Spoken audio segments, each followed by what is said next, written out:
Stefan Prakenskii paced up and down the small cell.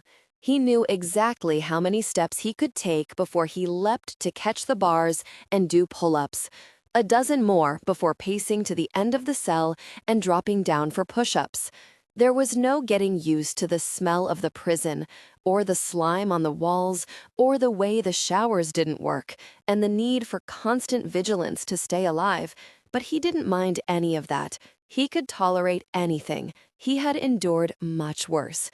He was a patient man, but once he had determined it was useless for him to remain in the cell, that his mission was a complete bust, he wanted out.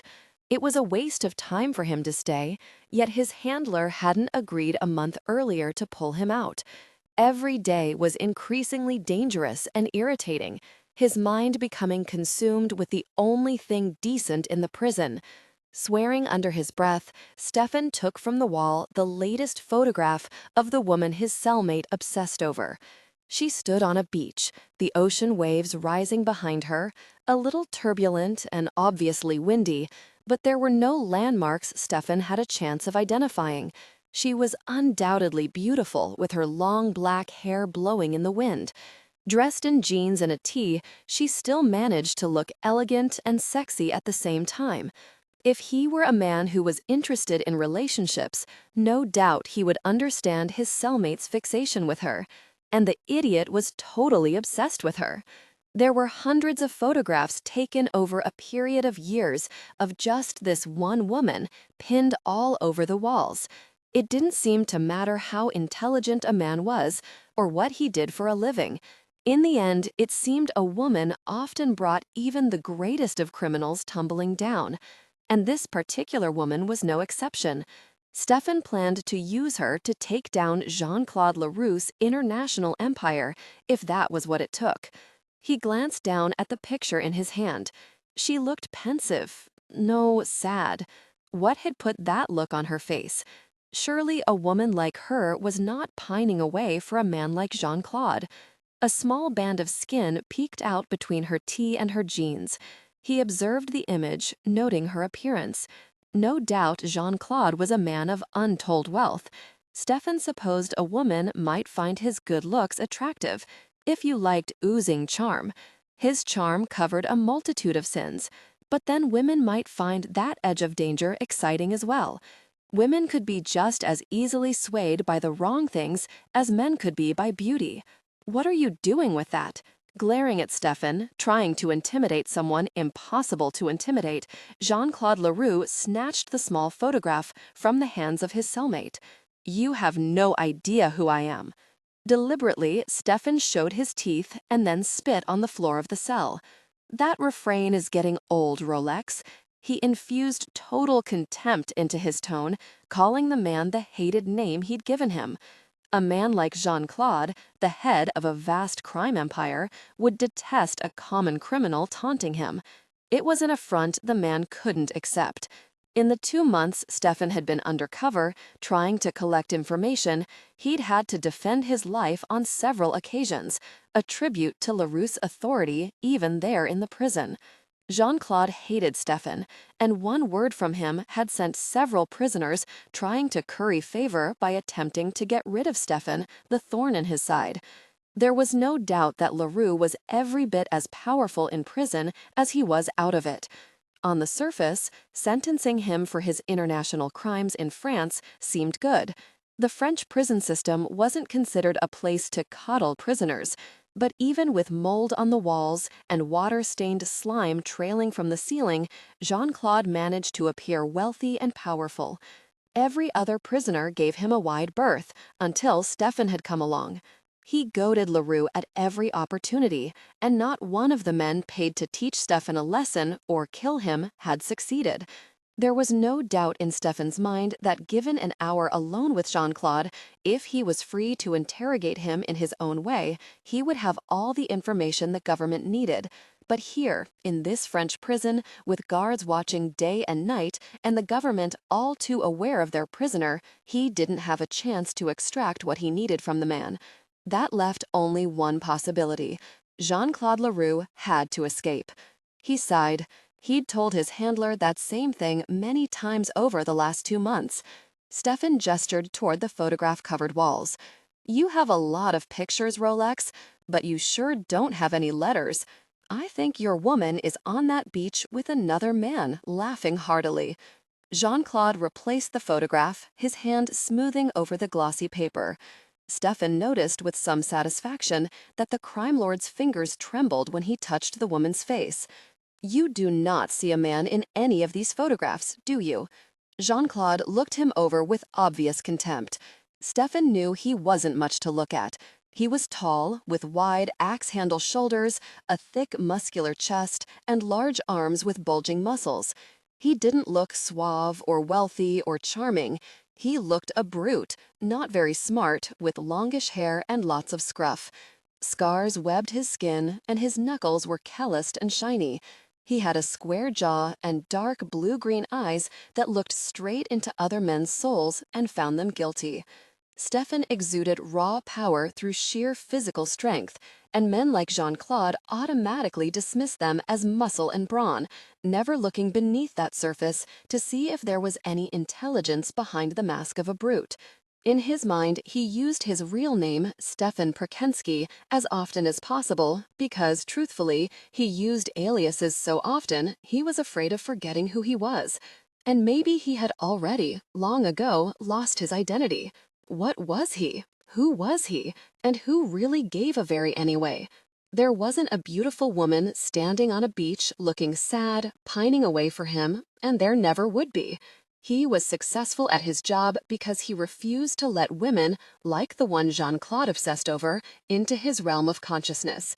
He glanced again at the pictures covering the stained wall. There were hundreds of them. Jean-Claude had the woman under surveillance for a long time. She had changed little over the years the man had spent in prison, but he was right, there was no man ever photographed with her. Stefan cursed under his breath and turned away from the pictures. The woman would get under anyone's skin if you stared at her long enough. Really, what else was there to do in a tiny prison cell but notice her lips and eyes and all that long glossy hair? Jean-Claude was feeding his own addiction, growing it into a monster, and Stefan had uncovered that weakness immediately and used it against the man, making him ripe for an escape. He didn't see other men with her in the photographs, but who could stand thinking about another man touching all that soft skin? I will say this for you, Rolex. She's beautiful. Where did you really ever meet a woman like that? It was time to change tactics. For the first time, Stefan allowed a little admiration to creep into his voice. Just as he suspected, Jean-Claude couldn't resist the need to talk about his woman or respond to the first sign that a man such as Stefan, who only seemed to admire obvious strength, might respect the crime lord, at least for his ability to attract a beautiful woman. She was an art student, studying in Paris, Jean-Claude said. She stood outside the Louvre, all that long hair flying around her face, and she paused to scrape it back away from her face, and he trailed off. Stefan didn't need him to say it. The crime lord had probably lost his breath just as Stefan had the first time he looked at her photograph. She could easily have been a model on the cover of a magazine, yet more. There was something undefined, a quality he couldn't put his finger on, something innocent and sensual at the same time, mysterious, remote, just out of reach, something terribly elusive, and yet made a man want to reach out and grab her, to hold her for himself alone. Oh yeah, the woman definitely had an impact on a man, especially one locked in a cell without a companion. Stefan had endless patience when he was on the job, but seriously, this was a bust. Jean-Claude would make a beeline for the woman and for the microchip he'd stolen from the Russian government, a microchip worth a fortune on the black market. That chip contained information that would set their defense system back 50 years if it got out. "She any good at painting?" Stefan asked. Jean-Claude nodded. "She's good at everything she does." Stefan remained silent, waiting for more. He knew it would come. Jean-Claude wouldn't have said anything at all if he didn't want to talk. She's already made a name for herself in the art world. Her kaleidoscopes have won international awards. Her paintings are sold for a fortune, and she's a conservator of old artwork for private collectors. They fly the paintings to her under heavy guard. John Claude sounded proud of her. Conservators were rare, responsible for restoring the health of paintings hundreds of years old. It was difficult work and a somewhat small community. He doubted if there were many award-winning kaleidoscope artists. The information would be very helpful in uncovering her identity. Stefan had already sent several pictures back to his people in order to start the investigation into just who the mystery woman actually was. I have to hand it to you, having a woman like that willing to wait for you. Jean-Claude didn't say anything, but stared down at the quiet, pensive face. Stefan knew the words would eat at him, the idea that maybe she wasn't waiting for him. LaRue had a better cell than most inmates. He wasn't like the majority, suicidal and depressed with the conditions, which told Stefan guards were smuggling him items and doing their best to curry his favor right along with the prisoners. It hadn't taken long for word to get around that if a guard displeased Jean-Claude, one of his men retaliated against the guard's family. Stefan had been in this disgusting place long enough. There was nothing more to be gotten from the crime lord. He had told his government to break the man out of prison and either snatch him as he came out or let him lead them to the microchip. Either way, it was better than rotting in the small confines of the cell, staring at a woman whose name he didn't even know, obsessing over her right along with Jean-Claude. He was leaving tonight before he lost his mind staring at a woman who would never look at him twice. I hate saying anything nice to you, Rolex, but she's got the face of an angel. I can't imagine that any woman lives up to that. He needed to find a way to keep the man talking. After 2 months, he still didn't even know her name. Jean-Claude was that tight-lipped. Jean-Claude glanced at him, and then at the picture. He smiled for the first time since Stefan had been shoved into his cell. I'm sure you can't. She speaks 7 languages. 7. A snide lip curl told Stefan Jean-Claude was certain he could never learn more than 1 language. Stefan spoke French fluently, with a perfect accent, and his undercover persona, John Bastille, certainly didn't appear as if he were an educated man, other than in criminal pursuits. If truth was told, Stefan could match Dream Woman language for language, which meant she was educated and all the more alluring. He was a bit surprised that Jean-Claude liked intelligent women. She's the type that would argue, Stefan pointed out, staying in character. His type of muscle man wouldn't want a lowly woman arguing with him. It said something that Jean-Claude wanted a smart woman. She definitely speaks her mind, Jean-Claude agreed, a small half-smile creeping into his eyes as if remembering a moment he found particularly amusing. You wouldn't understand. Stefan pushed down the 101 crude things his undercover persona would have said, knowing it would end the conversation immediately. Jean-Claude hadn't said more than 3 or 4 sentences in the 2 months they'd shared a cell. Instead, he looked down at the floor as if in sad reflection. I had a woman once. One worthwhile. Not a prostitute. I should have been a little nicer to her. Then maybe she would have stuck around. He flashed a quick, envious grin at Jean-Claude. She didn't look like that one. What's her name? Never once in all the months had Jean-Claude referred to the woman by her name or said where she was. He was very close-mouthed when it came to the angel on the wall. It bothered Stefan that he secretly thought of her like that. Angel, mysterious, elusive, so out of reach of the ordinary man, out of reach of a man who lived completely in the shadows, a man without a real identity. Judith. Jean-Claude's voice was clipped and warned Stefan not to push any further on the woman's identity. Triumph surged through Stefan. Jean-Claude was bored in the cell, and he wanted to talk about his woman. He needed to talk about her. Stefan wanted him to crave her, to take the opportunity to escape when it was presented to him. Not by Stefan, of course, but by one of the guards. It wouldn't be that difficult to arrange. Having Jean-Claude LaRue owe a favor would be like hitting the lottery. At the same time, Jean-Claude didn't give anything away for free. What was he after? Pretty name. She looks exotic, but that name is American, isn't it? Actually, the name was of Hebrew origin, but Stefan doubted very much if the crime lord was aware of that fact, or even cared. It was a stab in the dark, a calculated feeler. Jean-Claude eyed him warily. What difference does it really make? Stefan allowed a surge of anger to show, more triumphant than ever. He'd struck a nerve. The mystery woman could very well be from the United States, not Japan as he'd first thought. Not a bit. Just making conversation. Forget it. He turned his back on the crime lord, a calculated risk. Showing indifference was the only way Jean-Claude might keep talking. If he thought Stefan was too interested, the man wouldn't say a word. Turning away from LaRue only had him staring at another wall of photos. He was surrounded by the mysterious woman.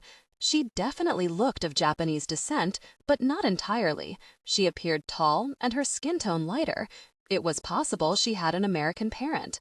The coastline in the picture could be in the United States rather than Europe. He hadn't considered that possibility before. One of the pictures he loved the most was of Judith. He had her name now, walking barefoot in the sand. The wind was blowing hard, and her long, silky-looking hair streamed behind her. He could see small footprints in the wet sand. For some strange reason, that photograph got to him. She seemed so alone, so sad, waiting for someone. Jean-Claude? His stomach knotted at the thought. You married to her? He didn't look at Jean-Claude when he asked, preferring to listen to the tone of the voice rather than the answer. Engaged, Jean-Claude replied after a long pause. She know it? He asked slyly. Stefan hadn't seen a ring on her finger in any of the photographs, and he'd looked for one. Jean-Claude shrugged. It doesn't much matter what she thinks. She's my fiancé, and when the time comes, she'll be with me one way or another. He picked up one of his many books and held it out to Stefan. You ever hear of this crap? Stefan pushed down the little twinge of pleasure in knowing the woman wasn't quite as taken with Jean-Claude as the man was with her. He took the book, one he'd looked at a couple of times, shocked at the subject matter. He feigned ignorance. Aura? What is that supposed to be? I never heard of it. Can you believe this crap? Do you see colors around people's bodies? New age bullshit is what it is. Mid-low alto. Intimate, 5 to 8% pitch. Volume, 78 to 75. Intimate. There was such anger, such bitterness in Jean-Claude, a suppressed rage that made Stefan worry a little for the first time about Judith. Your woman believes this stuff? Stefan asked, keeping vague puzzlement in his voice. Very right she does. Takes it very seriously. I've read all about it, but I've never met a single person who believes in it or can see colors surrounding people other than her. So she's a little bit crazy. Jean-Claude shot him a furious look. He snatched the book out of Stefan's hand and threw it against the wall of the cell. I don't know why I would expect someone like you to understand. Stefan didn't want to understand.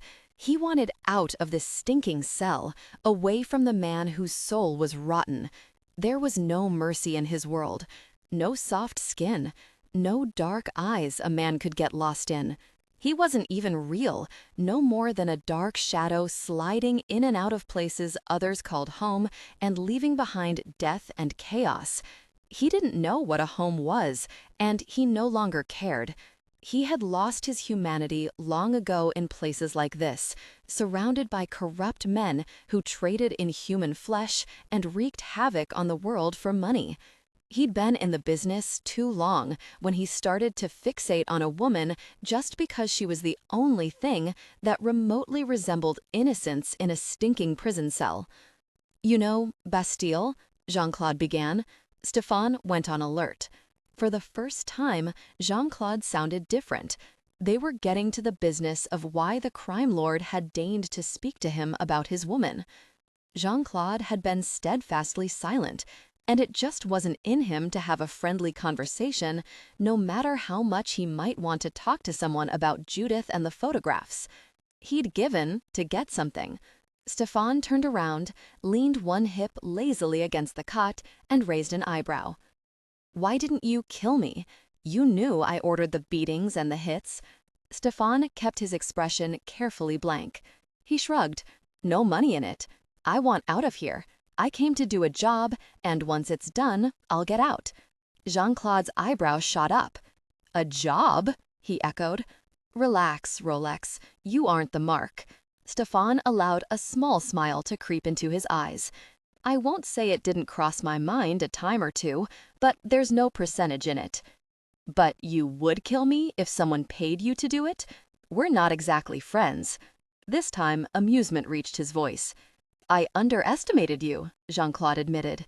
Stefan noted with satisfaction that the crime lord realized just how close he had been to death. All those nights with Stefan lurking like a lethal viper just feet from him. Everyone does. Again, Stefan showed no malice. Jean-Claude studied the scarred face. "I could use a man like you. I'm not sticking around. I'll be out of here by tomorrow." Stefan spoke with supreme confidence. "How?" Stefan shrugged again and stayed mysteriously silent. "You have a way to escape?" "Oh yeah." There was interest in Leroux's voice. He wanted out. Once out, he'll have the money to buy a new identity and face. Stefan did it all the time. Stefan turned away from the man and sank down onto his cot, silently declaring the conversation was over. When they went to dinner, a man would be found dead in his cell. As the prison locked down, John Bastille would be absent, and Jean-Claude Leroux would know there was a way out. When he was approached by a guard to help him escape in a couple of weeks, he would jump at the chance. The prisoner, already dead in his cell, was a Russian traitor, one in for arms dealing, but he was guilty of so much more than that. He worked for Jean-Claude and was responsible for giving the crime lord the location of one of their top engineers, Theodoros Solovyev, who had designed their current defense system. The attack on Solovyev had left Stefan's brother, Gavril, with a permanent injury, placing his life in danger. Gavril, undoubtedly one of the government's top agents, had been appointed bodyguard to Solovyev. He had managed, in spite of superior forces and being outgunned, in spite of being stabbed 7 times, to keep Solovyev from being kidnapped and to drive off the kidnappers. But the microchip Solovyev had sewn into his coat had been taken. Only Solovyev and his wife had known the microchip had been placed there. Solovyev had been sold out by his own wife, and Gavril's mission had been considered a failure. A man like Gavril Prakenskii was not forgiven failures, nor was he retired gracefully. He was simply retired. Gavril managed to escape from the hospital and had disappeared. He would never be safe again, not bearing the Prakenskii name. The only Prakenskii truly safe was their youngest brother, Ilya, who had been groomed to be an Interpol agent. He had worked for the secret assassination squad for a short time, and his services had been required on and off, but he hadn't been given the life of living in the shadows the way his older brothers had. Stefan had helped Gavril escape, carrying him through the darkened streets to a waiting car, where he smuggled him out of Russia. It had been a very narrow escape, and without a doctor, Gavril would have died. But he was gone now, using another identity, and Stefan doubted if he'd be lucky enough to ever see his brother again. Once he'd learned from Gavril that only Theodoros Solovyev and his wife, Elena, had known about the microchip sewn into the coat, they both had known Elena had to have been the one to sell out their country.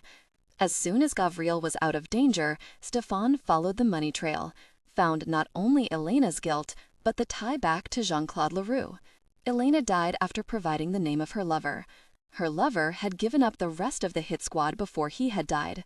One by one, Stefan hunted every participant who had destroyed his brother's career and put his life in jeopardy, killing them all except for the one in the French prison. That last detail had been attended to earlier in the evening.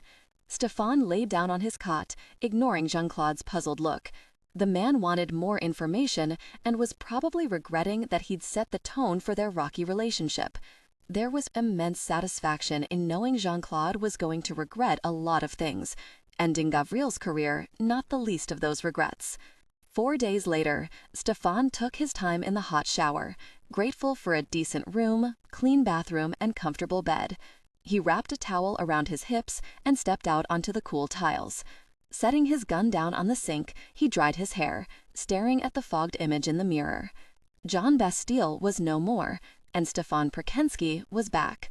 He wasn't any better looking than Bastille had been, even cleaned up. His body was in shape, every muscle loose and ready, his waist tapered, hips narrow, and his core strength absolutely solid. He was like a machine, trained for any possibility. He knew 1,000 ways to kill someone. He could charm any woman, gaining her trust and her secrets, and had done so more times than he could count. He could hit a target a mile away in a high wind without a problem. He could deliver a needle as he brushed past his target without them feeling anything more than an annoying insect bite. He had no idea how to be anything else. Picking up his gun, he went into the small room, his home for the night. He had the door primed. He wasn't a trusting man and never would be. The windows looked out over the river, his last resort should he be attacked, and there was no other way out. He had set an escape route over the roof and one through the hotel as well. He had 4 exit strategies, and his room was an arsenal. Still, he never felt safe. There was a restless feeling in him that hadn't been there before. Maybe it was time to get out. He'd lost too much humanity. His senses were going numb, or maybe they had been gone all along and he hadn't noticed or cared. In spite of his determination not to look, he found himself standing in front of the dresser where the photograph he'd lifted from the wall, his favorite of Judith on the beach, lay right where he'd put it. He'd tossed it there, trying to tell himself he would turn it over to his handler in order to better help with finding her identity. A little mistake like that could blow everything, blow the entire 2 months of living in a dirty cell with a monster. What was he thinking? He didn't make mistakes. He picked up the photograph and stared down at that pensive face. His thumb slid over the band of soft skin revealed between her jeans and tee as he had done in the cell. What was it about her that got to him? She was a mistake, and yet, knowing it, he'd taken the photograph anyway. It wasn't her striking looks, and he did think she was beautiful. He was inexplicably drawn to something inside her that had shone through in this picture. He forced himself to toss the photograph back onto the dresser. He would never see her, never know what happened to her, but if he was making mistakes, regretting who he was, then it was time to employ his exit strategy. Every man in his business had one, because in the end, they all knew too much about the secret project that had developed them in the first place. He dressed carefully, slipping into his weapons as easily as the suit that had a casual elegance when his wide shoulders filled it out. His face was subtly different, his eye color a striking blue, a few of the scars gone. He'd trimmed his dark blonde hair into a much neater style and shaved all facial hair. His watch was in place, an equally elegant piece without being too showy. He looked like a wealthy businessman, but the kind who had fought his way to the top. He stood there for a long moment, his fingers running over the woman's face. Cursing his own stupidity, he tapped the photograph once in a kind of frustration. "You're going to get yourself killed over a woman," he said aloud. As if on cue, his pager buzzed. Puzzled, he opened his computer and signed in. At once, text spread across the screen. The woman had been identified with the clues he'd given them. Judith Henderson, an artist on the rise. She'd made quite a name for herself as an expert conservator restoring damaged paintings. Private collectors sought her out and entrusted paintings worth millions to her care. In addition to her restoration work, she was an acclaimed artist in her own right, both as the creator of international award-winning kaleidoscopes and as a painter whose original works commanded hefty sums. She lived in a small village on the Northern California coast called Sea Haven. Everything in him stilled. Sea Haven. How often would that little village touch his family? His youngest brother, Ilya, had settled there. Another younger brother, Lev, had disappeared there, declared dead, going down with a yacht in the ocean. He didn't believe Lev could be killed so easily. Was this a trap of some kind of trap for him? Or maybe for Lev?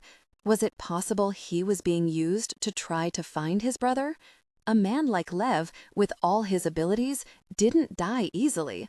He didn't panic, not in the worst of circumstances.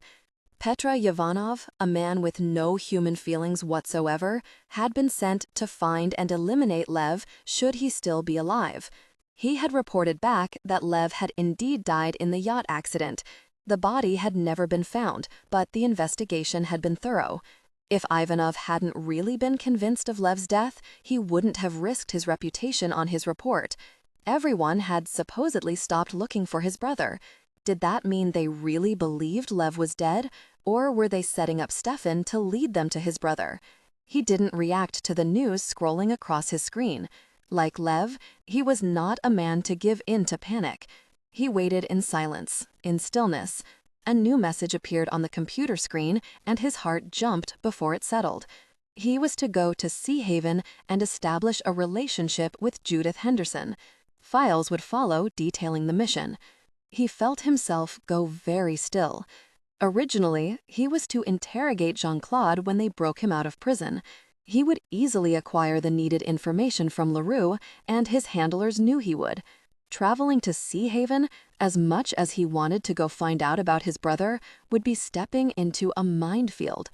He waited another heartbeat and sent back his reply. "I do not understand. I am to interrogate Jean-Claude." The anonymous orders continued to scroll across the screen. The plan had been changed. If anything went wrong when LaRue escaped from prison, they wanted to make certain they could acquire him should he go to Sea Haven. Stefan needed to get there well ahead of him and establish his cover with Judith Henderson. If necessary, should the crime lord show up, he would interrogate both Jean-Claude and the woman once he had both of them in his custody. Stefan's gut reacted, lurching sickeningly. He actually tasted bile in his mouth. Extracting information from LaRue was one thing, but the woman too? He opened his eyes to look at the text a second time, willing the orders to magically change. He must be very tired to have such a physical reaction to the order. He closed his eyes briefly, shaking his head. This mission was definitely something other than what he was being told. It made no sense to think agents would break Jean-Claude from prison and then lose him. He was being sent to Sea Haven not because they thought they'd lose the crime lord, but because he was bait to lure his brother, Lev, out into the open. They hadn't accepted Petr Ivanov's report on his brother's death, after all. The orders served a twofold purpose: revealing Lev's whereabouts, and if by some miracle LaRue slipped away from the other agents, he would be in place to extract the information they needed and then kill him. Swallowing his absolute repugnance of the orders, he typed in his agreement. Moments later, he received a downloaded file containing everything they had on Judith Henderson. He signed off and poured himself a cup of coffee, sank down into a chair, rubbing his temples. He'd been getting blinding headaches lately, another sign he was crashing. This assignment had gone south fast. He couldn't afford to be crashing, not if they were sending him to Sea Haven. A part of him wanted to go, and that sent a frisson of concern through him. He didn't want to lead Petr Ivanov to Lev, and if Lev was in Sea Haven, he would find Stefan, no matter how solid the cover was. He swore in 3 languages and took a sip of his coffee. Judith. Very much the woman. She'd gotten under his skin in that prison cell. He hadn't known it was possible for anyone to do that, let alone a woman he'd never met. He opened the file, reading about her life. Japanese mother, American father, both deceased in a car accident. She got her height from her father, those long, beautiful legs. He forced his mind back to data, committing her life to memory. She had one brother, older, who had raised her after the death of her parents. Paul Henderson, now deceased, executed with a single gunshot to the forehead, but not before he'd been tortured. He had gone to Paris and left with his sister. They both disappeared, and Paul resurfaced in Greece. He was killed there. Judith turned up after Jean-Claude was imprisoned and took her brother's body home to the States. What did that mean? Had Jean-Claude been looking for Judith? He turned the thought over and over in his mind. It fit. It was possible she'd run from the man with her brother's help. She was intelligent, and men like LaRue couldn't afford intelligent women. They figured things out. Once she realized LaRue was dirty, Judith may not have been able to live with it. On the other hand, she may have taken something valuable from him. Mid-low alto, intimate, 5 to 8% pitch, volume 78% to 70 to 75% intimate. The thought didn't sit well with Stefan, but either scenario could explain both the death of her brother and Jean-Claude's continued interest in her, as did the fact that she dropped out of sight until Jean-Claude had been imprisoned. Judith's resurfacing suggested she truly didn't know just how dangerous LaRue really was, or just how far and expertly he could wield his considerable power from his prison cell. Stefan continued to scroll through the downloaded dossier. The file included several images of Judith's paintings, both the one she'd painted before she left Paris and the one she'd painted after. The moment his gaze touched the first painting, he felt a hard 1-2 punch to his gut. Her drive and passion literally robbed his lungs of air. He couldn't take his eyes from the series, studying each painting carefully. They were intriguing and beautiful, deep, three-dimensional colors, amazing lines, all passion and fire. Her drive and passion? There you are, he whispered. I see you. She poured herself into the painting, holding nothing back, breathing life into her work, so that every seascape, every tree, cloud, or bush had movement and sang or sobbed. Color was a musical instrument in her hand, wielded by an expert, her courage astounding. She understood colors and their meaning. She drew her strokes like caresses, both bold and shy, sensual and innocent. She was a seductress with her colors, a dream within reach, yet unattainable. Stefan ran both hands through his hair. She was out there for the entire world to see. She had bared her soul in these paintings. God, she was breathtaking. He felt a strong attraction. He was always in command of himself, physically and mentally. He'd been trained since he was a child. His body came to life at his command and performed when and where he needed it to. What the hell was this woman doing to him with her paintings and her photographs? There was more of the real woman in the paintings than in the mysterious photograph he'd stolen from the crime lord. She'd hidden herself, drawn inward, held herself aloof from the world, but here, in every bold stroke, he could see her fire and passion. Stefan forced himself to move on. Her time with Jean-Claude was well documented. The rumors about LaRue had begun to surface, and there were a few pictures of a younger Judith smiling up at Jean-Claude, wearing happiness like a second skin in all the surveillance photos. His reaction to seeing the crime lord with her was primeval, visceral, even animalistic. He wanted to kill the man with his bare hands. He flexed his fingers and slowed his breathing, pushing all emotion from his mind. Stefan studied Jean-Claude's expression. The arm around Judith's narrow waist was possessive, as was his expression. But there was something more. If a man like LaRue was capable of love, it was there. Whatever it was, maybe obsession, and Stefan was beginning to understand the word. The look on Jean-Claude's face as he stared down at the laughing Judith said it all. He would pay any price to keep her. For certain, if the man eluded the other agents, he would be going to Sea Haven to collect whatever he thought of as his, and that included Judith. Stefan read the file carefully, committing it to memory before examining the few photographs of Judith's work after her escape from LaRue. Each painting was good, no doubt about it, but her later work was far different from her originals. She was very restrained, showing the absolute beauty of the piece she worked on. Flawless color schemes, bold, courageous strokes, but for him, the paintings themselves were flat. They were still beautiful, but she, Judith, the essence of the woman, wasn't there anymore. All her passion and fire was restrained, gone, replaced by a mask that was good, brilliant even, but not real. Too late to cover up now. I see you, he whispered again. I'm coming for you. He pressed his fingers hard just over his eyes where a headache was beginning. Very at all. He didn't want another life. He didn't dream about another life. He played the cards dealt to him like the automaton he'd taught himself to become. He didn't feel. He didn't even want to feel. He no longer thought about his parents and how, in the darkness of his homeland, guns had been put to his mother's and father's heads and the triggers pulled. There was no safety inside four walls. There would be no safety for him anywhere, ever, and anyone with him would be at risk. Anyone he loved would be taken from him. Better not to ever take the chance, so never feel. He repeated the mantra softly aloud. His steps whispered on the carpet before he even knew his own intention.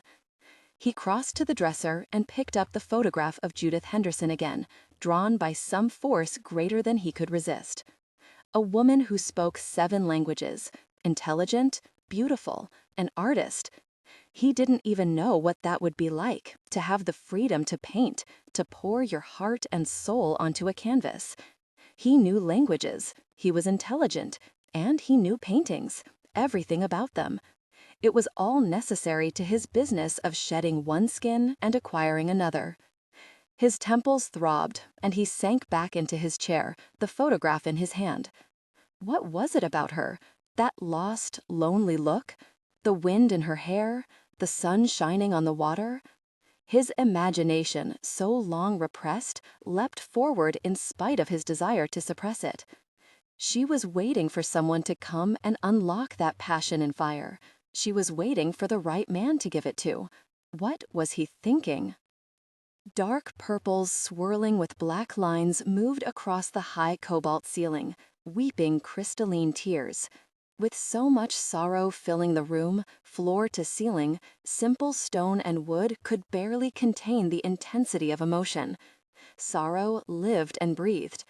Rage moved in the walls, breathing in and out, so that the slashes of red and orange undulated, bulging outward and then pressing back. Great gulps of air to control the force of anger, the need for retribution, for vengeance. Rage lived and breathed, alongside sorrow there, in the spacious confines of the large, dark studio. A breeze drifted in from the open French doors leading to the patio and backyard, where great grasses obscured all view of the studio from outside, teasing at the flames flickering at the tip of each of the dark candles illuminating the paintings. The dancing light caught glints of jagged glass embedded in the dark, angry paintings. Bold, red Japanese characters wept out a single name: Paul Henderson. Judith Henderson leaned forward in the high-backed chair and swept a great, bold stroke of black to draw in all light and consume it. There could be no forgiveness, never. She could not forgive the torture of her brother, his senseless death.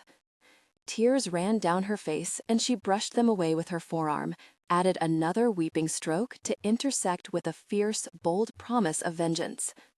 "Someday, my brother," she promised aloud to the seething room, "I'll find the right instrument to strike back, and I won't hesitate, not this time. I'll wield it with deadly force, and I will avenge your torture and murder." Her soul was already black with her own guilt. What was one more deadly sin among so many? She touched the edge of the canvas almost reverently. Paul had stretched this one, as he had so many of her earliest paintings, and she reworked it, over and over in oil, trying desperately to rid herself of the dark rage permeating her soul. Sometimes she could leave the studio as it should be, dark and locked away from the world, but other times, like now, she was driven to come here, obsessed with her need to let out the dark, intense rage, the guilt and tremendous sorrow that was stamped into her very bones. This studio and the art hidden away inside it held all her darker emotions, feelings she didn't dare allow out into the universe: anger, fury, defiance, and guilt. She poured those things into her paintings, and the individual cells for the kaleidoscope. Sometimes she shook when she painted, strokes bold and angry, sweeping across the canvas as she allowed herself the freedom of true expression. In this room, she used only big, broad brushes, nothing like the finer brushes used in her restoration and painting for the public. Every dark thought, every dark need, strong enough to wake her in the middle of the night and leave her sweating on the sheets, was carefully left in this room, just as carefully and deliberately as she cared for her paints and brushes. This was a room of depression and madness, dark, ugly, one of heavy sorrow, guilt, shame, and absolute, utter despair. Judith sent another bold stroke sideways from corner to corner, the brush sweeping along its side, giving the edgy quality she needed for the rage in her to express itself. She gave the same attention, if not more, to these paintings. This studio was the only place she dared allow life to the darker emotions seething like a volcano deep inside her. In the center of the room was her worst and best masterpiece, a large kaleidoscope she kept covered, just as she did the paintings. She didn't want anyone accidentally stumbling into this place of dark power. The kaleidoscope was particularly dangerous, each cell compiling a year's worth of murderous fury, 5 of them, for each of the years that had passed following her brother's murder. She had a separate studio for working on kaleidoscopes, but it was far different from this one. She sent another stroke screaming across the canvas, this one a deep, almost midnight purple. The breeze slid again into the room, sending the flames flickering again, and the overpowering scent of the dense oils creeping into the very walls, giving the black anger held prisoner there a distinct odor. She took the edge of her brush and splashed a thin line across that promise of vengeance as an exclamation point. A jagged piece of glass ripped a cut through the skin on the outside of her hand, not for the first time, dripping her blood into the painting. Her sweat and tears often ended up inside these paintings, mixing deep into the sections of glass so that when she painted over the shards, pieces of herself were just as deeply embedded. Judith lamented her gift for the 1,000th time. She could bind any element to her. She shared emotion, and she could amplify and use that emotion for destructive purposes. Here, in this room, it was safe enough to allow herself the luxury of tears, of anger, of hatred, of the very real need for revenge, but she could never risk taking those things outside these 4 walls. The breeze blew insistently, carrying with it a melodic note, soft, incessant, that penetrated the layers of her concentration. Judith. Her name sounded like the whisper of wind shifting the scent of darkness. The telephone is ringing. Where are you? You home? Judith blinked several times, looked down at the great fat drops of blood dripping onto the floor now. It took a moment to focus, to remember where she was and what she was doing. She'd lost herself completely this time, pouring her hatred and guilt onto the canvas. She recognized the voice of Ariana Rydell, one of her beloved sisters. It wasn't that hard to imagine her padding barefoot through the house, bare feet sinking into the thick, creamy carpet, platinum hair swinging as she searched for Judith. A hint of urgency crept into the melodic voice.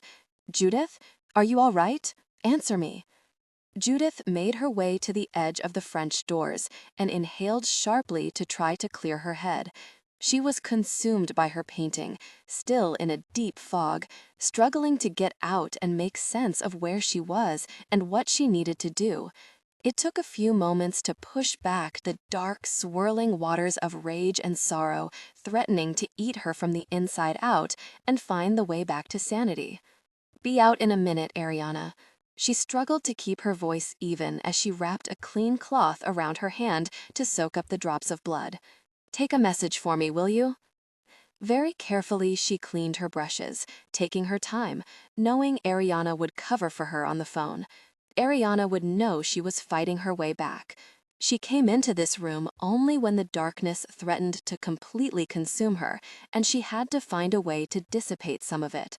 She feared if she didn't, sooner or later, her emotions would escape and she would harm someone accidentally. Breathe in. Breathe out. Find beauty in the world around you. She allowed the familiar mantra to take her back to the world she lived in. She had sisters, 5 of them. Each one of them had shared an equally traumatic experience. They had met in Monterey, California, a beautiful coastal town where an amazing woman had brought together a group of victims of violence, of murder, for counseling.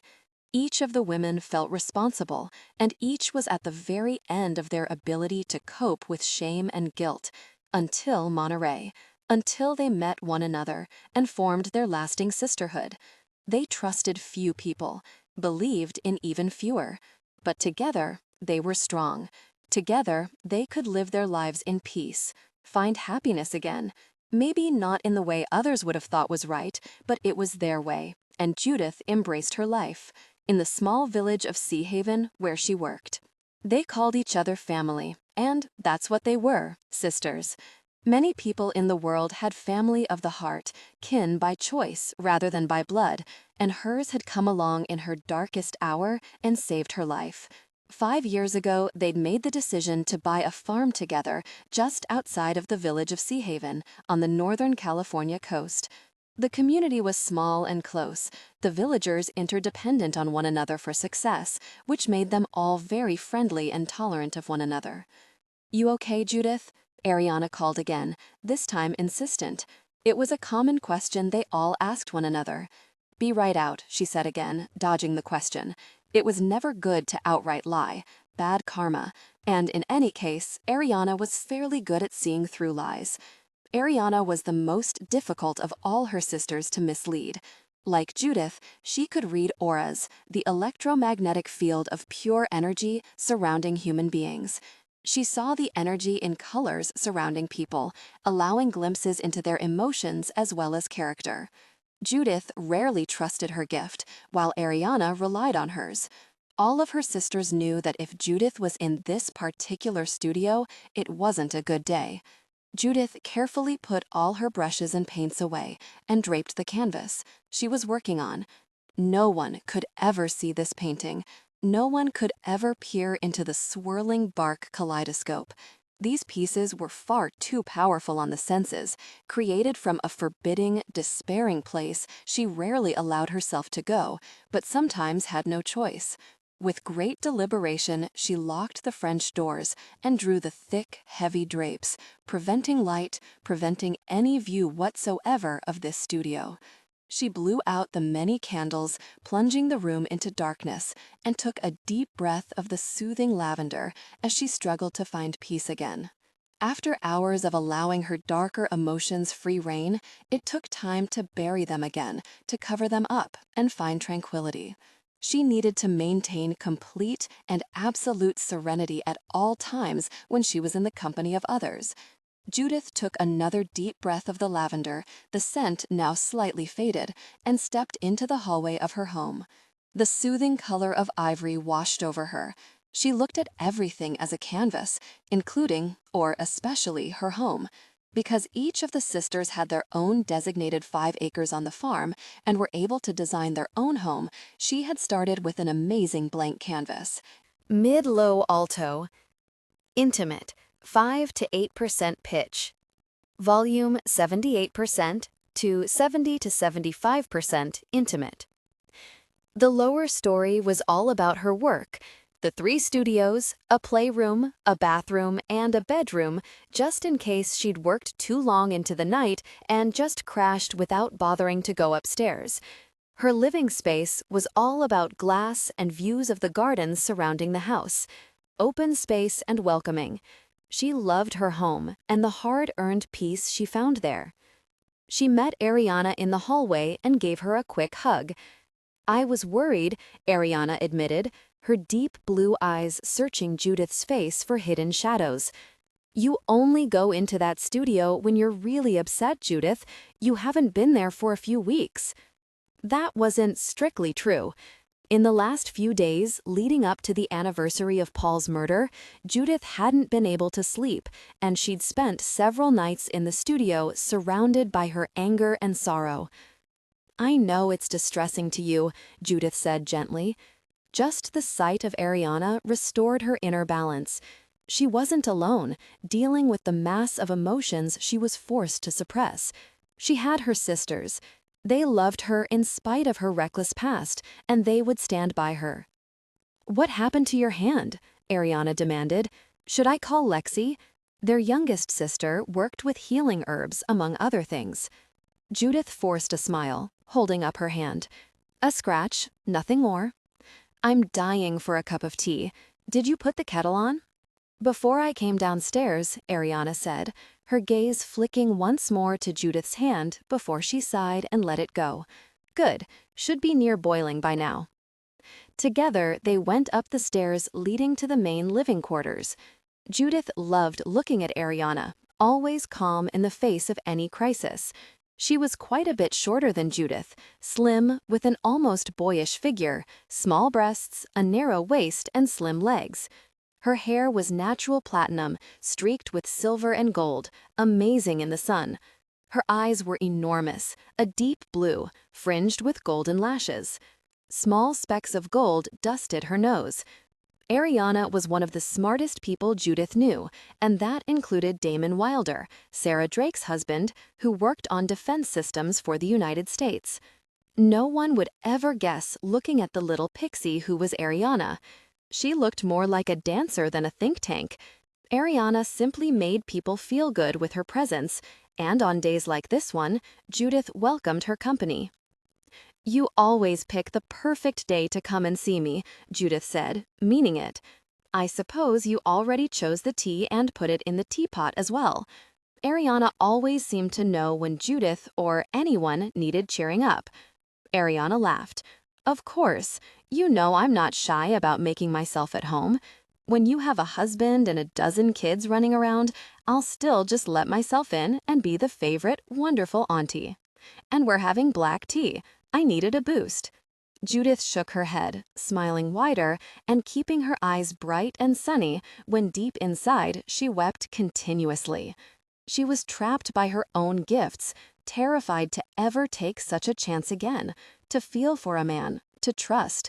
She wouldn't be the one having children when she'd always so desperately wanted a family. The hardest aspect to control wasn't her facial expression. It was holding a happy aura in place. Thankfully, she was truly overjoyed to see Ariana, so the blossoming color was there, spreading across the deep sorrow, shame, and guilt she hid from the world. She tended to guard her energy around Ariana, which resulted in a muddy gray surrounding her, and always raised Ariana's eyebrow. But other than asking her if she was okay or needed anything, Ariana held to their code of not prying. The upper story was spacious, the living room large, opening into the dining room and kitchen area, so anyone visiting would feel welcome in any room. Banks of windows provided amazing sunlight and gorgeous views of the gardens below. "There is nothing in the world like a good cup of tea at the right moment," Judith pointed out. "Thanks for putting on the kettle." She stretched. "I spend far too much time sitting on my rear. I think it's growing significantly." Ariana turned her finger in a little circle. Judith obligingly spun around. Ariana widened her eyes. "You are so right. Middle-aged spread is setting in." She burst out laughing again and ran for her life with Judith hot on her heels. "The thing about long legs, you short little shrimp, is that I can outrun you." "Not with a large rear you can't," Ariana called over her shoulder as she sprinted through the spacious rooms. The accusation that anything on willowy Judith could be large was so absurd, she laughed so hard she couldn't see where she was going and crashed into an armchair. Tumbling over the side of it, she landed on the floor and blinked up at Judith. "Yikes! I guess your rear isn't quite as big as either of us thought." "I am not even close to being middle-aged, smart aleck." "True, but you're still always going to be older than me," Ariana pointed out smugly. The front screen pulled open and a woman stuck her head in the door. Tall and blonde, she was the picture of athleticism, her hair pulled back into a ponytail and her body in a tight, stretchy shirt and running shorts. As she stood on the porch above the stairs, she tapped her foot and wiped at the sheen of sweat on her face. Blythe, Judith waved as she greeted the oldest of her sisters and the acknowledged leader of their sisterhood. "You went running again this afternoon? You ran this morning. What in the world are you two doing?" Blythe Daniels ignored the inquiry and stepped inside to sink down onto an ottoman and remove her running shoes.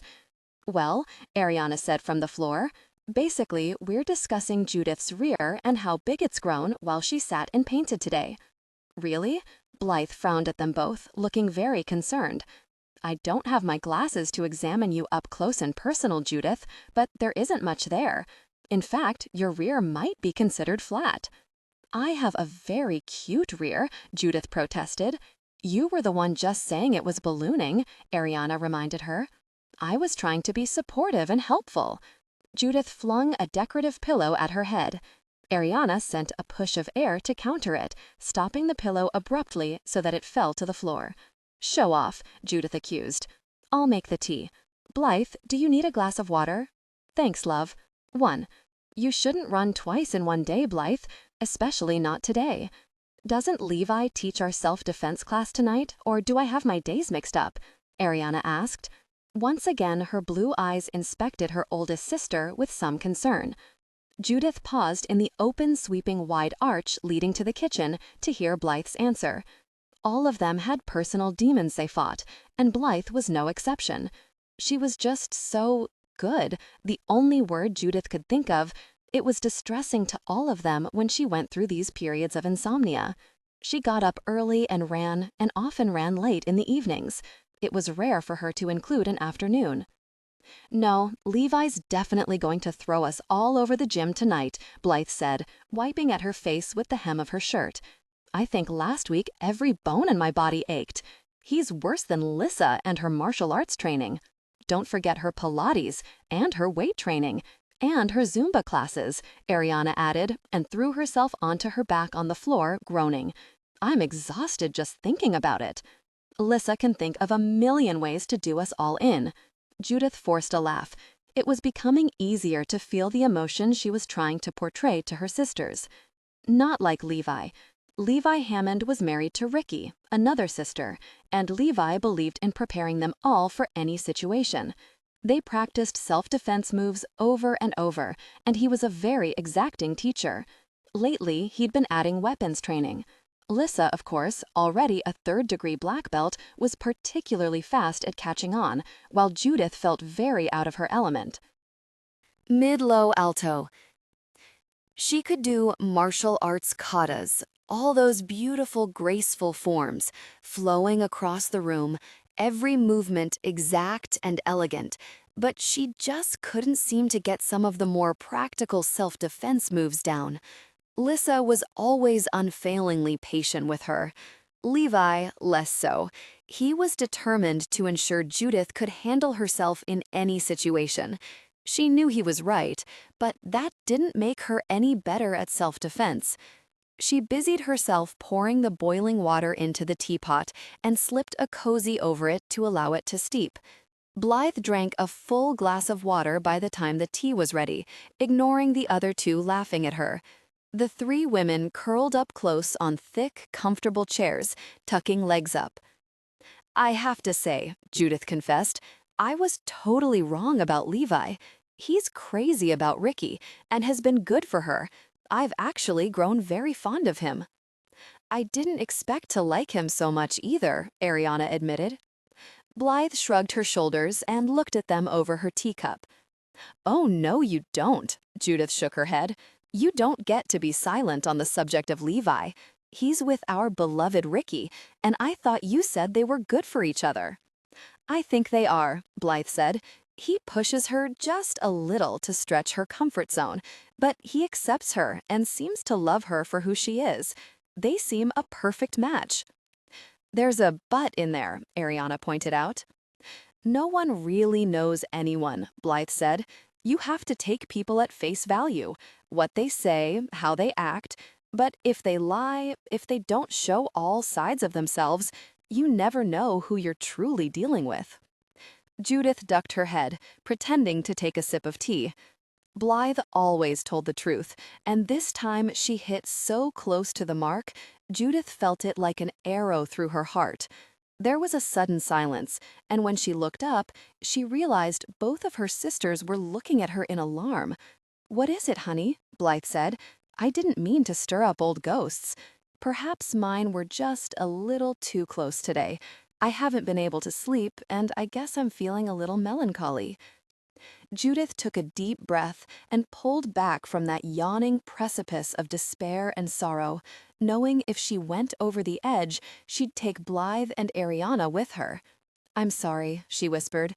"I was thinking of Paul today, and it's just so close. The idea that Levi could hurt Ricky when we stood for him, when we've accepted him into our family, that's just so horrible." She hadn't been sleeping lately. Was it possible she was affecting Blythe? It wasn't out of the realm of possibility. "But it happens," Blythe said. Ariana put a comforting hand on Blythe's shoulder. "Yes, it does, Blythe. Sometimes, especially when we're quite young, we trust the wrong people." Judith nudged Ariana with her bare foot in an effort to lighten the mood. "Some of us are still quite young." Ariana gave her a mock scowl. "I am not the baby of this family. Lexi is." "You're close," Judith teased. "Not quite grown yet. Didn't you get carded going into an R-rated movie last week?" Blythe burst out laughing as Ariana winced.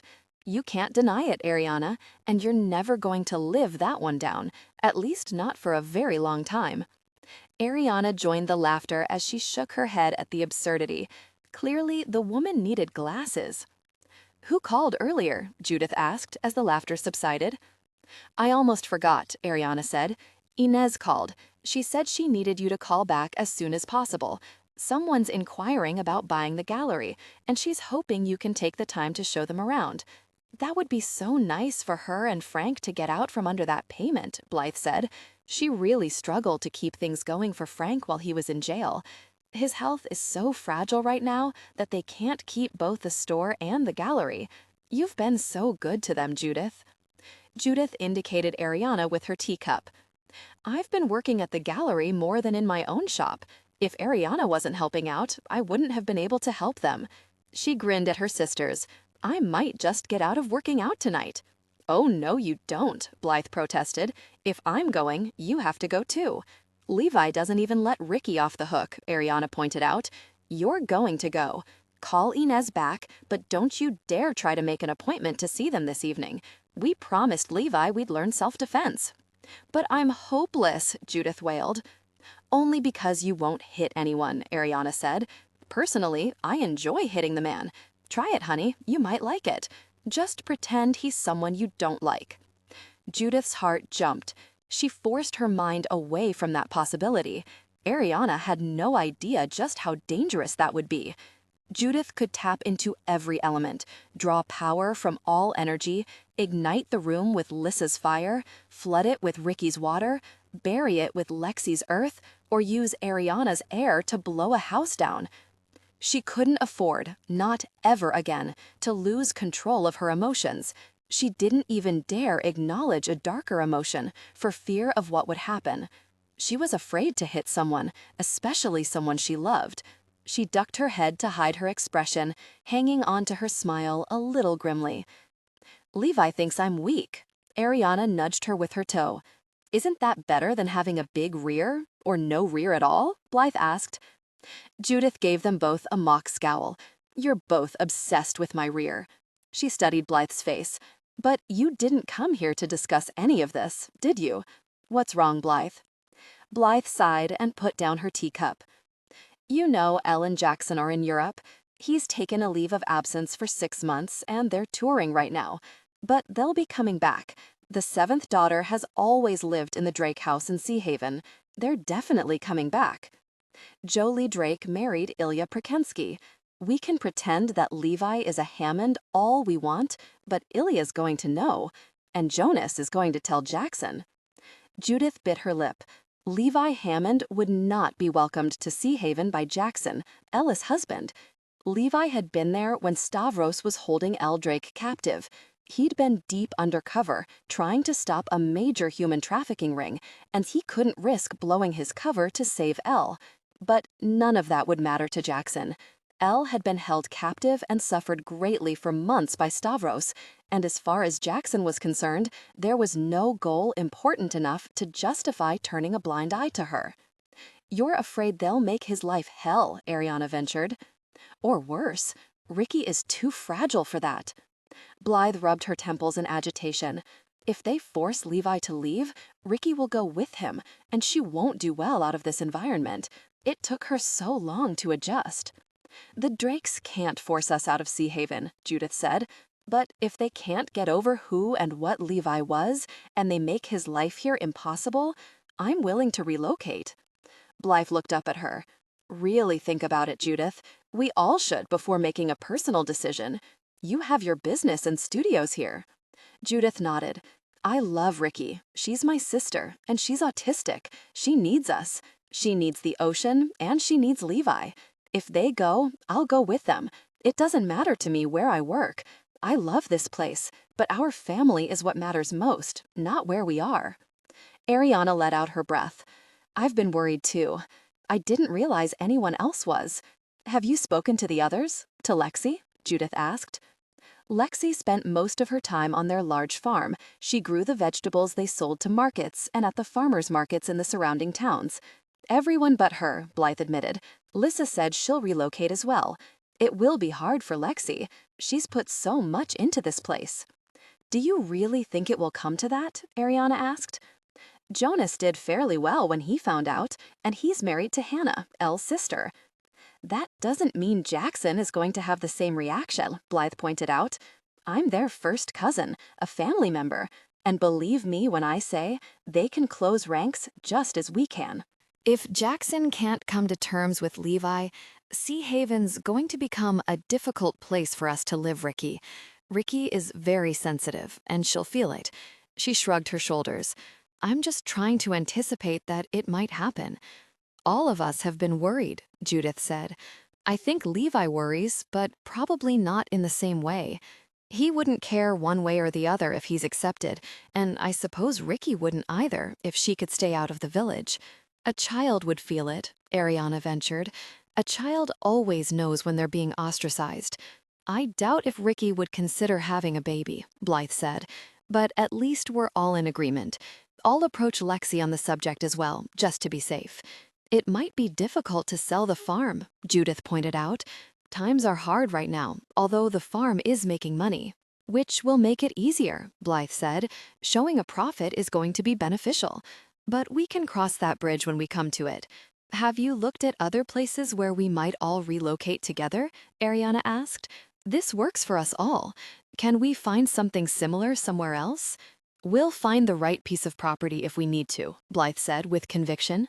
"Are you going to talk to Ricky and Levi about this?" Judith asked. Blythe shook her head. "Not Ricky. I thought I'd talk to Levi tonight, but not until I see Lexi. I thought I'd break it to her after I leave here. I just wanted to make certain the two of you were on board." Judith looked around her house. She'd designed it from top to bottom, just as they all had. They built the houses together, each doing quite a bit of the carpentry. She'd planted her gardens just the way she wanted. She had a Japanese garden with a waterfall, cascading down rocks into a quiet pool of koi, surrounded by every shade of green available. Each night, from her bedroom window, she looked down to her night garden of white flowers, lifting their faces to the overhead stars. She loved the peace created. A midnight sky with white above and below just spoke to her soul. And there were all the gardens where riots of color reigned, so many blossoms vying for space and attention, a wild melody of color. It had taken every day of the 5 years she'd lived there to get her gardens the exact way she wanted them. It would be wrenching to leave, but family came first. Ricky's needs were priority. As awful as leaving would be, Judith wouldn't look back. She had learned the hard way that people mattered most, not where she lived or the job she did. "You know what Levi is going to say, Blythe," she said gently. He'll say the hell with all of them. I know, Blythe agreed. But in the end, like us, he'll do what's best for Ricky. Ariana cleared her throat, fiddled with the handle on the teacup, and then forced her eyes to meet Blythe's. Couldn't you talk to Elle? You are her cousin. Blythe shook her head. I'm not on the best of terms with the Drakes, Ariana. You all know that. We get along, mostly because they're never impolite, and neither am I. We were all raised to never be rude. Blythe, Judith said gently, they all love you. No one blames you for your mother's death but yourself. Blythe blinked back tears. Maybe that's true, but I can't ask anything of them, and I doubt it would matter if I did. They'd just say they aren't forcing us out, which technically would be the truth. They would politely freeze us out. Ariana hugged her. I'm sorry I brought it up. I know this is a difficult time for you, and it was inconsiderate and selfish of me to even suggest it. I really am sorry, Blythe. No worries, Ariana. I think it's just that time of the year. Her eyes met Judith's. For you too. How are you doing? Judith shrugged. There was nothing else to do but smile and say fine, whatever that meant. Her brother was dead, and there was no bringing him back. Paul had been murdered, plain and simple, because of her stupidity, her carelessness, her actions. Blythe blamed herself for her mother's death, but she wasn't the direct cause, no matter what she thought, whereas Judith knew she absolutely was. I guess I'd better call Inez back and set up the meeting with the potential buyer for the art gallery. I hope this one's for real. Inez can't afford to keep funding both businesses. There was a rumor going around for a while that Jackson bought part ownership in the grocery store, Ariana said. Do you think that's true? If it is, then Inez is in worse financial shape than I thought she was, Blythe replied. She loves that store, and it's always made money for her. If she had to do that, it means she poured way too much into keeping Frank's gallery alive. Both women looked at Judith. As manager of the gallery, she knew better than anyone else just how much the place was making. She shrugged, unwilling to talk about Inez's business even to her sisters. She glanced out her window to the garden below, needing to see the riot of color, great splashes of it, to soothe her wounded spirit. The wind blew across the flowers, setting up waves of color in every shade. Even as she watched, a shadow slid across the flowers, dampening the effect for just a moment. She glanced upward, toward the sky, expecting to see a seagull or vulture flying overhead, but there was only blue sky. She felt, rather than saw, Ariana stand behind her. What is it? Blythe asked. I don't know, Ariana said, but that shadow passed directly over this house, and that's worrisome. The three women exchanged a long look. Sea Haven was a place of power. There was no doubt about that. The location had energy of its own, and it attracted people with psychic energy as well. You're the air element, Blythe said. All of us know it, so don't look at me all wide-eyed. What does that shadow mean? I have no idea, Ariana admitted, but I don't like it. I think trouble may be coming our way. Ilya? Jolie and Ilya are doing a huge benefit concert, but she is pregnant. Maybe she needs to come home and rest, Blythe guessed. I doubt if Ilya would throw his own brother out of Sea Haven, not even for Jolie. Nor would she ask him to do something like that. I don't think Ilya really knew any of his brothers, Blythe pointed out. He's closer to Jonas and the Drakes than he is to his family. He wasn't raised with them, nor did he have any contact with them. Great, Ariana said. I don't know about either of you, but just this once, I'd like to say very. It just very. This is our home, and I hate the thought of leaving. I will, if we have to, but I really hate doing it. Judith forced a smile. We'll be all right. Right now, we don't know how the Drake are going to react to Levi's presence. We know we're all willing to relocate, if we have to. Well, all but Lexi. She glanced at her sister. Blythe, you'll be talking to her today, right? Blythe nodded. I don't feel we can just pretend leaving isn't a real possibility. Finding another place like this, with the ocean for Ricky, enough land for Lexi to farm, enough for us all to live together, that's going to take time, and we'd have to sell this place. Lexi will be upset, Ariana said. She's put her heart and soul into this land, Judith acknowledged. It will be harder for her than for any of us. Maybe we can just not say anything until we know one way or the other, Ariana said. All we're really doing is speculating. We promised each other we'd always tell the truth no matter how difficult. This is a joint decision we have to make together. When we're all on board, then we'll talk to Ricky, Blythe said. Ricky has to see us all together and know we're more than willing to move with her and Levi. There was a small silence. No one wanted to leave after they'd spent 5 years working to build their dream homes. Lexi had worked hard to get the farm producing enough to make money. It hadn't been easy, but they'd all pitched in with every job, making the dream they all shared come true. Judith stood up, gathered the empty teacups, and took them to the sink. Shadows can be just shadows, she called over her shoulder. We could just be paranoid. Intimate, 5 to 8% pitch, volume 78% to 70 to 75% intimate. We could just be paranoid. That's true, Blythe admitted, getting to her feet as well. She did a slow stretch. I guess I'll go talk to Lexi and see you tonight at the gym. Judith swung around with a small grimace. Honestly, I detest self-defense class. I feel like the teacher's bunsy student. Ariana flung her arm around Judith's waist. Honey, you are the teacher's done student. Fortunately, we all love you, so it doesn't matter if you can kick butt or not. I totally can kick butt. I've got all the moves. Judith huffed her disapproval, glaring down at Ariana's smirking face.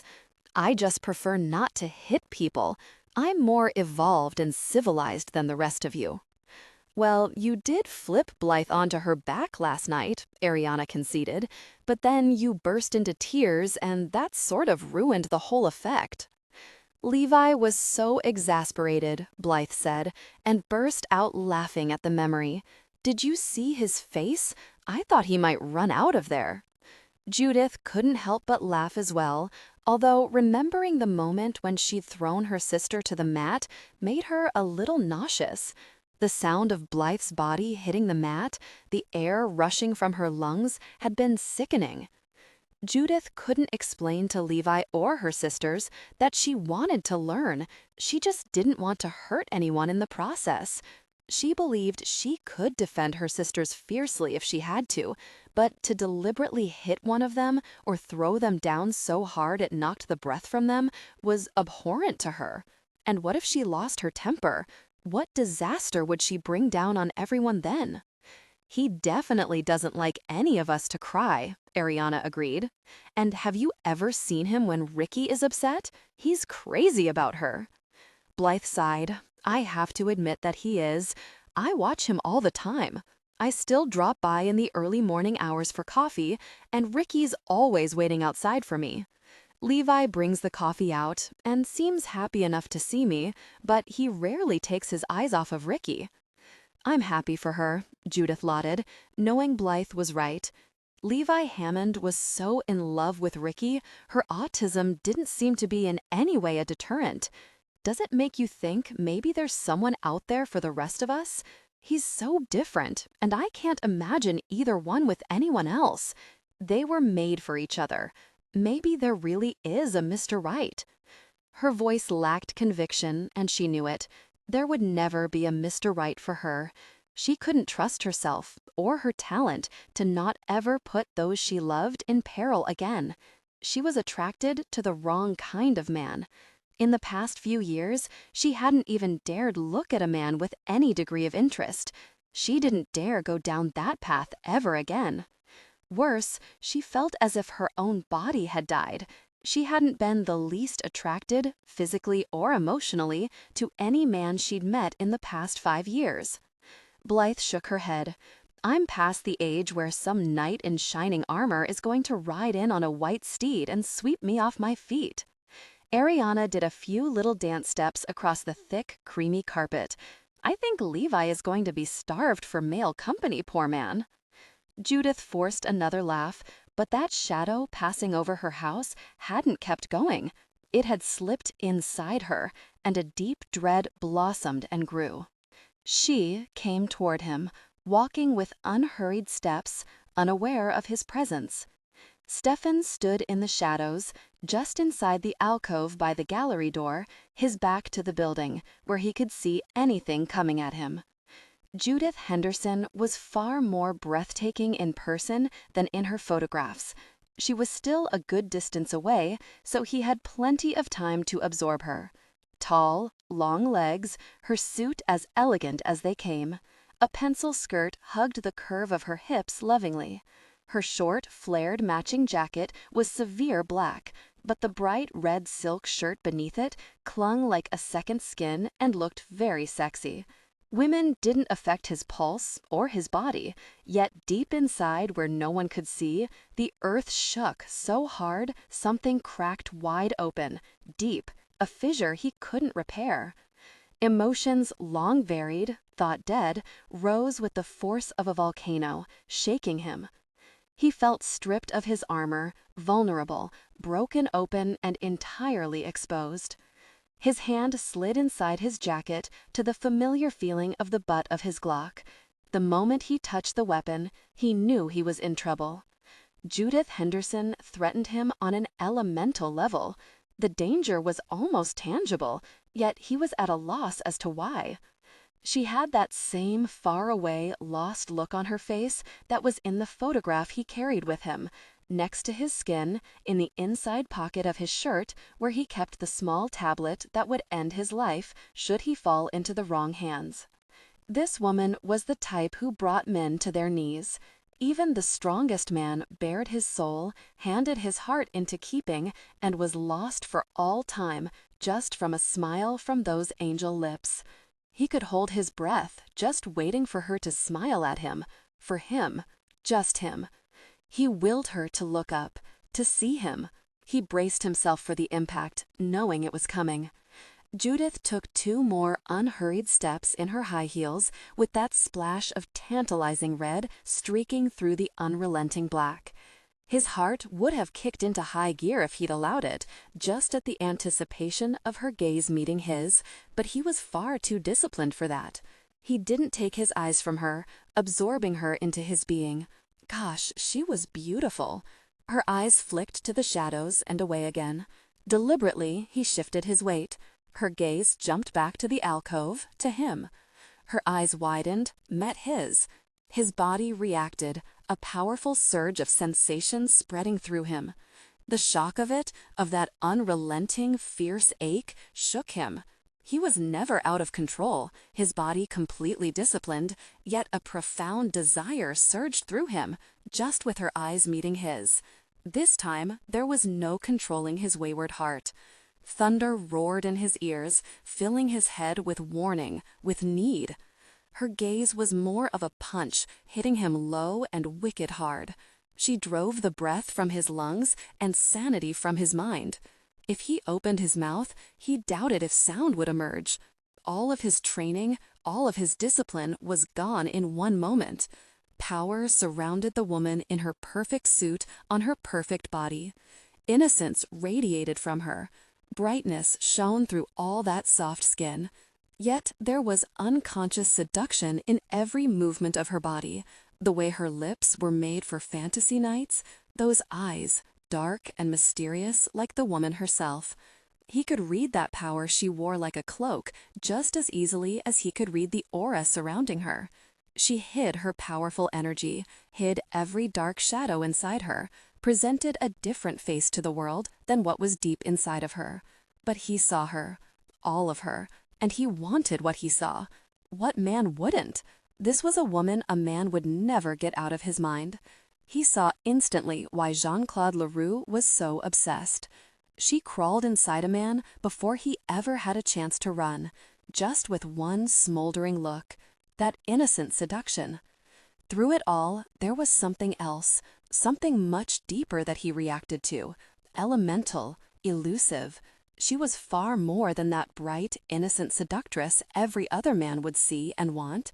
She was filled with sorrow, lost. He wasn't a hero. He wasn't the man who stepped forward and saved the innocent. He was lost himself. Shadows had invaded a long time ago and stolen his life.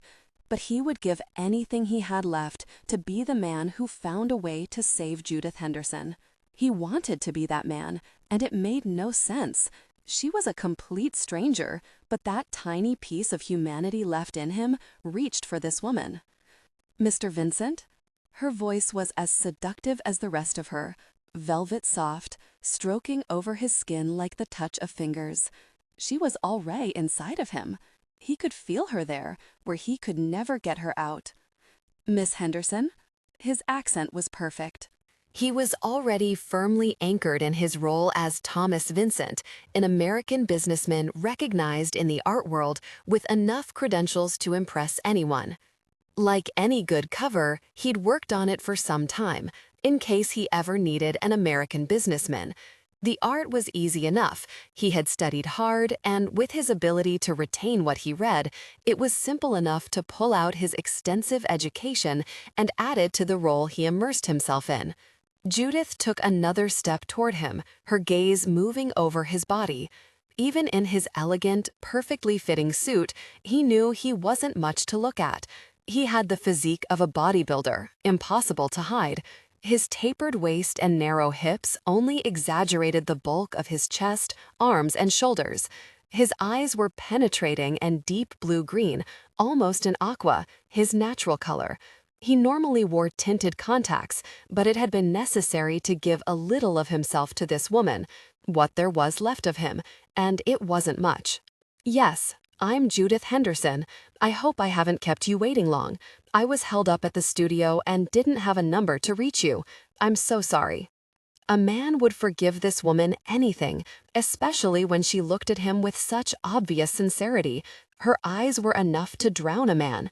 He slowed his breathing and took control of his rapidly beating heart. He sent her a smile, a real one. Her head jerked up, and she blinked rapidly, a sign that his crooked smile had an effect on her. He found he didn't want to play her, not the way he did other marks, but every move was smooth and practiced, traits drilled into him since childhood. He hadn't been the most handsome man in their school. He'd been too rough and edgy to be called that, but he had undeniable charm and a hard, muscular body a woman couldn't help noticing. Sometimes the scars on his face and body were a deterrent, but more often women found them intriguing. "No problem. Sea Haven is beautiful. I spent the time wandering around. You'd said you might be a few minutes late, and it gave me the opportunity to look at the gallery location. Sea Haven certainly appears to be everything the advertisement said. If you're looking for a place to raise a family," Judith said, "this is the perfect place." He flashed another smile. "No family. I just decided I wanted out of the rat race. At my age, peace begins to look good. You're from New York?" She moved up to the gallery door, taking out a set of keys. There was no wasted effort. Every movement was graceful. He stepped close enough to inhale her fragrance. Exotic, citrus, all woman. Stefan had been in the company of beautiful women more times than he could count over the years, but she was the first one to capture his interest, not the interest of the undercover agent, but of the man. It was a complication unwelcome, but not entirely a shock. He knew from his reaction to her photograph that this assignment was going to give him trouble. He just hadn't realized until this moment how much. "Yes, I was a silent partner in a gallery there, but decided I had enough of taxis and parties. I read about this town some years ago and filed it away. The town sounded so charming and unique, an artist's paradise." "An article?" she prompted, with a small smile over her shoulder as she pushed the door to the gallery open and stepped aside to gesture him inside. Gallantly, and because he was always uncomfortable with anyone directly behind him, Stefan stepped back to hold the door for her. Yes, on a supermodel who grew up here. The writer had obviously fallen a little bit in love with the town as well. There were beautiful pictures of the countryside and the ocean with the sun shining on the surface. She flicked on the lights as she turned to face him. Her skin looked inviting, soft and so warm he curled his fingers into a fist and held it tight against his thigh to keep from being tempted into touching her inappropriately. The woman needed to be outlawed. That would be Hannah Drake. Her family has been here for over 100 years. I'm not certain, after New York, our sleepy little town would have all that much to offer you. There's not really a nightlife here, Mr. Vincent. Everything closes up rather early." He kept his wolfish smile to himself. Sweet little Judith had her suspicions. Now, why would an innocent woman be in the least skeptical about a buyer wanting to live in her quaint, charming town? She looked the epitome of cooperation, every graceful movement soothing. Her steps were unhurried as she moved through the spacious, beautiful gallery toward what clearly was an office. One would never think they were in a chess match with such a beautiful, soothing woman gracing the gallery. He indicated the deserted street. Doesn't look like a nightlife, but I noticed a crowd moving around in the store 2 doors down. Every third Friday evening of the month, we hold an artist's walk. The various shops participate. We have wine tastings, and it's a good draw for a crowd. Usually, I open the gallery for the event, but I actually hosted the event in my own shop this evening, which is why I was a little late. Fortunately, my sister locked up for me. Ordinarily, it's very quiet here at night. Just what I'm looking for, he assured her, just as charming right back. He could match her play for play. He was the pro. As smooth as she was still an amateur. He found himself looking forward to the exchange. She sent him another look from over her shoulder, her silky black hair cascading like a waterfall, adding to the already painful ache in his groin. She looked like an exotic flower, exquisite and rare.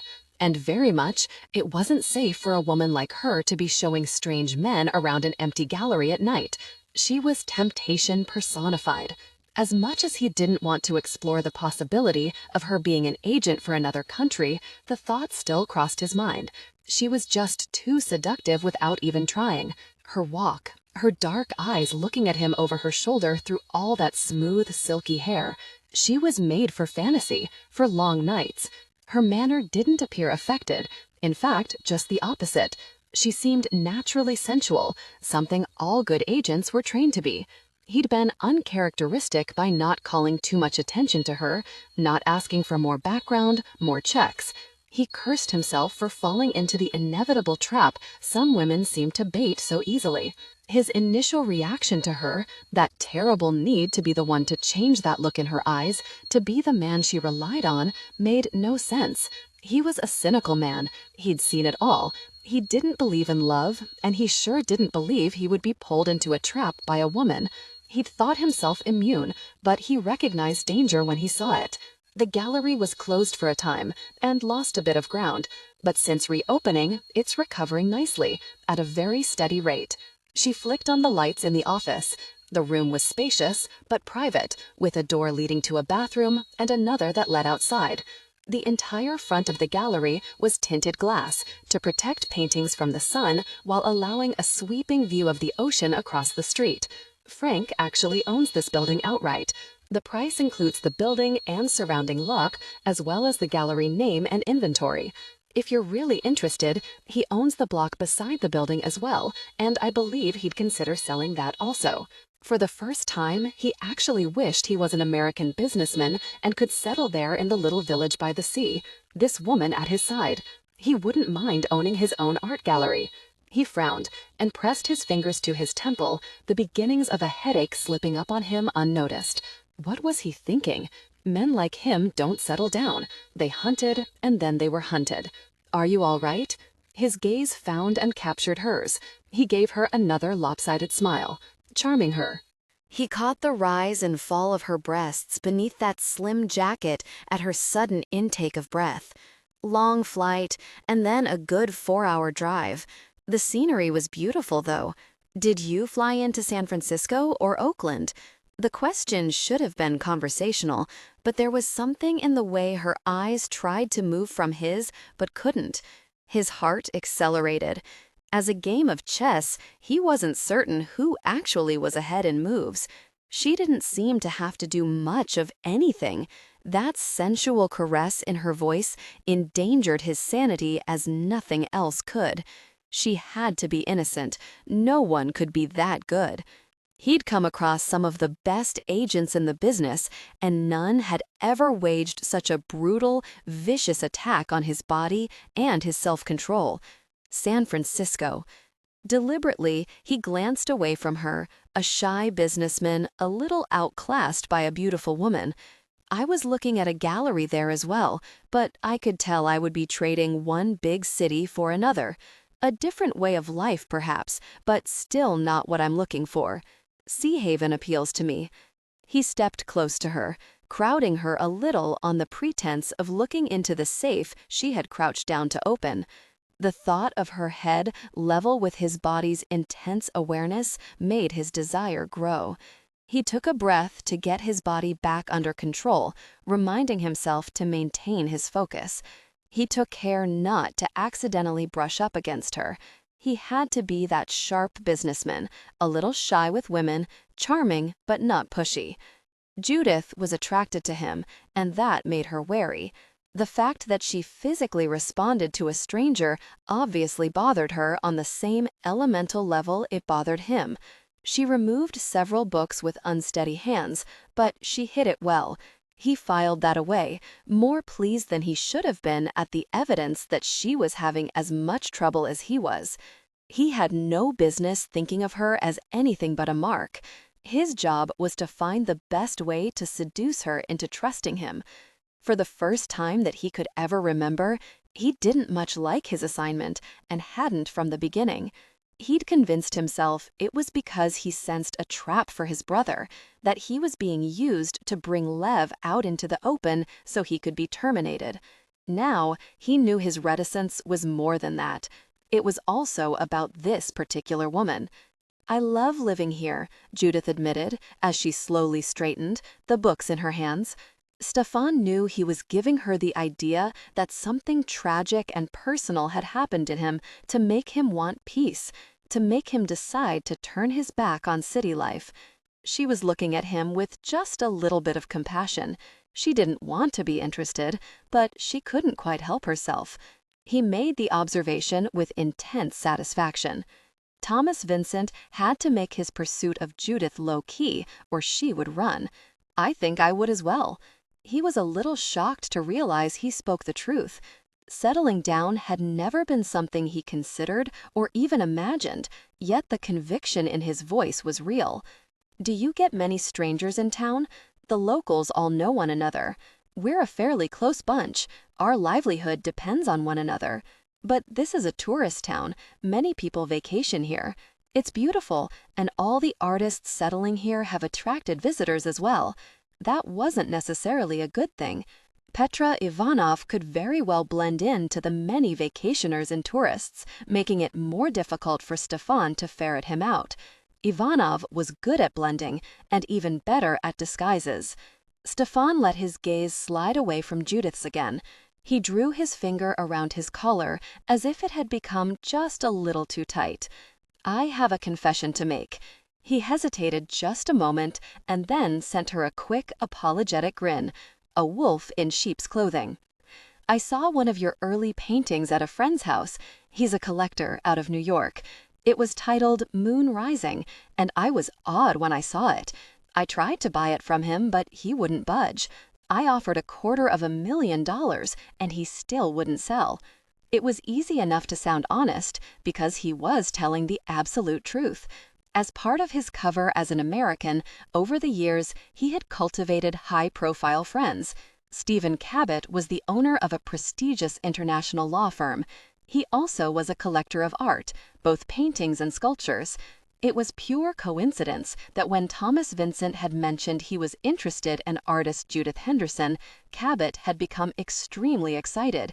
He raved over a painting he'd acquired some years earlier and took Thomas in to see it. Stefan's reaction had been that same physical one he'd had the first time he'd viewed her paintings in her file.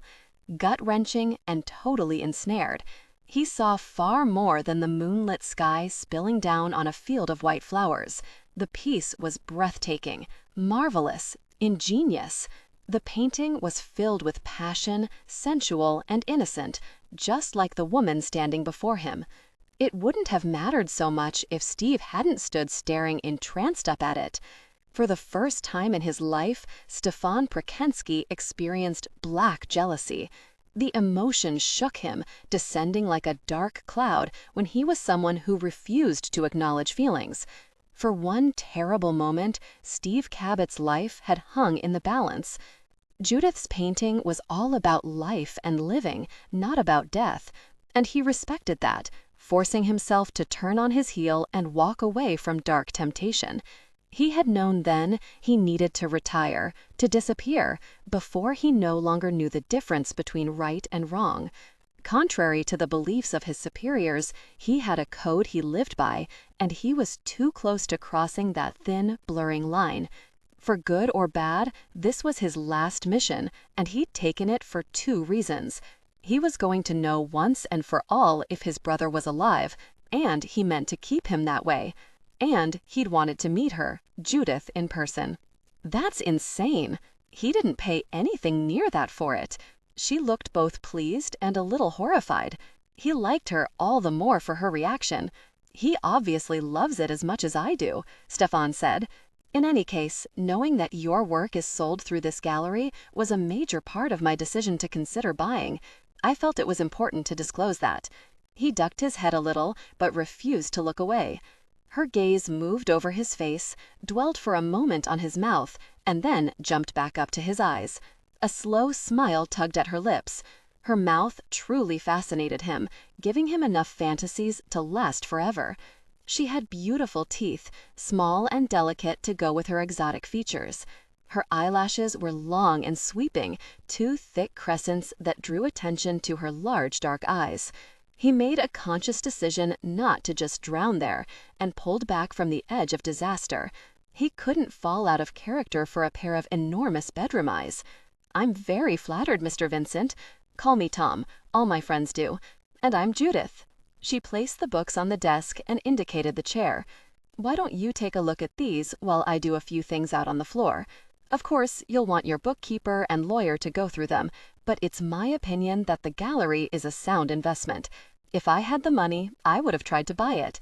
He frowned at her. She sold her kaleidoscopes all over the world as well as her paintings. She had her own shop and worked as a manager of the gallery. She laughed softly. "I own a farm with my sisters. We pour most of our money into that venture. It's beginning to pay off, but the first few years were tough." "Really?" Interest crept into his voice. "A working farm?" Judith laughed again. "Is it so far-fetched? Your sisters?" He knew very well she didn't have any sisters, any family at all. "All women running a working farm? Don't sound so skeptical. We're actually turning a profit." He leaned one hip against the desk, and while amusement gleamed in his eyes, his expression turned almost eager. "You actually drive a tractor? You know how? All of us do."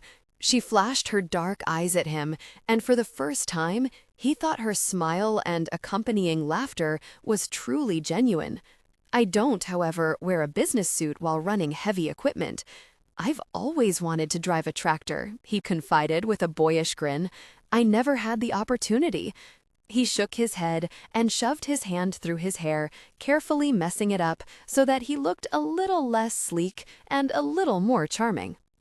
"While you're here, I'll have to take you out to the farm so you can have your chance, Judith," said, and then looked a little shocked at her invitation. He knew she regretted the impulsive offer as soon as it left her mouth. He waited a heartbeat, too. "I didn't mean to put you on the spot, Judith," he said gently. "You don't even know me. As gracious as the offer is, and I really do appreciate it, I wouldn't expect you to take me to your farm." He gave her his best, open smile and looked as innocent as a caged wolf could manage when it wanted its way. She fell into his trap quite neatly. "You're not putting me on the spot at all. I think it would be fun, as long as you don't go wild and wreck the corn beds."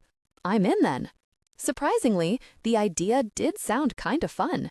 Spending time with Judith was clearly dangerous, but suddenly the idea of riding on a tractor was actually appealing to him.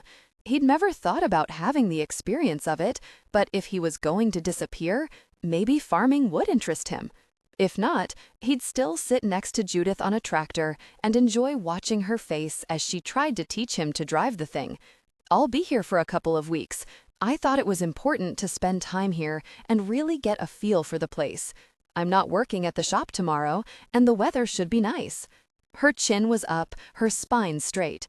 She was determined to see it through, and as quickly as possible before she changed her mind. He kept his smile to himself and sank down into the chair at the desk in front of the open books. It was time to get to work and allow her off the hook before she became too wary. She was already on the verge of flight. What time? Sounds fun. He didn't actually know what fun was, but spending time in her company and sparring with her was definitely intriguing. He had time to establish his presence in Sea Haven before Jean-Claude was broken out of prison and picked up. Hopefully, there would be nothing to do but to leave. In the meantime, he would study the people and get a feel for the town. He would look for Petra Ivanov as well, and if he found him, Ivanov would have to disappear. Stefan couldn't leave him behind to find Lev if his brother was still alive. Let's do 11 or 12. That will give me time to get some work in at home. He made certain not give in to the temptation to look up, studiously studying the book. Sounds good to me. If you write down the address, I can find it. I'll bring lunch, otherwise you'll think you have to provide one for me. Why would you think that? He did allow his gaze to jump to hers, amusement showing through. You're that kind of a woman? Her eyebrow went up. What kind of a woman would that be? The hospitable kind, of course.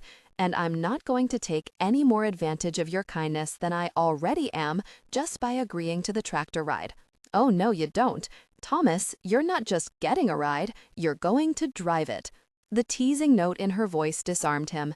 He'd never really engaged in teasing with a woman, and he pushed down the warmth spreading through his body. He had to remind himself he wasn't Thomas Vincent, that he was seriously playing this woman. None of it was real, no matter how real it felt to him. He sat up straighter, or how real he wanted it to be. Cursing under his breath, he forced himself to keep from looking at her again. He had more discipline than this. How in the world could he allow a woman to rock his world? She was just like everyone else in his world, a target, disposable, a tool to be used and thrown away. He had no other way of life, and he didn't know how to change, or even if it was possible. Are you thinking of chickening out? He closed his eyes briefly. Her voice, velvet soft, bedroom husky, slipped under his skin and found its way inside of him, no matter how much he tried to punch up his armor. He couldn't stop the stealing glance. She was sitting on the edge of a counter, her long, slender legs crossed, that modest skirt suddenly not quite as modest. Again, he had the feeling she had no idea how alluring she looked sitting there, or the intense thoughts she might inspire in a man's head. Her hair fell like a silky waterfall, cascading over one shoulder, covering one breast, a rain of blue-black, straight and shiny. He felt an overwhelming surge of desire, a powerful pull to connect with her intimately, to lose himself in her presence. Judith sucked in her breath sharply and pressed a hand to her heart. Her gaze met his. Immediately that 1-2 punch to his gut came. She slid off the counter and pulled the edges of her jacket together protectively. "Who are you?" she whispered. "What are you? Because you're no ordinary businessman from New York." Her hand crept toward the phone. She actually took a step back, and then, as he stood, suddenly bolted around the counter. Her hand swept up the receiver. He was there at the same time, cursing his wayward mind, astonished that she was so psychically gifted that she either read his thoughts or felt them and knew she was in trouble.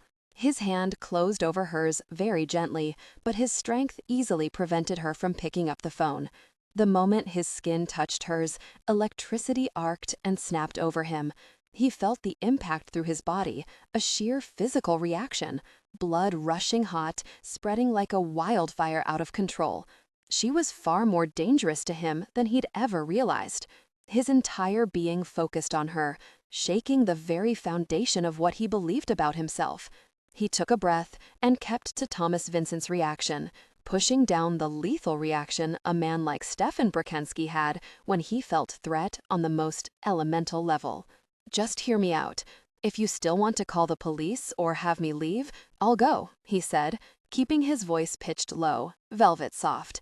Stefan knew Judith didn't really have much choice in the matter. He had her hand pinned, but she wasn't thinking about that. He could tell. He didn't make the mistake of smiling. He didn't feel much like smiling, and doubted if bashful American businessman Thomas Vincent would either. "I don't tell people." He broke off and shook his head, letting go of her hand and shaking his head. "You're going to think I'm insane. Look, let's just call it a night and I'll look at the book some other time. He ran his finger around the inside of his collar again and rubbed the bridge of his nose, looking, for all the world, like a very uncomfortable man. Just tell me. Judith's dark gaze slid away from his, giving him a glimpse into her insecurities. Her psychic abilities were strong. He could feel the sheer potency of her energy surrounding his. When his energy rubbed hers, the boost was so powerful he expected to see sparks, an explosion, something tangible. Yet Judith didn't feel in control of her power, and that gave him an advantage. If she was uncertain of herself, that left the door open for inexplicable things to happen, like Thomas Vincent accidentally sending his fantasy straight into her mind. He shrugged. Fine, I have certain abilities, and I think Sea Haven has an energy that amplifies. He trailed off uncomfortably again. The moment Thomas's hand had settled so gently over hers with such hidden strength, preventing her from calling the sheriff, Judith's entire body felt the surge of heat rushing between them. The fire was hotter than anything she'd ever experienced, a flash of need that grew and spread and left her aching and restless. "Well, you're here. I'll have to take you out to the farm so you can have your chance," Judith said, and then looked a little shocked at her invitation. He knew she regretted the impulsive offer as soon as it left her mouth. He waited a heartbeat. 2. "I didn't mean to put you on the spot, Judith," he said gently. "You don't even know me.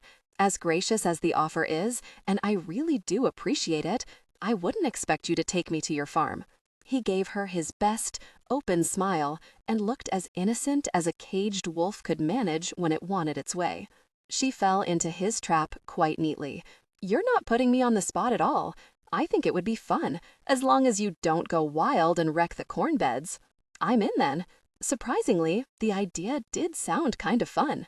Spending time with Judith was clearly dangerous, but suddenly, the idea of riding on a tractor was actually appealing to him. He'd never thought about having the experience of it, but if he was going to disappear, maybe farming would interest him.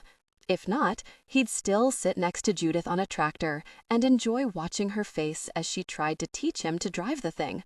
"I'll be here for a couple of weeks. I thought it was important to spend time here and really get a feel for the place. I'm not working at the shop tomorrow, and the weather should be nice." Her chin was up, her spine straight. She was determined to see it through and as quickly as possible before she changed her mind. He kept his smile to himself and sank down into the chair at the desk in front of the open books. It was time to get to work and allow her off the hook before she became too wary. She was already on the verge of flight. What time? Sounds fun. He didn't actually know what fun was, but spending time in her company and sparring with her was definitely intriguing. He had time to establish his presence in Sea Haven before Jean-Claude was broken out of prison and picked up. Hopefully, there would be nothing to do but to leave. In the meantime, he would study the people and get a feel for the town. He would look for Petra Ivanov as well, and if he found him, Ivanov would have to disappear.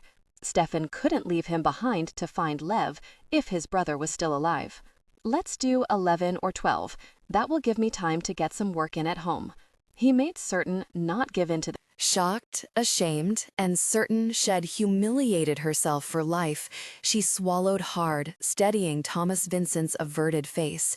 His awkwardness was endearing and completely at odds with his large, muscular appearance, as was his speed and his gentleness. She had done her research on him the moment Inez had asked her to meet with the man. She distrusted outsiders on principle, and since Levi had married her sister Ricky, even more so. Her entire family was fully aware Levi Hammond wasn't his real name, but none of them cared. He was theirs now, and they'd protect him just as they did each other. She'd searched the internet for Thomas Vincent, and his name came up repeatedly in an instant. He was much more than he had said so casually.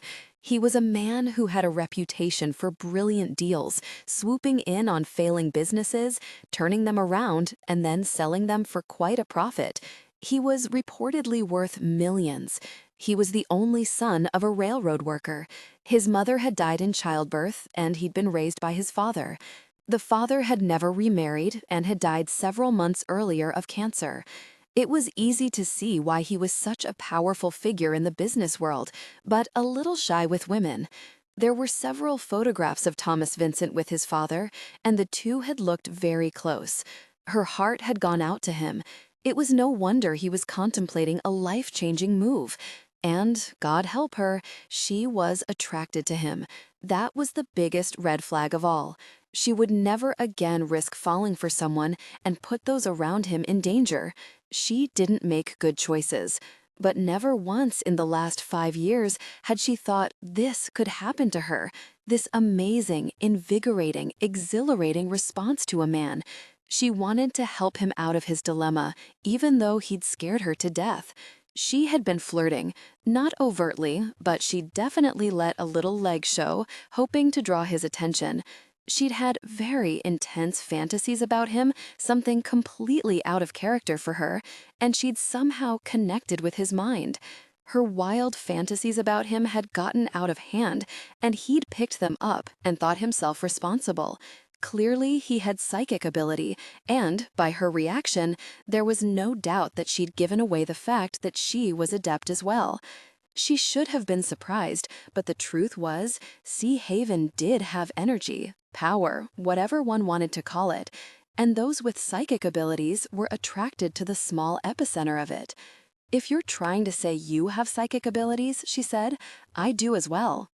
He looked infinitely relieved, sinking back down into the chair by the computer. "Most people think I'm crazy. I never admit I even believe in psychic gifts."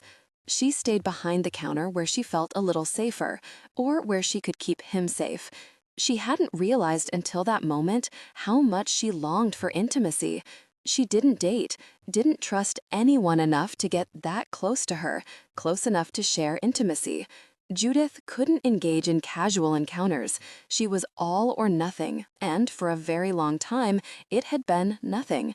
Of course, it had to remain that way, but he pushed his fingers through his hair, messing it up further. She hadn't realized it was as long as it was, or as thick. He had beautiful hair. Judith couldn't help her fascination with the thick, wavy strands, her fingers itching to touch.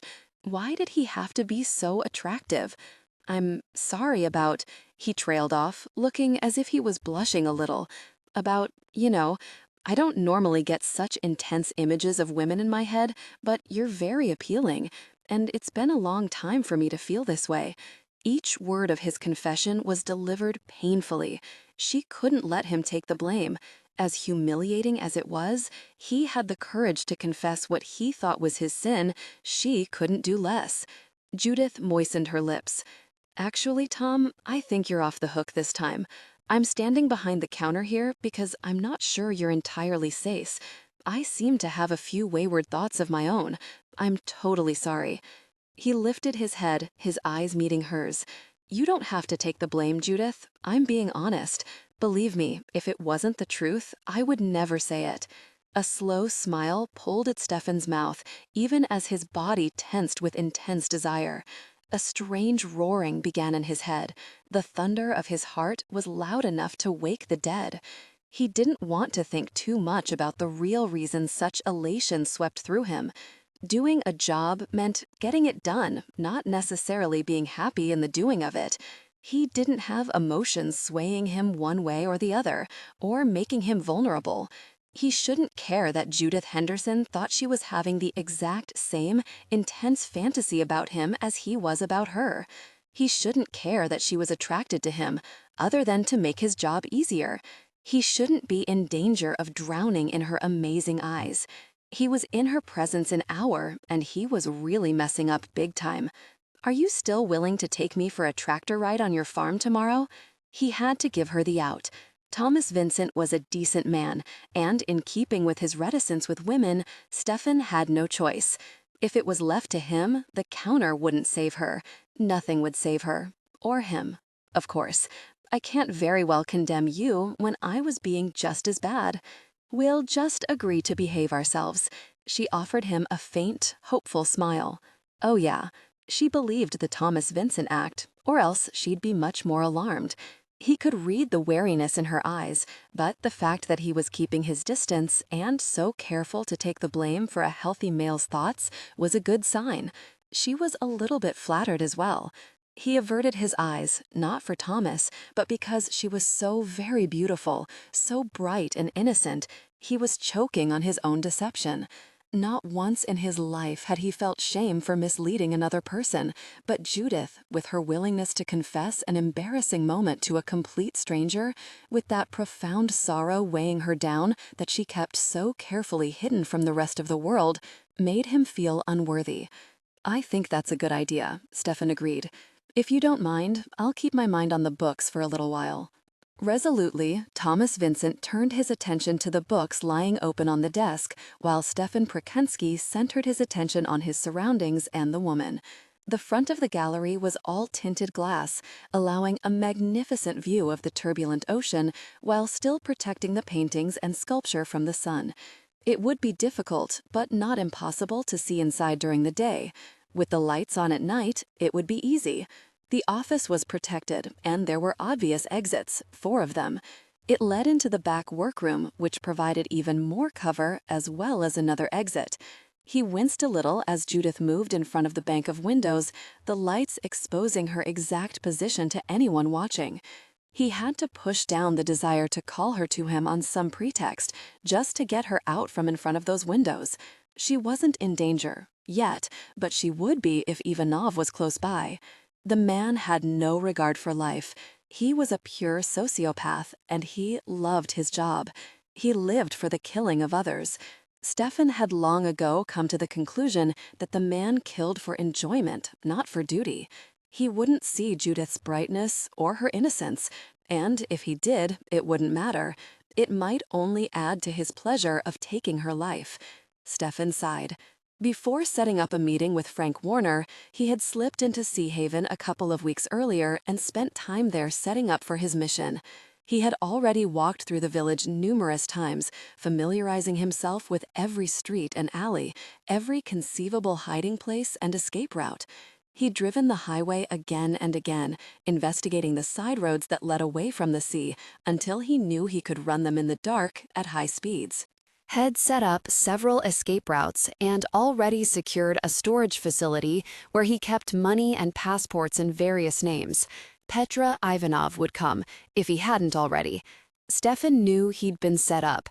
One didn't use his talents to babysit an old girlfriend on the unlikely chance that a prisoner the secret branch of the government was breaking out of a prison would elude the very agents helping him escape. That made no sense. His being in Sea Haven wasn't about Judith Henderson or Jean-Claude Leruxit, was about finding Lev Prakenskii and eliminating him. And his handler would know Ivanov would have to kill him too. They couldn't leave Stefan alive. He rubbed his temples. Why had they decided to retire a couple of their best operatives? Was there a purge going on for a reason? Had some reporter uncovered the truth about the orphanages that had really been schools to train agents and assassins? In the new government, with the alliances that had been formed, it might not be in the best interests of the country to have those schools discovered. "Headache?" Judith asked sympathetically. "I've got aspirin in the medicine cabinet." She'd been watching him just as closely as he'd been observing her. "I think I'll call it a night, if you don't mind. Too much traveling and not enough sleep. It would give him another excuse to see her again after the tractor ride. Of course I don't mind." Judith was as agreeable as he knew she'd be. He was a master manipulator, trained in the best schools, every lesson a life or death one. He had survived, and someone like Judith had no chance against him. He tasted bitterness in his mouth and kept his eyes averted as she locked up the safe. The moment Stefan stepped outside the gallery into the coolness of the night, he knew he was in the biggest trouble of his life, maybe in for the biggest fight for his life. It wasn't the sniper who had him in the crosshairs, or the itch on the back of his neck that told him the assassin was definitely in the small village of Sea Haven. He was an operative, trained practically from birth to use people, surroundings, anything and everything as tools. Yet instinctively, without thought, he put himself between Judith Henderson and a sniper's bullet, instead of using her body to shield his. Everything in him froze. What in the world had he just done? What was wrong with him? His actions didn't make sense. He stood, completely exposed, his body blanketing hers, the scent of her enveloping him. The wind tugged at her hair and strands blew back at him to slide temptingly over his skin. He was astounded at his actions, shocked, horrified even, but his feet wouldn't move. One shift, and he would be on the far side, placing her body between his and the water tower, where he was certain Petra Ivanov lay up there with a rifle and scope. Petra was there. Stefan felt him, felt the slick wash of menace that always alerted him, one of many psychic gifts. Still, he didn't move. Where in the world was his ingrained sense of self-preservation? Years of survival training? All his expertise? Warning bells went off like miniature explosions in his mind. His left palm itched so badly he rubbed it along his thigh. He remained where he was, as if his feet had grown roots. His heart pounded, and he tasted passion in his mouth, a fruit he'd never known but recognized instantly. Judith. She filled up all the emptiness in him. Somehow, in the small space of time he'd spent with her, she'd poured herself into him and brought him something he never imagined: hope. She represented life, living. He was aware of people moving up the walkway to their right from the direction of the tower. He might be able to use the small crowd as a shield, work his way around to get behind Ivanov. If he could, he would track Ivanov back to his lair and kill him. The disposal of his body would be easy enough, and that would give him time to find his brother without fear of exposing him to an exterminator. Right now, the most imperative thing in his world was to protect Judith. He kept his body between the sniper and Judith. His mind demanded to know what in the world he was doing, but his body remained firmly in place. He doubted if Ivanov would take the shot even if he had it. It was too soon. The assassin wanted Lev. His brother had disappeared here, presumed dead, and Petra Ivanov wasn't buying it. His plan was to kill both Prakenskii brothers, not just Stefan, so he wouldn't shoot. But just in case, Stefan's sense of self-preservation should have forced him to move. It was impossible to, and the terrible itch on the back of his neck grew. Gosh, the woman! What in the world was taking so long? "Do you need help?" he offered politely, staying in the role of Thomas Vincent. "The lock seems to be stuck." Judith glanced over her shoulder at him, and his heart nearly stopped. There was something incredibly alluring about her face with that fall of silky hair across it. Her gaze drifted over him, and for a moment, time seemed to stand still. He wasn't the only one tasting passion in his mouth. It was there, in her eyes. He had caught glimpses of fire in her earlier paintings, and he hadn't been wrong. No matter how cool and controlled she acted, the fire was there, seething beneath the surface, ready for the right man to bring out. He pulled back from his thoughts very sharply. What right man? He was nobody's right man. He lived in another world, far from this one, and he had no right thinking a woman like Judith Henderson could be his. Not even in his imagination. Yet, he didn't move. Not an inch. "Let me try." He didn't wait for her to step aside, but reached around her with both arms, trapping her between the door and his body, careful to keep her hidden from Ivanov's scope, while he took the key from her hand. His fingers brushed hers. A jolt blazed through his body, the force of it shaking him. She was more frightening than any enemy he'd ever stalked and killed. She moved him when nothing ever had. A captive in the circle of his arms, she went very still, but he felt every breath she took. Heat rushed through his veins and settled like a fireball within him. He had used his physical presence as an effective tool, extracting information, controlling his body, allowing it to respond when needed, sustaining the intensity for as long as it took. But he couldn't remember a time when his body responded to a woman in the way it was doing now, almost as if it had a mind of its own. The strange and very unique phenomenon was both shocking and exhilarating. He'd never been on a roller coaster, but he felt almost as if he was on one now, thrown this way and that, off balance, all over the place, nearly incapable of breathing. His lungs felt starved for air. He was aware of everything about her, strands of her hair, the length of her lashes, her parted lips, the rise and fall of her breasts, even as he pushed the key into the deadbolt and wiggled repeatedly to get the lock to fall into place. "I have to tell you, Judith," he confessed, half Stefan and half Thomas, "it's getting harder and harder to breathe." He expected her to push him away, anything to save herself or him. Maybe she didn't realize the danger she was in, and it had nothing whatsoever to do with a sniper's bullet.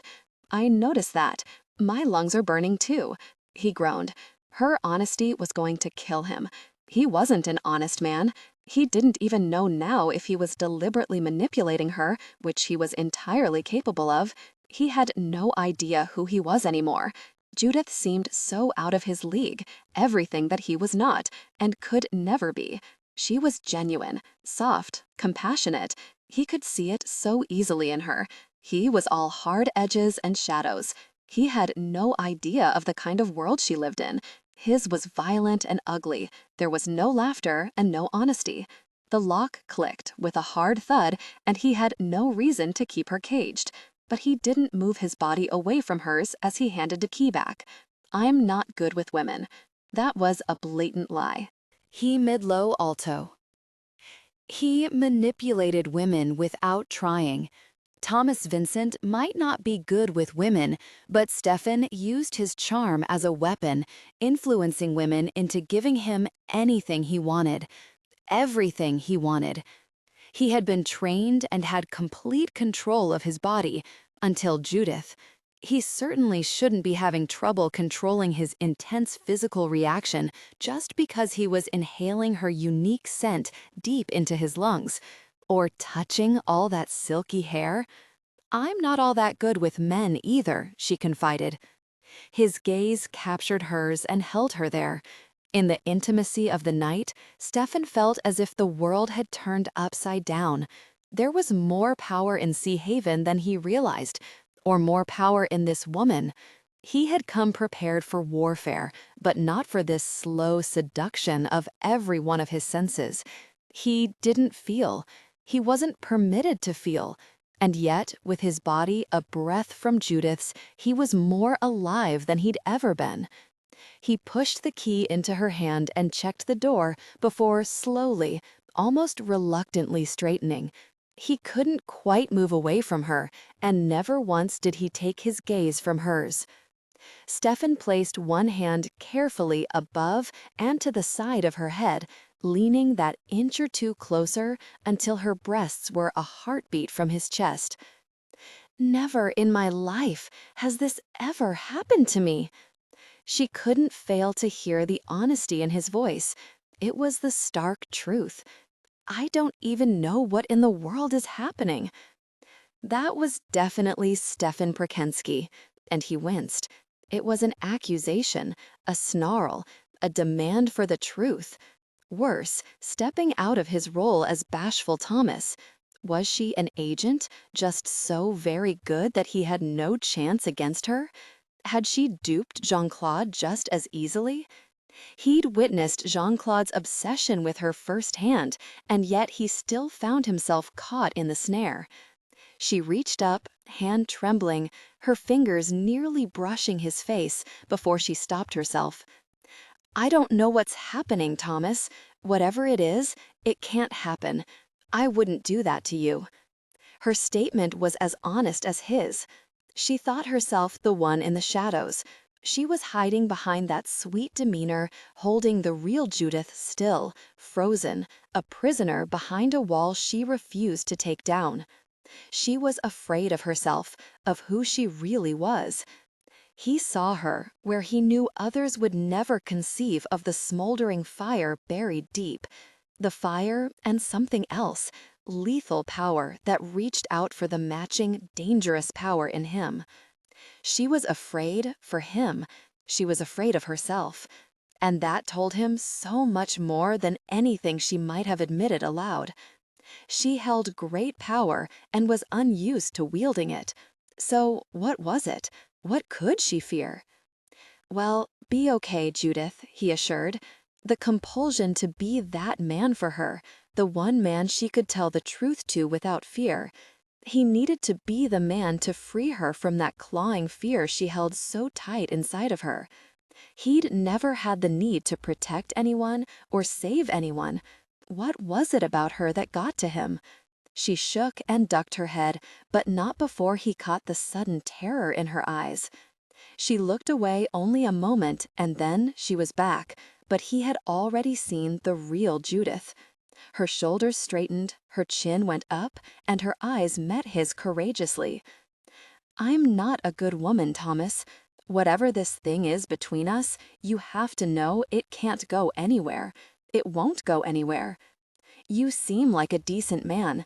I'll work with you if you really are interested in purchasing the gallery, and I'm willing to show you around, but you have to know that's all it can ever be."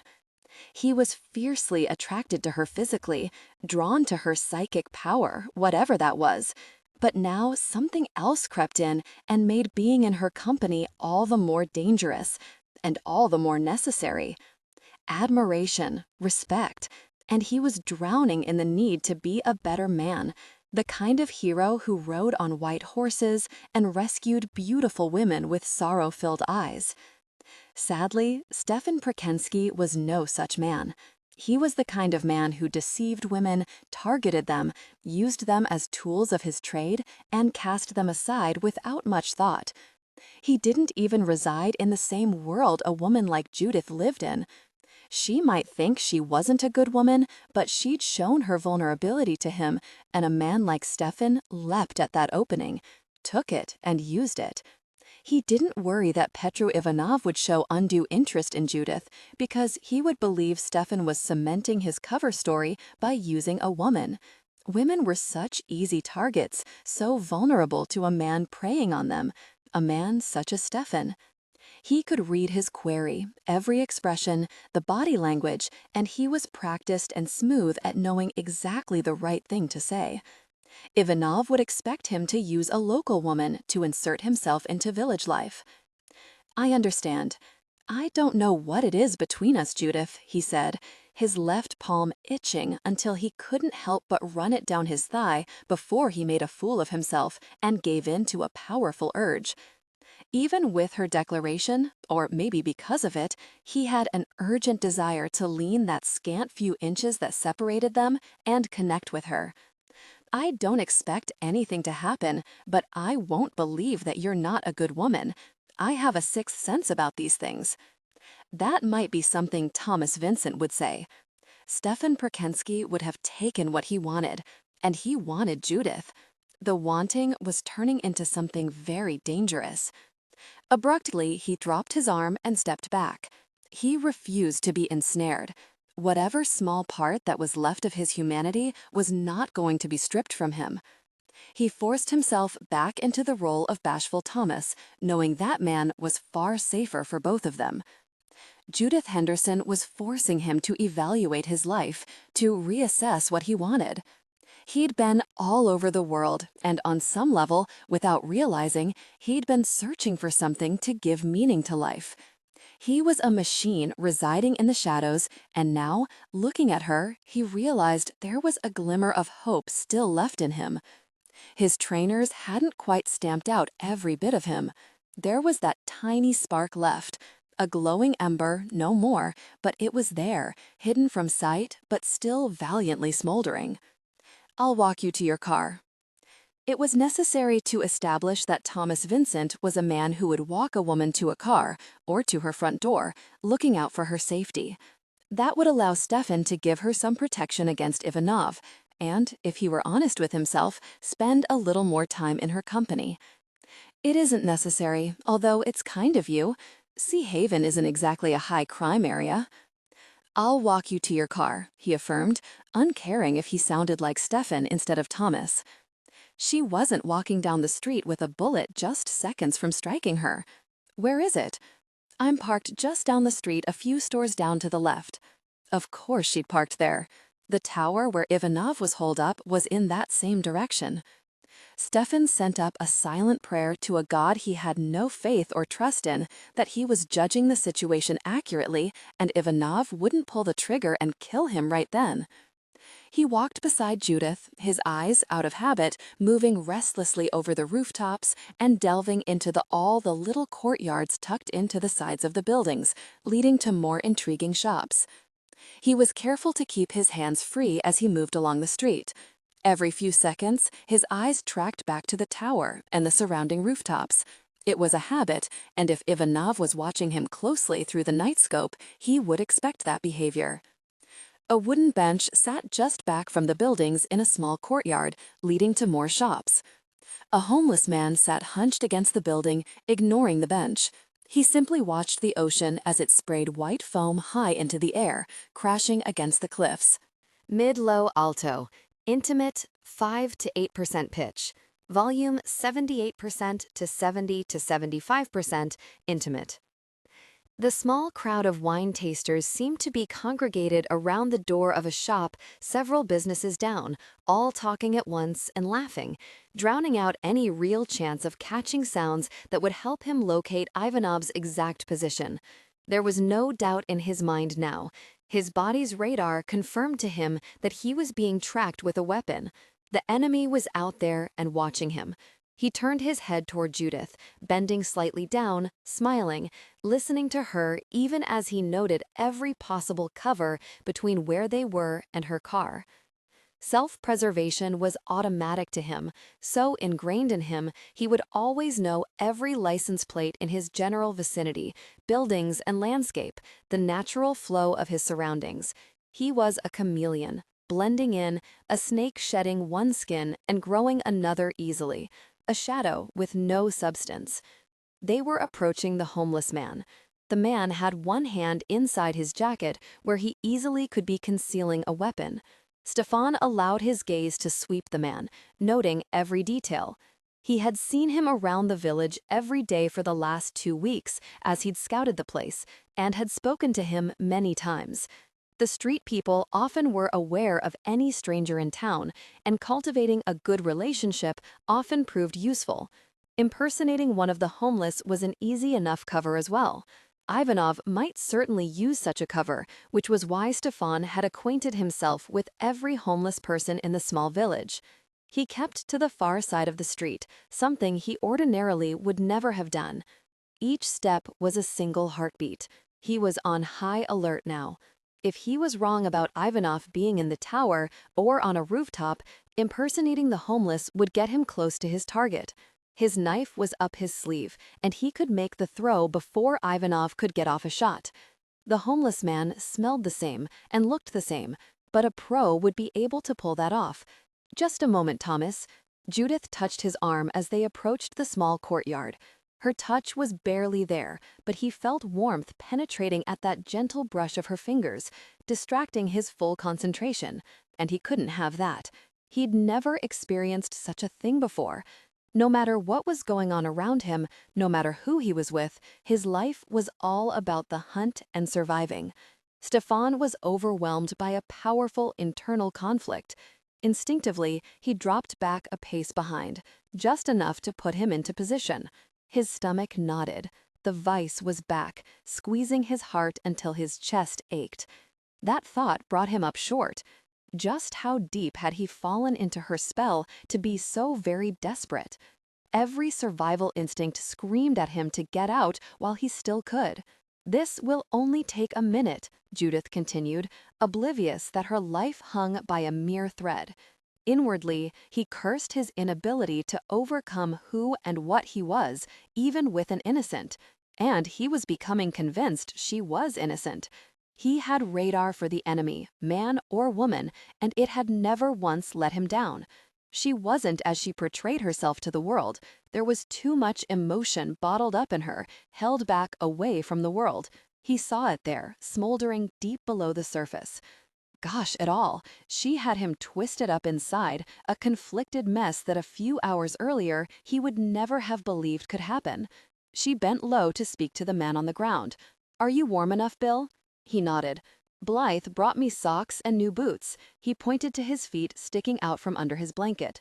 Been nice lately. His gaze shifted to Stefan, then darted away again. Saw the devil today. He stood across the street, just there. He indicated the railing separating the street from the bluffs. Devil had death in his eyes. Judith frowned. I don't know what that means. Like this one. Bill indicated Stefan. Death in his eyes. Judith looked up at Stefan a little helplessly and shook her head as if apologizing for the accusation. That little observation told Stefan more than he'd learned in 2 weeks about the old man. He was most likely gifted, probably was the reason he'd been attracted to Sea Haven, and at one time he'd been a soldier of sorts, probably serving in the Vietnam War. Bill, do you want me to take you to the clinic? Stefan knew she thought the old man was ill, but Bill had no doubt seen Peter Ivanov with his dead eyes and recognized a sociopath. The exterminator could easily be identified as the devil carrying death with him. He didn't want to think too closely about what this man had seen in his own eyes. Bill shook his head, shrinking back as if the idea of a clinic was far worse than facing the devil, and maybe for him it was. Have you eaten today? Bill nodded. Still got credits at the store and coffee house. Judith smiled at him. Have a nice evening, Bill. You too, Miss Judith, the old man mumbled. It was obvious to Stefan that Bill felt genuine affection for Judith. It had taken a concentrated effort over time to get the old man to even speak with him briefly, exchanging only pleasantries. The occasional hot coffee and pastry hadn't been enough to loosen his tongue. I'm sorry for what he said about you, Judith said. He gets confused sometimes. He's been on the street for years. Everyone contributes, even the high school students. They put money on a tab for him at the local stores. He won't take much in the way of help, though. He has several places he sleeps and won't go to a shelter.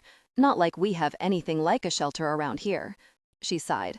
There isn't a lot of help to the mentally ill. He doesn't want help, Stefan replied honestly. He's free. He lives the way he wants to live. She fell silent for a moment, walking a few steps before she looked at him again. Do you think so? He's been around for as long as I've been here, and Inez says for 20 years before that. He actually went to school here and then left for a while. When he came back, she shrugged. He has the right to choose. He fought for that right, and he's entitled to do what he wants. If he chooses to sit in the sun for 2 days without moving, he feels that's his right. Judith swept her hair over her shoulder, her eyes meeting his. Once again, he experienced that strange, unsettling reaction in the pit of his stomach. I never thought of it that way. I always think he's sad, and I feel bad, wishing I could find a way to make his life better. Stefan couldn't help himself. His hand slipped to the small of her back in a gesture that would be natural to anyone but him. His left hand, the one with the itching palm. The moment he touched her, the itch subsided. But the fact remained he had no business tying up one of his weapons. He didn't touch people, and they didn't touch him. The irrational compulsion irritated him. He didn't do things that could get him killed. He clenched his teeth, but didn't deny himself the contact with her. This was a nightmare. She'd sounded so forlorn, lost, in need. What the gosh was he thinking? If anyone was in need, it would be him. He'd lost his soul a long time ago, shed everything human, and yet here he was, thinking he was going to be that man, the one to take that note out of her voice and remove the sorrow from her eyes, the man who would provide a shield for her so that she was never afraid to express any emotion she felt. He wanted to be the man who gave her freedom, the man she turned to in the middle of the night, the one who had the right to touch her, to hold her, to keep her safe. He would kiss that look off her face and share intimacy with her until she couldn't move, only look at him with her glorious eyes and be genuinely happy, not pretending or finding moments, just little pockets of happiness. He would be that man for her. He swore under his breath as they continued down the street.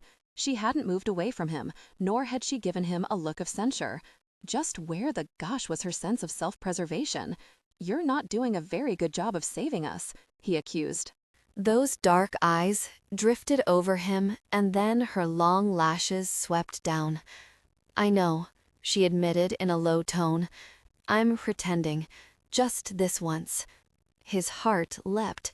She didn't have to explain what she meant. He was pretending too. He swept his hand down that waterfall of silk. It was a long way down, all the way to the curve of her buttocks. Blood pounded and roared in his ears. Heat rushed through his veins. He had an almost overpowering urge to bunch that hair in his fist and drag her head around so he could taste the passion in her mouth.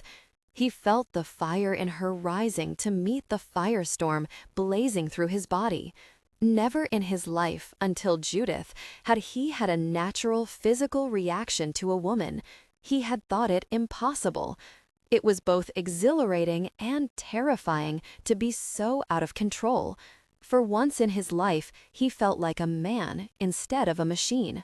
Judith had given him that. He would always have these moments with her if he could allow himself to embrace the feeling.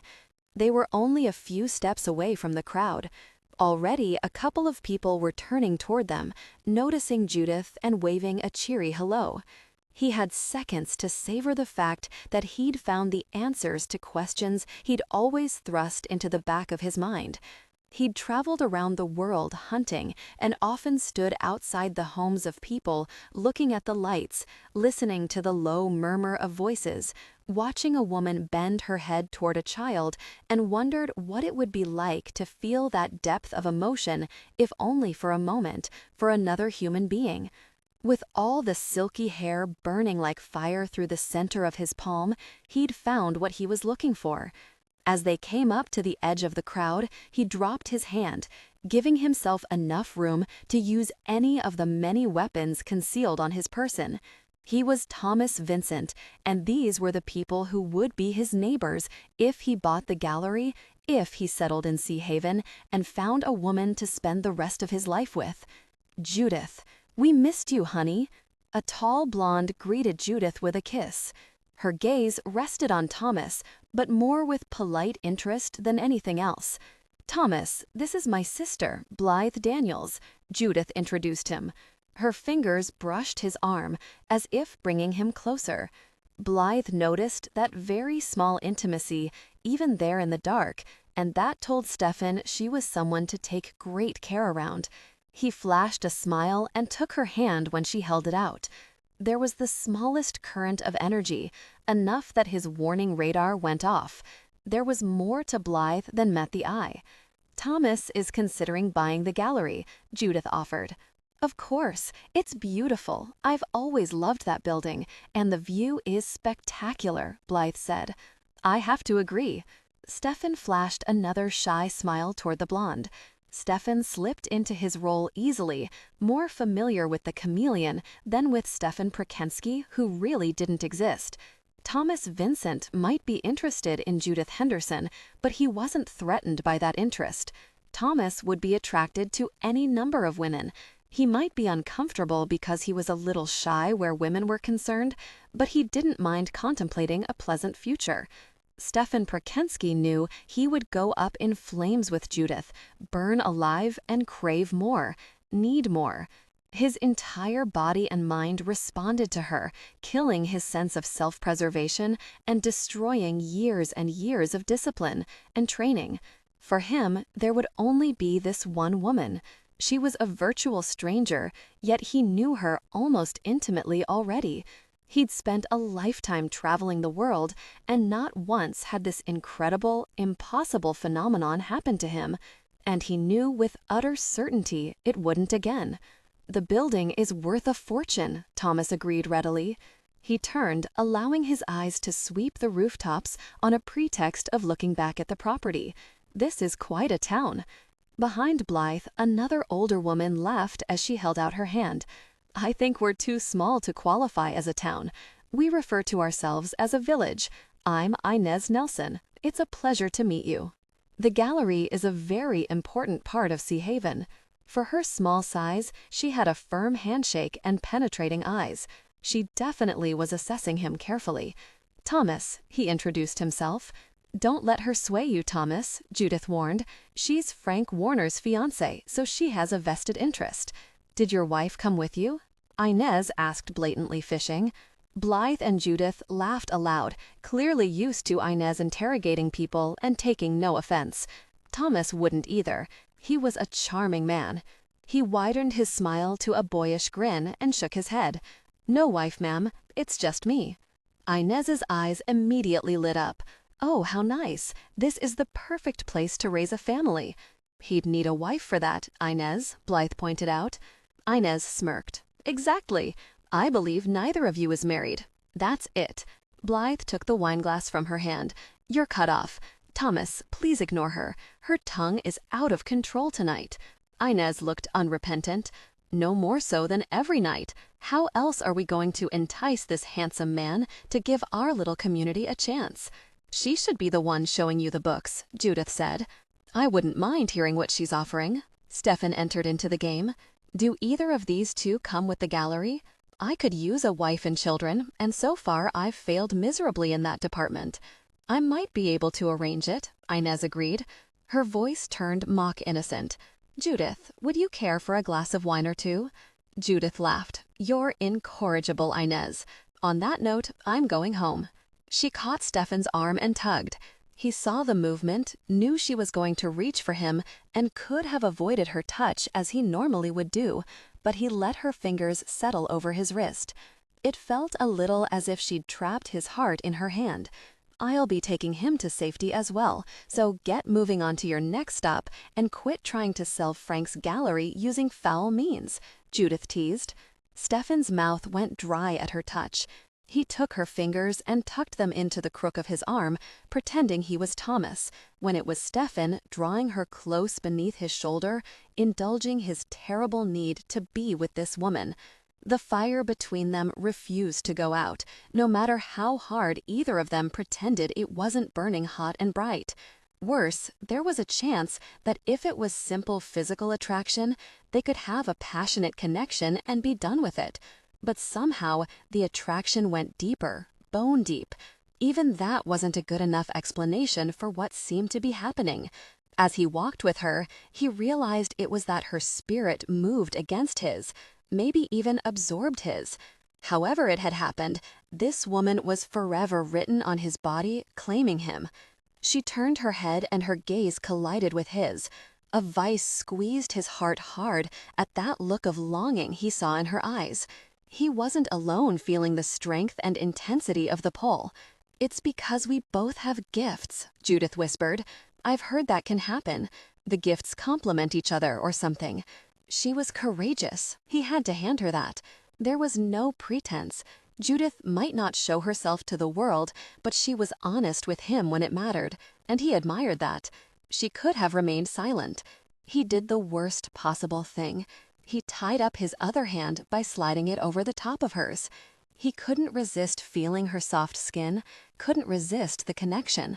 For the first time in his life, he wanted someone of his own to hold on to, someone to see him, someone to make him real and not the insubstantial shadow he knew he was.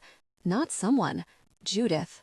"You make it hard to breathe," she admitted, turning her head away from him to look at the ocean crashing along the cliffs. "I thought you were doing that to me," Stefan said, and moved his body more protectively in place to keep Ivanov from seeing her face too clearly if the scope was trained on her. "The building is worth a fortune," Thomas agreed readily. He turned, allowing his eyes to sweep the rooftops on a pretext of looking back at the property. "This is quite a town." Behind Blythe, another older woman laughed as she held out her hand. "I think we're too small to qualify as a town. We refer to ourselves as a village. I'm Inez Nelson. It's a pleasure to meet you." The gallery is a very important part of Sea Haven. For her small size, she had a firm handshake and penetrating eyes. She definitely was assessing him carefully. "Thomas Vincent," he introduced himself. "Don't let her sway you, Thomas," Judith warned. "She's Frank Warner's fiancé, so she has a vested interest." "Did your wife come with you?" Inez asked, blatantly fishing. Blythe and Judith laughed aloud, clearly used to Inez interrogating people and taking no offense. Thomas wouldn't either. He was a charming man. He widened his smile to a boyish grin and shook his head. "No wife, ma'am. It's just me." Inez's eyes immediately lit up. "Oh, how nice. This is the perfect place to raise a family." "He'd need a wife for that, Inez," Blythe pointed out. Inez smirked. "Exactly. I believe neither of you is married. That's it. Blythe took the wineglass from her hand. You're cut off. Thomas, please ignore her. Her tongue is out of control tonight. Inez looked unrepentant. No more so than every night. How else are we going to entice this handsome man to give our little community a chance? She should be the one showing you the books, Judith said. I wouldn't mind hearing what she's offering. Stefan entered into the game. Do either of these two come with the gallery? I could use a wife and children, and so far I've failed miserably in that department. I might be able to arrange it, Inez agreed. Her voice turned mock innocent. Judith. That, too, was strictly the truth. Not Thomas, but Stefan, his lungs burning for air. Touching her was a miracle. Her skin seemed to melt into his. Ivanov would read nothing more into his gestures than a cementing of his cover, but Stefan didn't want the exterminator to get a good visual of her face. For the first time in his life, he felt genuinely protective of a woman. "Has this ever happened to you before?" Stefan asked. Everything inside him stilled, waited for the answer. He knew Jean-Claude. He'd spent a couple of months locked up with that man and knew his obsession with Judith. He didn't want her to have responded to the man with the driving intensity he felt between them. She shook her head. "Never. I don't have relationships. Once, but not like this. I was very young and stupid. This is too fast, too encompassing, and I don't trust it. You shouldn't either. We're going to be adults about this." Her eyes met his again, right? If Ivanov hadn't been watching them, he would have taken matters into his own hands, and Thomas Vincent and his cover could be damned. She would have been up against the side of the nearest building, away from prying eyes, his mouth taking hers, his body filled with intense desire. The real damn thing. Was that adult enough for her? She inhaled sharply at the flare of heat in his eyes. He knew she could see that smoldering fire he couldn't hide from her. "Right?" she whispered again. He wanted to reassure her, but she'd been courageous enough to be honest with him, and he could do no less. "I'll try for you, Judith, but in all honesty, I've never had this feeling for any woman." She might believe it of Thomas, but not of Stefan. There was no Stefan. He wasn't real. That man who seduced women out of their secrets and left their lives in ruins. No matter that the women were spies or working for criminals, there was nothing easier for him, and yet now he had no idea what to do with her. He wanted to run away with her and never look back at his past, shed the assassin and become her hero, the man who would fill her nights and days with nothing but happiness. Who the hell was he kidding? He didn't know what happiness was until he'd walked down a dark street with a woman who was virtually a stranger. "I can be that man," he said aloud. The words slipped out before he could stop them. For a moment, her eyes went liquid.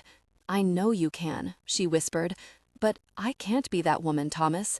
I want to be, but I can't." He heard the regret, the pain, in her soft murmur, and his heart did a hard somersault. She was killing him, as surely as Ivanov's bullet would. Thomas. He detested Thomas, his biggest rival. The man would destroy any chance at all he had with the one woman who counted in his world. "Well, see," he said, uncaring that she heard him. It was a warning, and he meant it. Walking along the wooden sidewalk, with the wind blowing a fine mist across his face, and Judith's hand tucked into the crook of his arm, he had the strangest feeling of peace. He allowed himself to indulge in fantasy for that last few feet before reaching her car. "This is mine," she announced, putting her hand on the hood of her Mini Cooper. She sounded as regretful as he felt. Stefan stepped in front of her, effectively preventing her from walking around to the driver's side. "I'm coming out to your farm tomorrow to drive the tractor, and I'm bringing lunch." She took a breath and pushed at the hair blowing over her shoulder into her face. "You know that could get us into trouble, don't you?" He nodded slowly. "I'll keep you safe." She took a breath and nodded. "All right then, I'm counting on you." His first step toward being that man, and he already knew he was going to blow it. If the street hadn't been filled with her friends and Ivanov hadn't been lying in wait up in a tower, he would be kissing her senseless. Stefan forced himself out of her way, almost afraid to let her go, fearing she would slip away. Truthfully, he was even more afraid of himself, that the shadow man would come to his senses and simply disappear into thin air, leaving only Thomas behind. He went with Judith into the street and opened the car door for her. She stood for a moment just looking at him, and he realized she was every bit as afraid for their moment to end as he was. "Thank you for a strange but rather wonderful evening, Thomas," Judith said, and slipped into the car. "You're very welcome," he said, as he closed her door and patted it before giving her a friendly wave and walking back to the wooden sidewalk, taking danger with him. Stefan stood on the edge of the sidewalk, watching until Judith's car was safely down the street, lights disappearing as she rounded a corner, before he turned back toward the gallery. He let his gaze sweep the rooftops without lifting his head. In the darkness, it would be impossible to spot Petrart Ivanov. The exterminator didn't make mistakes. He also wasn't much of a long-distance assassin. He liked up-close work, rather than a rifle. Keeping his steps unhurried and measured, shoulders straight, Stefan strolled down the main street, checking out the various storefronts of the shops he passed, as if he were simply acquiring knowledge of Sea Haven's community. The ocean rolled and sprayed across from him, the windows of the stores reflecting the shimmering moon as it emerged from behind a veil of clouds. His years of experience gave him the discipline needed to take his time, to maintain an even pace. If Stefan didn't believe his brother was dead, then neither did Petrard. Ivanov had written the report on Lev's death in an effort to make everyone believe the hunt for Lev was over. The exterminator had lost the trail here in Sea Haven. Stefan was certain now he was nothing more than bait for the assassin to finish the job. The water tower was a little over 3 stories high, which gave Ivanov a good view of the street, the stores, and rooftops on 2 streets.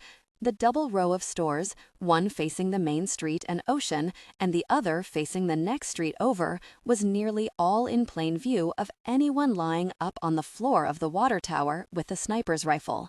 There were only a few places hidden from his sight, and Stefan's body itched to get to one of them quickly, but he forced himself to keep to his casual saunter. He strolled, carefully studying each building as Ivanov would expect him to do. Between the water tower, where Judith had parked her car, and Stefan's ultimate goal, there were 3 stores and his gallery. His. That brought him up short. He had to be solidly in character to think that. He pushed the stray thought aside and continued with his hunt. The one smaller building, a wine shop, was a flat roof, but the others were sloped or steeply pitched, as were most of the buildings on the main street. They were close together, providing another route through the town. Deliberately, he slowed his steps, not wanting to reach his goal until the small crowd of people had completely enclosed themselves in the wine shop. Music and laughter poured into the street, the people unknowing of the 2 dangerous men hunting each other on their quiet streets. The narrow alley leading back to the second row of shops was just past the gallery, just ahead. Once inside that space, the gallery would shield him from view, and Ivanov would have to shift position to keep him in sight. The mouse would become the hunter of the cat. Stefan just needed a couple more minutes, a few more steps. He let out his breath slowly, evenly. No hurrying, just strolling through town, getting acquainted with the layout. 3 more unhurried steps, and he turned into the small courtyard beside the gallery, leading to the shops behind the main street, the one blind side the assassin had. He sprinted behind the gallery, knowing Ivanov wouldn't panic for a few minutes, assuming he was exploring and would reappear soon. The back porches were small, and stone steps led through gardens of flowers and green plants. Immediately. Intimate, 5 to 8% pitch, volume 78% to 70 to 75% intimate. Immediately, he sprinted through the brush and flowers, racing around the gallery between the 2 rows of buildings, staying in the shelter of the back porch's overhang, coming up behind the corner structure. The tower was in his sight now, and he crouched low, going completely motionless, waiting with all the patience of a great jungle cat. Thomas Vincent was gone, and in his place, Stefan Prakenskii became what he was, a hunter, and he was hunting, totally in his element. He completely shed his brilliant but bashful businessman persona and moved quickly to turn the tables on the assassin. He felt his lungs expand, and something stealthy and feral unwound in the coil of knots in his belly. The minutes ticked by, one slow second at a time. The sky darkened again as the clouds moved swiftly, obliterating the light from the moon. Even with the expanse of ocean surface, the darkness went from gray to inky. The wind built to a howl and then subsided, gusting off the sea in a fit of temper. Stefan's gaze continually swept the rooftops, looking for all the places a sniper could hide with a full view of the main street of town, but always came back to the tower. There were several water towers in town. Many had been converted to be used for other purposes, but the one on the main street gave the best view of the streets and buildings. There were only a few blind spots, and Stefan crouched in one of them.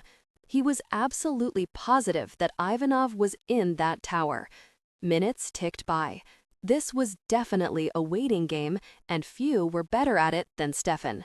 His breath slowed, his heart, his body, calm and coiled, just waiting.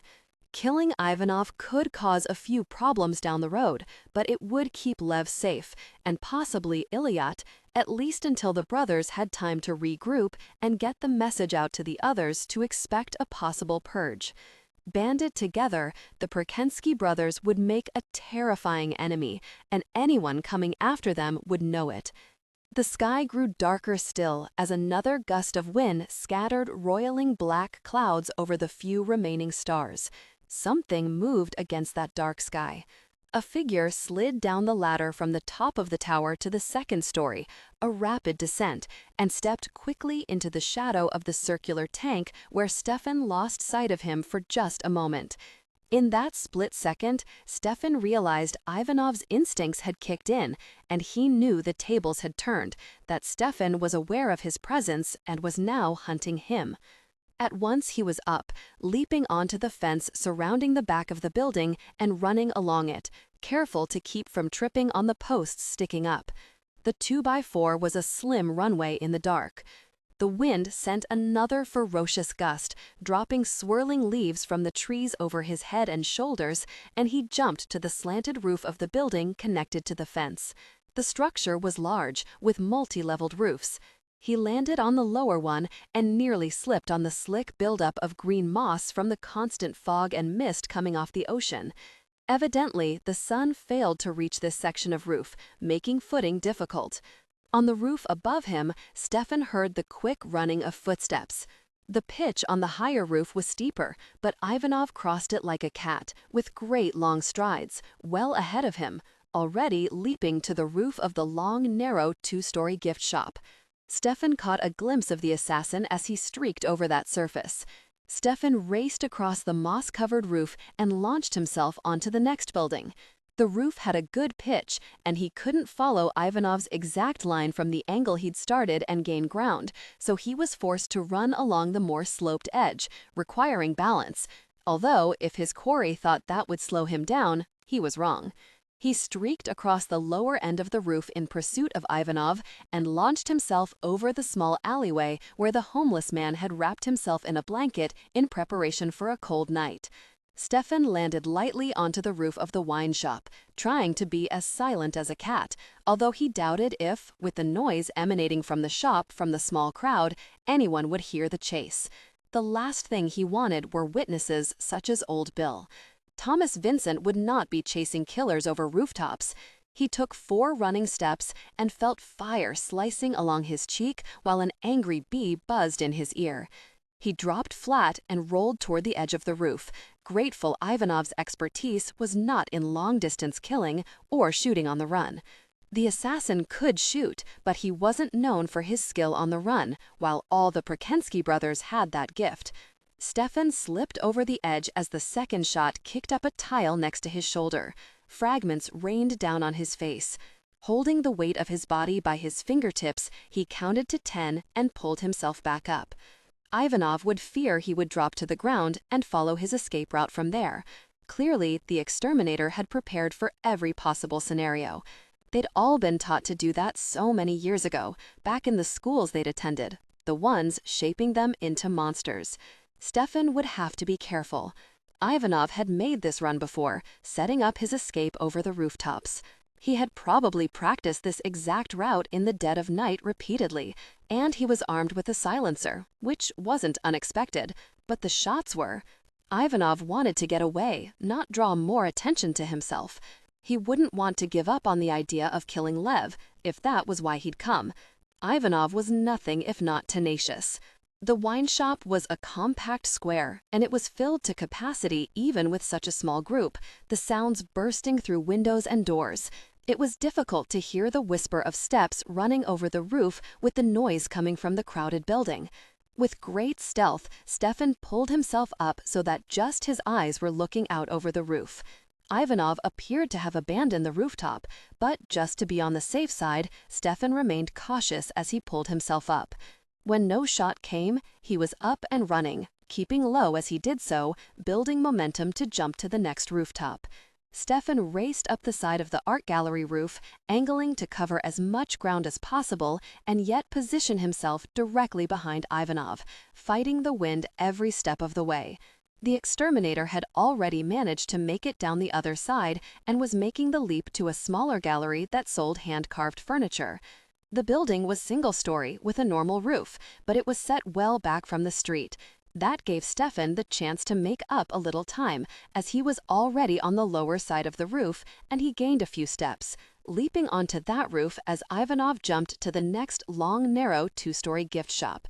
Stefan caught a glimpse of the assassin as he streaked over that surface. Stefan raced across the moss-covered roof and launched himself onto the next building.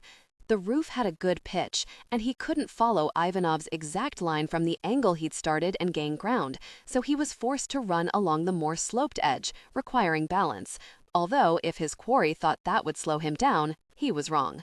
He streaked across the lower end of the roof in pursuit of Ivanov and launched himself over the small alleyway where the homeless man had wrapped himself in a blanket in preparation for a cold night. Stefan landed lightly onto the roof of the wine shop, trying to be as silent as a cat, although he doubted if, with the noise emanating from the shop from the small crowd, anyone would hear the chase. The last thing he wanted were witnesses, such as Old Bill. Thomas Vincent would not be chasing killers over rooftops. He took 4 running steps and felt fire slicing along his cheek while an angry bee buzzed in his ear. He dropped flat and rolled toward the edge of the roof, grateful Ivanov's expertise was not in long-distance killing or shooting on the run. The assassin could shoot, but he wasn't known for his skill on the run while all the Prakenskii brothers had that gift. Stefan slipped over the edge as the second shot kicked up a tile next to his shoulder. Fragments rained down on his face. Holding the weight of his body by his fingertips, he counted to 10 and pulled himself back up. Ivanov would fear he would drop to the ground and follow his escape route from there. Clearly, the exterminator had prepared for every possible scenario. They'd all been taught to do that so many years ago, back in the schools they'd attended, the ones shaping them into monsters. Stefan would have to be careful. Ivanov had made this run before, setting up his escape over the rooftops. He had probably practiced this exact route in the dead of night repeatedly, and he was armed with a silencer, which wasn't unexpected, but the shots were. Ivanov wanted to get away, not draw more attention to himself. He wouldn't want to give up on the idea of killing Lev, if that was why he'd come. Ivanov was nothing if not tenacious. The wine shop was a compact square, and it was filled to capacity even with such a small group, the sounds bursting through windows and doors. It was difficult to hear the whisper of steps running over the roof with the noise coming from the crowded building. With great stealth, Stefan pulled himself up so that just his eyes were looking out over the roof. Ivanov appeared to have abandoned the rooftop, but just to be on the safe side, Stefan remained cautious as he pulled himself up. When no shot came, he was up and running, keeping low as he did so, building momentum to jump to the next rooftop. Stefan raced up the side of the art gallery roof, angling to cover as much ground as possible and yet position himself directly behind Ivanov, fighting the wind every step of the way. The exterminator had already managed to make it down the other side and was making the leap to a smaller gallery that sold hand-carved furniture. The building was single-story with a normal roof, but it was set well back from the street. That gave Stefan the chance to make up a little time, as he was already on the lower side of the roof, and he gained a few steps, leaping onto that roof as Ivanov jumped to the next long building, a woodworking gallery. Rather than run straight, Mid-low alto, intimate, 5 to 8% pitch, volume 78% to 70 to 75% intimate. Ivanov was 2 buildings ahead, running up the 3rd-story roof of the Sea Haven Hotel. Stefan had to keep him in sight at all times. If the exterminator was allowed to lengthen that distance between them, the odds of his getting away went way up. Stefan was totally exposed to the increasing strength of the wind as he ran across the next building, a larger store that sold clothes and an assortment of high-end gifts. The building was quite large, and by the time he'd crossed the roof, Ivanov had disappeared on the other side of the hotel's roof. Cursing, Stefan raced up the very steep angle, the tiles slippery. Ivanov paused for a moment, glancing over his shoulder, even as his feet angled 3 steps to the left.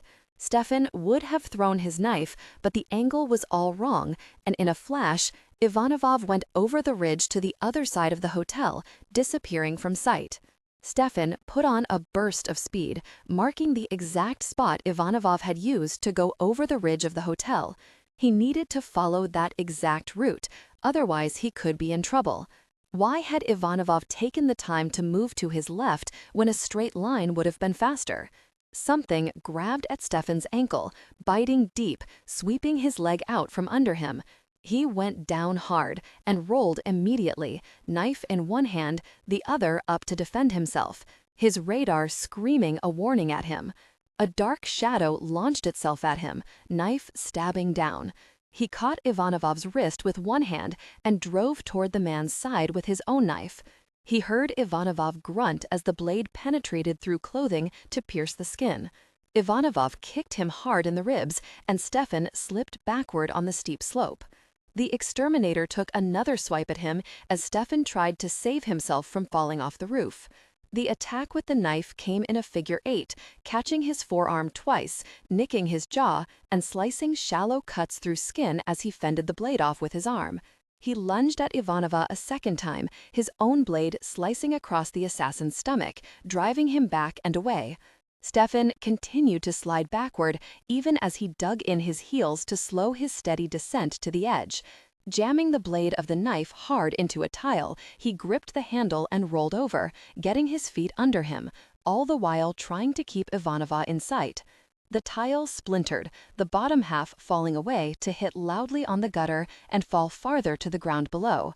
Stefan whipped his head around, looking for the next attack from Ivanov, but just that fast, the exterminator was gone, running back up the hotel roof, timing his footsteps to avoid the tripwire he'd laid out probably days earlier for just such an opportunity as this.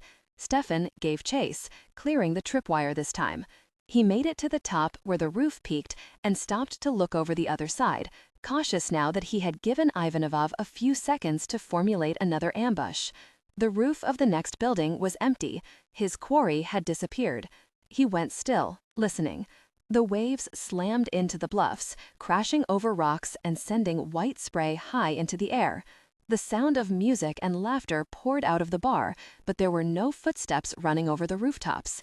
Another vicious cut of the wind whipped through his clothes. He ignored it all, his mind fully on his prey. Stefan proceeded much more cautiously. Ivanov could be waiting anywhere just ahead to ambush him. He eased down the descending slope, leading toward the next building, examining that rooftop, quartering every section with extreme care. He crouched down and touched 2 small spots on the tile, lifting his fingers to his nose. Blood. He was leaking a few drops, but this was definitely Petrov's blood. He let out his breath slowly. Chasing a wounded Ivanov was much like pursuing a wounded grizzly, but he had no real choice. If Lev was to be safeguarded, Ivanov had to die. The spots were in a diagonal pattern, leading across the roof, not straight to the next one. Ivanov could not possibly have made it over the peak before Stefan had done so on the hotel's roof without Stefan catching sight of him. That meant one thing. Stefan examined the layout of the hotel roof. Toward the front of the building, a jutted outcropping overhung a small balcony, which several other rooms on the third floor had. If Ivanov had slipped into one of the rooms and back out on the other side, he could be anywhere, even coming up behind him. The urge to pursue was great, but self-preservation lent him caution. He hunkered down again, studying the 3 windows. If he had been the one considering that he might be chased across the rooftops, he would rent the corner room, leave the window open and slide in, close it and go out through the downstairs and mix with the people, or go back out the window in the front and access the roof to come in behind any pursuer. Swearing under his breath, Stefan crept back toward the peak of the roof, avoiding that beckoning balcony and the front of the building. He searched the street below. The wine shop was still filled to capacity, but the street itself was empty and dark. 2 kids made out behind the restrooms across the street, and old Bill, the homeless man, moved restlessly in his small alcove between buildings, but otherwise no one moved. Keeping low, he inched his way down the steep roof to peer onto the building between the hotel and bar.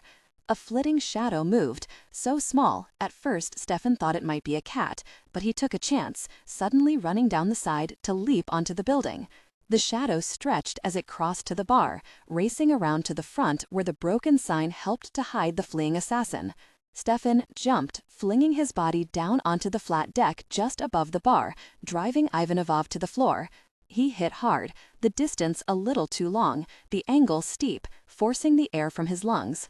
He heard an ominous crack, and Ivanov's breath rushed out in a hiss of pain, even as Ivanov gripped his knife hand. They rolled over and over, crashing into the broken sign, the metal and glass cutting into Stefan's back and shoulder, both men fighting to keep blades from piercing their bodies. They fought silently, fiercely, a ferocious life-or-death battle between 2 highly skilled warriors. Breaking apart, they both scrambled to their feet and circled each other in that same silence. Stefan was a man of few words. He didn't need to bolster his courage with a lot of threats.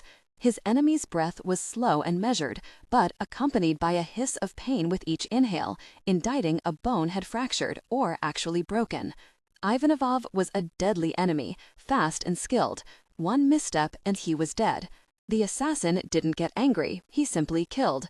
3 times his blade slashed across Stefan's wrist and forearm. The exterminator was marked up as well. The sound of laughter spilled out of the wine shop, suddenly much louder.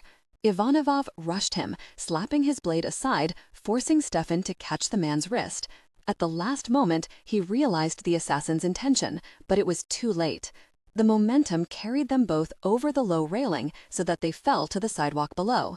Stefan landed under Ivanov, holding grimly to his wrist to prevent him from whipping the blade across his throat.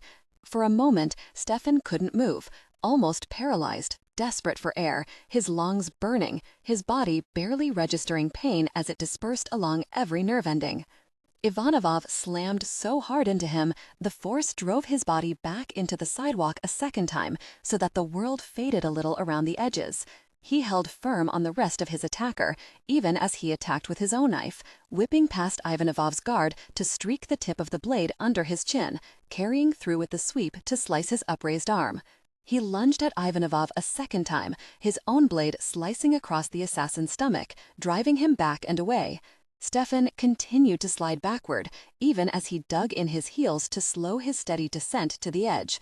Jamming the blade of the knife hard into a tile, he gripped the handle and rolled over, getting his feet under him, all the while trying to keep Ivanov in sight. The tile splintered, the bottom half falling away to hit loudly on the gutter and fall farther to the ground below.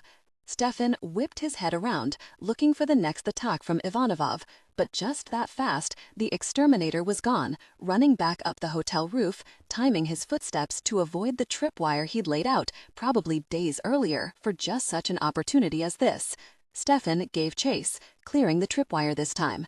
He made it to the top where the roof peaked and stopped to look over the other side, cautious now that he had given Ivanov a few seconds to formulate another ambush. The roof of the next building was empty. His quarry had disappeared. He went still, listening. The waves slammed into the bluffs, crashing over rocks and sending white spray high into the air. The sound of music and laughter poured out of the bar, but there were no footsteps running over the rooftops. Another vicious cut of the wind whipped through his clothes. He ignored it all, his mind fully on his prey. Stefan proceeded much more cautiously. Ivanovov could be waiting anywhere just ahead to ambush him. He eased down the descending slope leading toward the next building, examining that rooftop, quartering every section with extreme care. He crouched down and touched two small spots on the tile, lifting his fingers to his nose. Blood. He was leaking a few drops, but this was definitely Petrov's blood. He let out his breath slowly. Chasing a wounded Ivanovov was much like pursuing a wounded grizzly, but he had no real choice. If Lev was to be safeguarded, Ivanovov had to die. The spots were in a diagonal pattern, leading across the roof, not straight to the next one. Ivanovov could not possibly have made it over the peak before Stefan had done so on the hotel's roof, without Stefan catching sight of him. That meant one thing. Stefan examined the layout of the hotel roof. Toward the front of the building, a jutted outcropping overhung a small balcony, which several other rooms on the third floor had. If Ivanovov had slipped into one of the rooms and back out on the other side, he could be anywhere, even coming up behind him. The urge to pursue was great. Mid-low alto. Intimate, 5 to 8% pitch. Volume, 78% to 70 to 75% intimate. Ivanov threw the blood from his weeping arm at Stefan's face, trying to hit his eyes and temporarily blind him, at the same time twisting his wrist in order to slide the blade against Stefan's skin. Stefan had no choice but to let go. Ivanov leapt back, whirled around and rushed away. The door to the wine shop opened, and people spilled into the street, calling to one another and laughing as they said their goodbyes.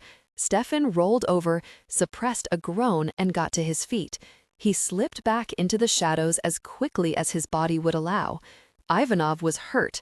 At least one bone was broken, and like Stefan, he'd suffered numerous cuts. Hopefully, he'd hide in another of his holes, licking his wounds and regrouping, allowing Stefan enough time to do his job, find his brother, and hunt the assassin down. "I'm so happy, Blythe." Judith couldn't contain the sheer joy spilling out of her through every pore. She felt every single cell in her body was alive again, truly alive. She didn't understand how or why, but here in the privacy of her home, she could let herself be absolutely, utterly happy. She laughed aloud and threw herself onto her bed, sprawling, arms and legs out like a child making an angel in the snow. "The house is glowing," Blythe observed. It was impossible not to feel Judith's happiness. Blythe laughed softly and sank down onto the end of the bed. "Literally glowing, Judith. I'd say tone it down, but I haven't ever seen you like this, and it feels good. It's him, Thomas." Judith hugged a pillow to her stomach, her left hand smoothing over the cool Egyptian cotton. "There's just something about him that reaches for something in me. She trailed off and rolled over, looking at Blythe. "I don't even know how to explain him." "You have stars in your eyes." Blythe pushed back the fall of Judith's hair and studied her face. "What happened between the two of you?" Blythe couldn't help but be happy along with Judith, swept up in her joy. She wanted to be practical and caution Judith to go slow, to remember that Thomas was only thinking of buying the gallery and could be gone in a few days, but the happiness pulsating throughout the house was too contagious. "Nothing." Judith sat up, unable to be still. "Everything. I wanted him. Not just wanted him, Blythe. I wanted to be close to him, Blythe. I felt like Sleeping Beauty. He came along and woke me up, and I don't even know how. I feel alive for the first time in years. I can't remember being happy, Blythe, not like this." Blythe took a deep breath. Someone had to be reasonable, practical. "Sweetie, you can't just blindly jump off a cliff. You know that, right?" She might know it, but that was the biggest part of the problem. "I might be afraid. No, terrified. And yet, honestly, Exhilarated. It feels as if I've woken up after a long sleep. Her eyes met Blythe's. I forgot how good it feels to be drawn to a man, to know he thinks I'm desirable and beautiful. It had been so long. She'd been afraid she was permanently damaged as a woman, so scarred by her past that her mind and body refused to acknowledge men, so broken that no one could fix her. Yet, miraculously, she'd been attracted to Thomas Vincent, the real deal, a fierce, driving passion that had come out of nowhere and was so overpowering it had driven all sense out of her head, so that elation was alive in her. There was no containing the intensity of the emotion, no reining it in. She could breathe all she wanted, and no way was it going to help. She didn't want to rein it in. She wanted to feel everything. Most men find you desirable and beautiful. You don't notice them, Judith, Blythe pointed out. This isn't like you. It's... She trailed off. Intense. Judith finished her sentence for her. She touched her lips, realizing she'd said the word aloud. She laughed softly. I feel like dancing. A little scary, don't you think? Blythe's voice was gentle. I know, Blythe, I do, but right at this moment, I'm willing to jump right off that cliff with my eyes closed. Tomorrow, I'll wake up and be Judith again, all contained and frozen. But tonight, just for tonight, I want to believe again. Blythe frowned. Frozen? Is that how you felt? That you aren't really living? Judith, I thought you were happy here with us. I am. I have been. It isn't the same, Blythe. I worked so hard to contain my feelings. Do you really think someone is so perfectly pleasant at all times? I smile when deep inside I want to scream. I get frustrated and angry just like anyone else, but those emotions aren't safe for me to feel around other people. So I push them down and smile until I'm perfect and pleasant and safe. Judith leapt up and paced across her floor, unable to stay still. She wanted to. She felt a little crazy with her heady happiness, and she knew Blythe was growing afraid for her. She couldn't care about that right now. There was no tamping down strong emotions, and any intense emotion would affect everyone around her. Living in such close proximity to those she loved was a good idea until her body woke up, until she stopped feeling dead inside. She could contain anger and sorrow, but the sheer joy and trepidation, the way she felt so alive being with Thomas Vincent, that was impossible. Joy spilled out, and God help her, she needed to feel real emotion again, even if it wasn't in the safety of her home and for one single night. She couldn't stop smiling, even with Blythe witnessing her out-of-control behavior. Just tonight, just for now. Inside my house where no one else can be affected, Blythe. I called you because you seem to absorb my feelings rather than react to them. I have to allow myself this one night of complete happiness. There was a plea in her voice, but she couldn't help it. She wanted to know she was wholly a woman, and she had to share this incredible moment with someone she loved. Please be happy for me. It was amazing to feel fully alive again, a vibrant, desirable woman. Of course, she wouldn't do anything about it, but the sheer relief of knowing she could was as stimulating as the best champagne. Blythe moistened her lips. It's impossible not to be happy for you, Judith. I've never seen you like this. I just want you to make certain you know all the hidden dangers. You have to see him at the gallery. It's not like you can totally avoid him. Judith took a breath and made her confession in a rush. I invited him here tomorrow to ride the tractor with me and have lunch. I told him I'd show him around the farm. She felt so guilty. Well, guilt was there, but maybe not uppermost. She could close her eyes and hold the image of Thomas. Thomas, he would always be a Thomas to her, looking as if he might blush and stammer any moment. He was so amazing. He looked tougher than nails and had a reputation as a brilliant businessman. Yet with her, he'd been almost shy. She had almost felt sorry for him until that moment when her eyes had met his, and there was nothing at all shy about the way he was looking at her. He looked at her with intense desire. He looked capable of intense passion, his desire for her evident. She knew she looked reserved and cool, but her needs had nothing to do with reservation or cool. Deep inside was a well of passion, of fire, and somehow Thomas Vincent had managed to awaken it. She wanted to weep with joy, with fear. She destroyed people, those closest to her, her family, people she loved. And when she loved with every fiber of her being. "You did what?" Blythe asked, shock showing on her face. "Invited him here?" Judith took a deep breath, pressing a hand to her churning stomach. Blythe wasn't any more stunned at her behavior than she was. The farm was sacred, their sanctuary. All of them had secrets, and now, more than ever, they had to be careful. "What about Levi?" Blythe asked, her voice more gentle than accusing. "Have you considered that we need to protect him from outsiders? And Lexi. She's very uncomfortable with strangers around." "I don't plan on taking him anywhere near their homes," Judith defended. Where was the remorse and guilt she should be feeling? She hugged herself as she crossed to the window and looked down at the carpet of small white starflowers swaying gently in the breeze. Above her, the stars scattered across the sky, the two pinpoints of white creating the effect of being in the middle of a beautiful galaxy. Have you thought this through? Is spending time with him outside of the gallery a good idea? No, of course not. I don't care though, Blythe. She turned back to look at her chosen sister, willing her to understand. I want to feel this. I want to be swept off my feet. I want to ache for him and cry for him and feel all twisted up inside. I need this. Blythe studied her for a long time and then slowly nodded. I think you're right, Judith. It's been a long time coming, and you deserve to be genuinely happy. I just want you to be careful with your heart. Don't just give it away without thought. You're an all-or-nothing person. Let's at least do a little investigation. I did. As soon as Inez gave me his name, I looked him up on the internet, and he truly seems to be a decent guy. He's got a good reputation in the business world. A few charity events had his picture. There were a couple of articles written about him.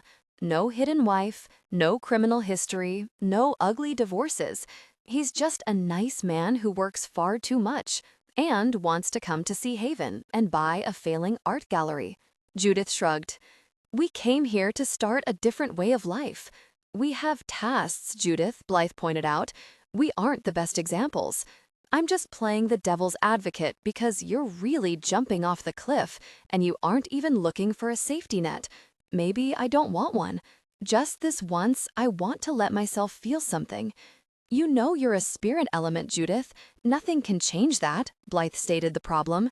Is he reacting to you or you to him? Is what you're feeling genuine? I'm away from him and I'm still feeling it, Judith said with a small shrug. It feels genuine. I'm so happy and I actually feel beautiful and so alive.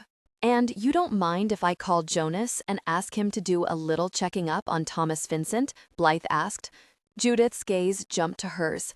You're testing me to see if I'm certain of him. I am, Blythe. I've steered clear of the bad boy gene pool, and I'm absolutely certain he's the genuine deal. His aura is difficult for me to read, but that isn't entirely unusual. Gifted people often have mixed auras. Gifted? Blythe prompted, one eyebrow shooting up. Judith found herself blushing for no reason. She'd felt his spirit rising to meet hers. To be physically and intellectually attracted to someone was difficult enough, but to have her spirit reaching to embrace his, rushing to absorb and be absorbed, frankly, it had never happened to her before, and she felt like a giddy teen with a crush on a rock star. She nodded. He's definitely gifted in some way. Blythe shook her head. That doesn't worry you even a little bit? I refuse to be worried. She threw herself onto the bed beside Blythe and caught her hands. Be happy with me. Let me have this. More than likely tomorrow, I'll realize it was all me, and he really was feeling my emotions amplified 1,000,000 times over. And if that isn't the case, I'll cross that bridge when I come to it. I'm calling Jonas. Judith shrugged. I'm fine with that. He isn't going to find anything. And you'll have to tell Levi and Ricky, Blythe cautioned. Levi can make himself scarce, Judith said. It's only for a couple of hours. I won't take Thomas anywhere near their house or Lexus. Blythe raised her eyebrow. You don't really understand Levi, do you, Judith? He isn't the kind of man to make himself scarce. He's going to worry about Ricky and you as well. He'll be around and he'll be watching, probably with a rifle on your Thomas the entire time. Judith sighed. Life certainly can get complicated fast. I just want to spend a little time with him, maybe feel like this a time or two more, even if it isn't really reciprocated. Her dark eyes met Blythe's. Wouldn't you want to feel this way again? You had it once. There was a small silence. Blythe turned away from her, pacing across the floor on long legs, her shoulders and back stiff. Shame washed over Judith. She followed her oldest sister across the room and laid a comforting hand on her shoulder. I'm sorry, Blythe. I didn't mean that the way it came out. I wasn't trying to attack you. I just meant that feeling again, waking up as a woman, is amazing. And I know you felt this way at least once. This is my time, maybe my only time. She studied Blythe's averted face and made her confession in a little rush. I was such an innocent when I met Jean-Claude, so silly, mistaking his lifestyle and strength for the real thing. I was so impressed with him, and I thought the sun rose and set with him. I didn't pay attention to what he really was, just with what I thought he was, building a fantasy man in my head that didn't exist. I didn't even understand what love was back then. Blythe turned her head, and Judith could see her face was streaked with tears. It's okay, Judith. I always fall apart around this time of year. It really has nothing to do with you. I'm just so embarrassed that I let a man like Jean-Claude into my life when I should have known better. All the warning signs were there. They were, Blythe. I didn't want to see them. I heard whispers and I ignored them. I saw the look on some people's faces and alarms would go off in my head, but I didn't stop. I just kept on with my ridiculous fantasy. And when it all came crumbling down, that precious princess in her golden tower dream, I couldn't even handle it myself. Judith sank back down onto the bed and gripped the intricate footboard. I made such a mess out of so many people's lives and got my brother murdered in the process. That should have been me, not him. I guess I don't deserve to feel this way, do I? Judith, Blythe swung around. Don't you ever say that again. Do you think Ricky doesn't deserve happiness with Levi? She was innocent. She didn't start the fires that killed her parents and her fiancé. And you aren't any more responsible for your brother's death, or even what happened to any of the others involved. Judith gripped the footboard tighter. Really? Do you really believe that, Blythe? It was my emotions swinging so far out of control that provoked all those people. You had no idea you were a spirit element. You'd never even heard the term before, let alone known what it was or how it worked. You didn't know anything about psychic gifts or how to contain or use them properly. Of course your emotions were intense. Your brother was tortured and murdered in front of you. Did you think you'd be gentle, Judith, smiling sweetly at the men who had committed such an atrocity? That isn't even reasonable. I guess none of us are very reasonable when it comes to our own lives.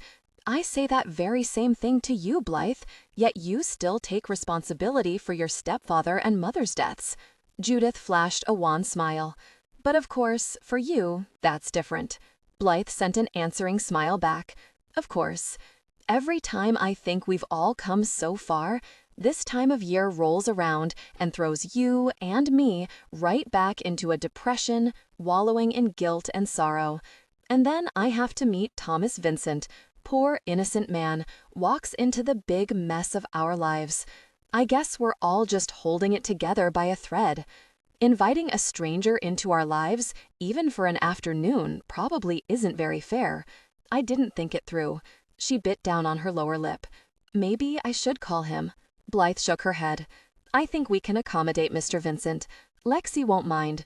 She's been saying she wanted to take a day off to read up on the temperatures needed in the greenhouse for some exotic plant she wants to grow. Judith couldn't help but laugh. That's our Lexi. She doesn't have enough plants or enough forest to play in. She has to bring the jungle to Sea Haven. I love her so much, Blythe said. I ache for her sometimes. Judith nodded. Me too. I think we all do. She's thriving here, though. She hides from the world, Blythe pointed out. Judith laid a comforting hand on Blythe's shoulder. We're all hiding from the world, Blythe, she said gently. Those gates make us feel safe here, and none of us wants to venture too far out of our comfort zone. Blythe frowned. You're so right, Judith. No wonder I had such a reaction to you bringing a man here. I wanted our safe little world to remain intact. That's the same reason we were all upset when Ricky found Levi. It was Judith's turn to frown. Not exactly. We all tend to protect Ricky. We protect ourselves as well as each other. Bring him. We all need to be shaken up a little. It isn't good for any of us to hide away. Maybe at first we needed a sanctuary, but it isn't living, not really. I'll call Lexi right now, Judith said. She'll be very understanding, Blythe assured. So will Ricky. Blythe nodded. That's true, but Levi, not so much. We think Jonas is bad, but Levi has a protective streak a mile wide, and it's extended from a wide circle around Ricky to the rest of us. He'll be watching out for you, Judith. I'm not certain Levi's way of watching for us is something we want to look too closely at, Judith admitted. They exchanged a small smile of understanding. Highway 1 was beautiful, the ocean lapping at the cliffs on one side, the other with forests spreading up the mountains and ribbons of silvery water cascading over rocks through the variety of trees. Stefan had never really appreciated the beauty of his surroundings as he did in this particular place. He loved the color, vivid greens in various shades and splashes of bright flowers vying for space on the rising mountains. In spite of the bruising across his chest and the thin knife wounds on his arms, he felt surprisingly good. Ivanov wouldn't be in any shape to follow him, and he could have this one day with Judith to himself. He shook his head at the absolute absurdity of what he was doing.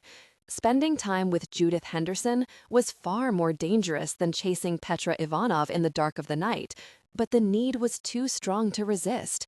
He'd never for one moment dreamt of meeting a woman like her. Falling in love was a fairy tale. He hadn't believed in such things, and certainly didn't believe he was capable of falling under a woman's spell. He was not a man who put aside who and what he was to indulge himself. For him, this peculiar behavior was just one more sign that he'd been in the business too long. In the end, all the recriminations in the world didn't matter. He'd lain awake most of the night and thought about her, all the while rubbing his left palm along his thigh. Strangely, his palm had itched most of the night, and this morning there was a strange burning.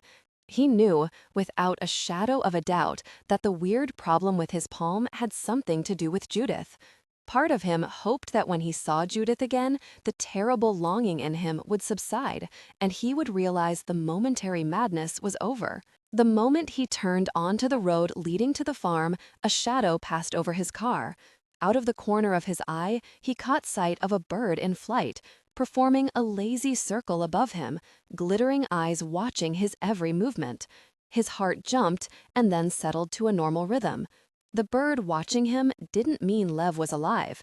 He knew his brother had many gifts, and one of those gifts allowed him to use the animals as spies. The farm was a perfect place to hide. Judith had 5 sisters. Men like Lev looked for a woman who stayed below the radar, women such as those residing on the large farm. He would have to ask Judith about each of the women and make a guess as to which one his brother might choose to shelter him while he laid low and built a new cover for himself, one that permitted him to remain dead to his past life. Was his brother close by? Was it possible he lived near Judith, that she actually knew him? He didn't dare question her about a man. She'd closed down. Lev would have made it understood that someone was hunting him, and a woman like Judith would protect him. A slow exhale of anger shocked him. He slowed his car and looked around, contemplating his reaction to his logical conclusions. Why would it make him angry that Lev would use one of these women, one of Judith's sisters? Survival was paramount, and any means used was considered justified. But was it? He had no real answers. Or maybe he did, but he didn't want to look too closely at what he was doing. His gut nodded as several birds settled in the trees lining the drive as he went through the open, very ornate gate that guarded the farm. The moment his body actually came parallel to the metalwork of the gate, he felt the shift in energy and power around him.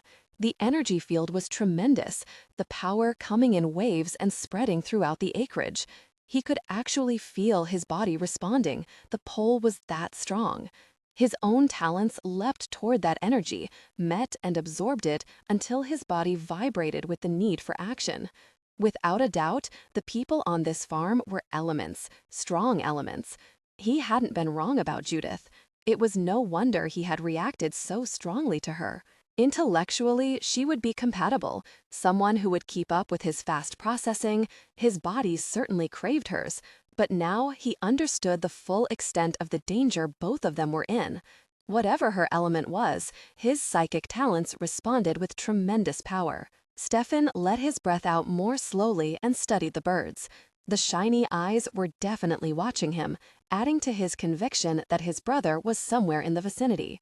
He had 6 brothers, and all of them were psychically gifted. Lev held dominion over animals.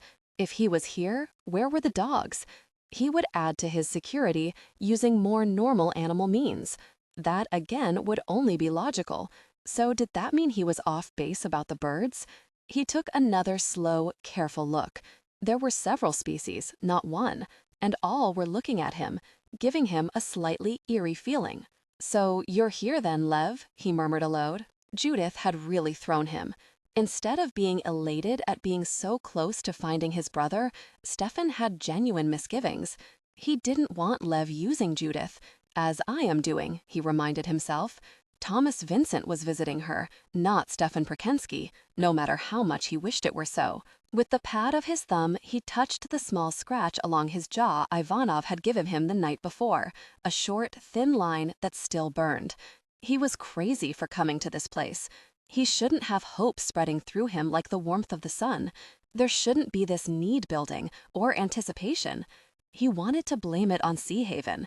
The sun shone on the water so that it sparkled like diamonds. The wind teased the leaves on the trees, and birds played in the thermals, creating a lazy, inviting atmosphere. Storms came in fast and furious, giving free rein to a wild, abandoned passion that couldn't be matched. And there was an incredible woman who made him feel alive. Swearing, he put his foot down firmly on the gas pedal. He should turn around, but he wasn't going to. He was going to see her again, and if there was a God, he'd better be helping both of them, because Stefan Prakenskii was about to really mess up his life very, very badly. Judith's house was much larger than he expected. Gardens surrounded the 2-story structure, brilliantly colored plants that appealed to the hidden artist in him. He'd locked that part of himself away a long time ago, using it only as a tool of his trade. But for some reason, Judith had brought it crashing to the front, demanding release. His world needed to be a dull, emotionless place. Yet all around him, colors were vivid, and he couldn't possibly deny the rush of heat infusing his veins as he parked and stepped out of the car. His gaze swept her home, taking it all in, the fire equipment everywhere, hoses and sprinklers, as if she was obsessed with fire prevention. Was that part of her need to hide the intensity of the passion in her? There was a security system, and, although he wasn't close enough, it appeared to be state-of-the-art. Was that because she feared a visit from Jean-Claude? She was on the front porch, just standing there, looking at him, her dark eyes serious and a little afraid, but shining with the same anticipation he couldn't stop in himself. Her long hair was down, straight as a ruler, falling below her waist. She wore slim jeans and a thin pink tee. He could tell she was in her comfortable clothes, the ones she wore around her family. This was similar to the outfit she wore in the picture he carried of her. That same expanse of smooth, inviting skin peeked out at him. A thin gold chain glittered against her flat belly, the links gleaming and polished, drawing his attention to the skin that looked softer than any rose petals. His mouth went dry. She was completely motionless, just waiting like some pagan goddess, an offering. Her small, tucked-in waist served to emphasize the fullness of her high, curving breasts, molded by the tea. But it was her exotic eyes that drew him in completely. She watched him from under long, feathery lashes, her dark eyes tempting him with a mixture of innocence and sensuality. In spite of his determination, his heart rate accelerated and his body tightened. The impact of her watchful stare sank deep into his bones. A brand, her brand. She left it on him so easily. He felt home, whatever that meant. Judith. Her name moved through his mind. The tenderness he felt shocked him. He hadn't known there was such a thing in his makeup. He was in troubles, such trouble, and judging by that deer caught in the headlights look on her face, so was she. She took a breath before starting down the stairs. He noted she was just as shaken as he was by the strange, compelling pull between them. He was very glad he wasn't the only one mired in quicksand. Her gaze never left his as she moved so gracefully down the steps, reminding him of a princess descending a throne. "You came." Her voice wrapped him up in silk and satin. He studied her face. The need grew in her just as sharply as it did in him. She fought it, but she didn't try to hide it from him. "I couldn't stay away." The stark, raw truth stood between them.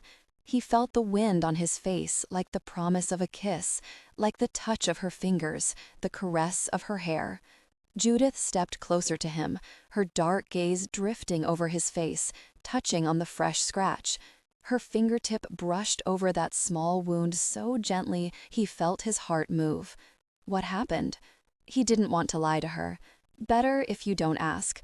He couldn't help himself. He caught her wrist and tugged her a little closer, until he could feel the beckoning warmth of her body, unwilling or unable to let go of her. "I brought lunch." A small smile tugged at her mouth, lit the dark sobriety of her eyes. "Did you make it yourself?" He almost denied the truth to give her a Thomas Vincent answer, but the truth slipped out. "Yes, I'm a good cook." Her eyebrow went up, and a small dimple appeared in her right cheek. He couldn't help brushing his thumb across that little dent. Her breath caught in her throat. "So, it's real." He didn't have to ask what she meant. He knew. He nodded his head, holding on to her gaze, unwilling to let this moment between them slip away. "I didn't think it was possible for me, after all this time." That, too, was a Stefan Prakenskii truth. His heart clenched unexpectedly. Never in a million years had he thought it possible to feel the way he was. The euphoria should have gone away. The need inside him should have dissipated, not grown, and it was still growing. Being with her was like being caught in a dream world, a wild, impossible fantasy. "What are we going to do, Thomas? Because this can't happen." The little hitch in her voice, that innocent trust in him, the belief in her eyes that he was a good man, shook him as nothing else could have. She looked at him as if he could find a way to save them. There it was again, the need to be her white knight. His armor was tarnished a long time ago, and he acknowledged to himself that he had no idea what he was going to do about their situation, but he wouldn't walk away from her. His fingers curled around the nape of her neck, and he pulled her another step closer.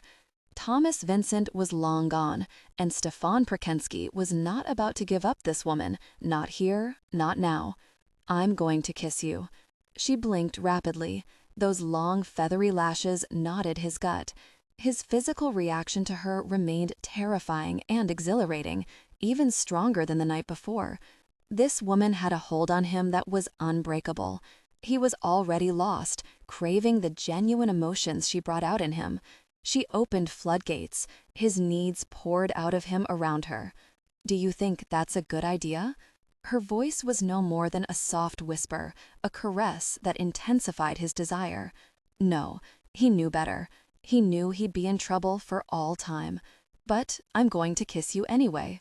"It might be awful," she pointed out with a brief flare of optimism. He had to smile. "Perhaps. We can only hope." There was a small moment of hesitation. Her teeth sank into her lower lip, betraying her nerves. She nodded slowly, knowing just as he did that it was a very bad idea. Okay then. He stared into her eyes for a long time. Forever would never be long enough for him to live there. Right there in her eyes, he saw inside of her, into something so beautiful it made his heart ache. She didn't move, didn't pull away, just absorbed him in the same way he needed to absorb her. He was in no hurry. Craving rose like the sun, hot and bright and shocking. He wanted to savor this moment, her acceptance of him. He felt her trembling, or maybe that was him. The great Stefan Prakenskii, trembling, needing. Her tongue touched her bottom lip, her breasts rose and fell beneath that thin tea. Inexorably, he drew her another step closer to the heat of his body.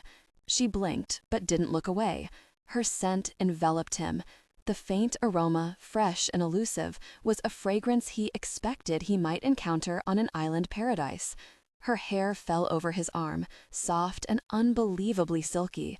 Every detail burned into my mind, the individual strands that brushed his face as he bent slowly toward her.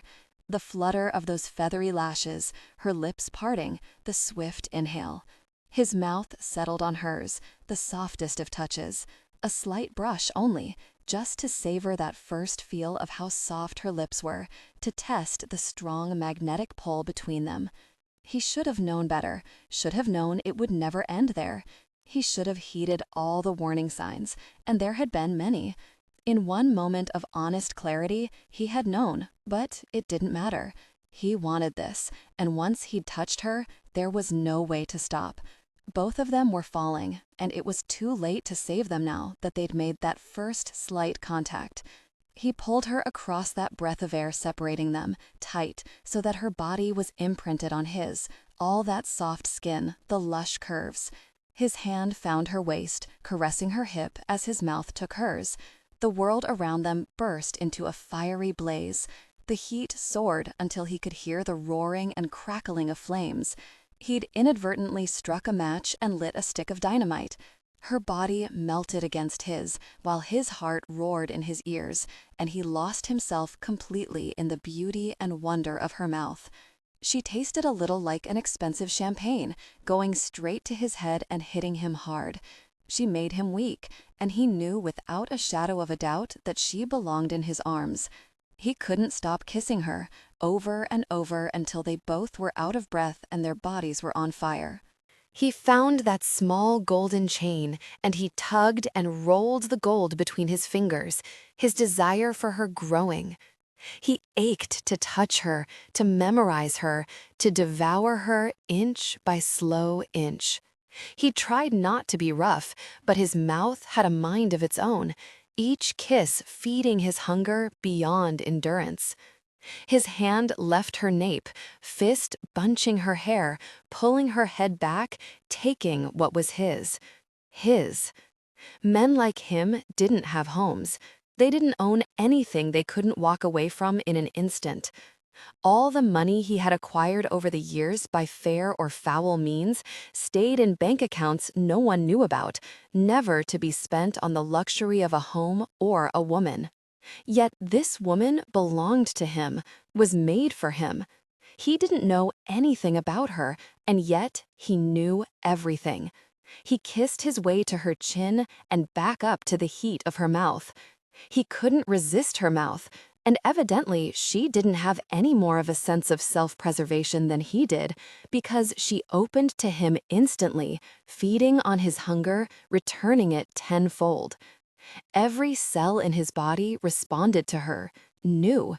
He knew without a single doubt that she was born to be his. Kissing her only got better. His fist tightened, holding her still.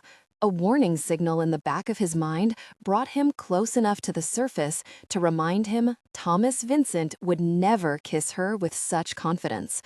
He wouldn't grow rough and demanding. He would never be so aggressive.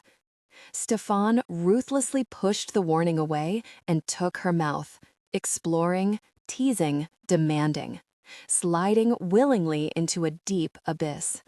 Lust rose like a volcano, winding itself through pure passion as his fingers stroked caresses over her bare midriff, absorbing all that soft skin. Heat rushed through his veins, setting up a terrible addiction he knew he would never be rid of. She tasted too good, matched fire with fire. She needed the way he did. Her hands fisted in his hair, and she gave herself to him, holding nothing back, feeding his need more, driving him past control. Truth was the only thing that could have stopped him from taking what he knew belonged to him right there at the bottom of the steps of her home. She was a spirit element. The truth was there all along. Bed had even suspected it. And right now, they were in terrible trouble because her spirit inflamed his beyond all measure. Her desire and his together burned hot and wild, a firestorm out of control. Her element amplified every psychic gift he had and added to the heat and need rushing through him like a fireball.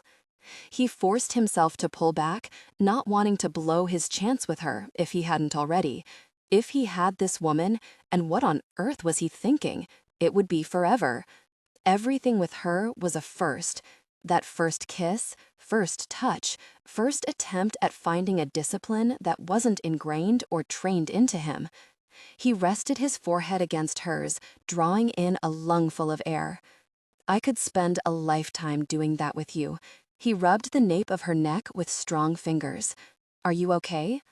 Her gaze clung to his, filled with desire, filled with sorrow. She touched her lips, swollen from his kisses, with trembling fingers. I didn't know I could feel like that. Neither did I, he answered honestly. He drew another deep breath. You're a spirit element, aren't you? Her gaze searched his. You know about spirit elements? He nodded slowly, throwing caution to the wind. Maybe Thomas would know, maybe he wouldn't, but today was Stefan's day, and Thomas could, quite frankly, go away. Then you see why this can never happen? Everything he was, every merciless cell in his body, rejected her assessment. There was no going back. Both of them had crossed the line, starting with that first brush of his mouth over hers. She had to know it. She just wasn't accepting it. His life was changed forever. He was a marked man, would be hunted the rest of his life, yet he would not turn his back on this. He didn't know how he would manage to keep them both alive on the run, but he wasn't going to leave her behind. Not now. Not after having a taste of humanity, of civilization, of finally realizing just how powerful human touch was. He knew terror when he saw it. Over so many years in his job, he'd come to know fear intimately. He could smell fear, see it, almost taste it. He'd seen that look in the eyes of his prey, and he detested seeing such stark fear in her. I don't see at all, Judith. He bent his head to the temptation of her trembling lips, needing to stop her fear any way that he could. She didn't resist or step back. If anything, she stepped closer, opening her mouth to his, her arms sliding around his neck, holding him close.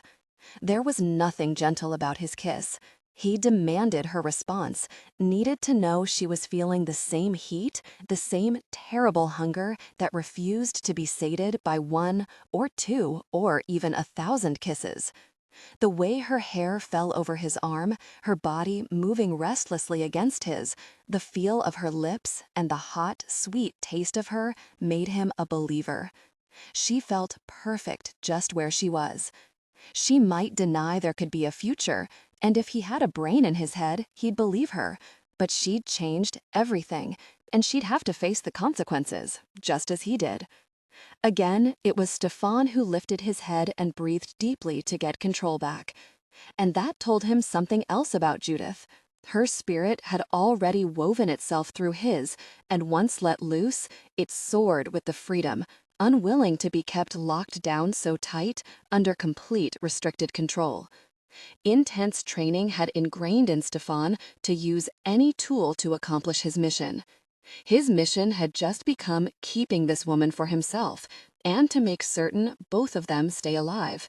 If he was being truthful with himself, it was all about taking that look out of her eyes and replacing the fear and sadness with happiness, with him. The dawning knowledge that everything had shifted had him quickly reformulating plans. The emotions of a spirit element could be complex and difficult to control.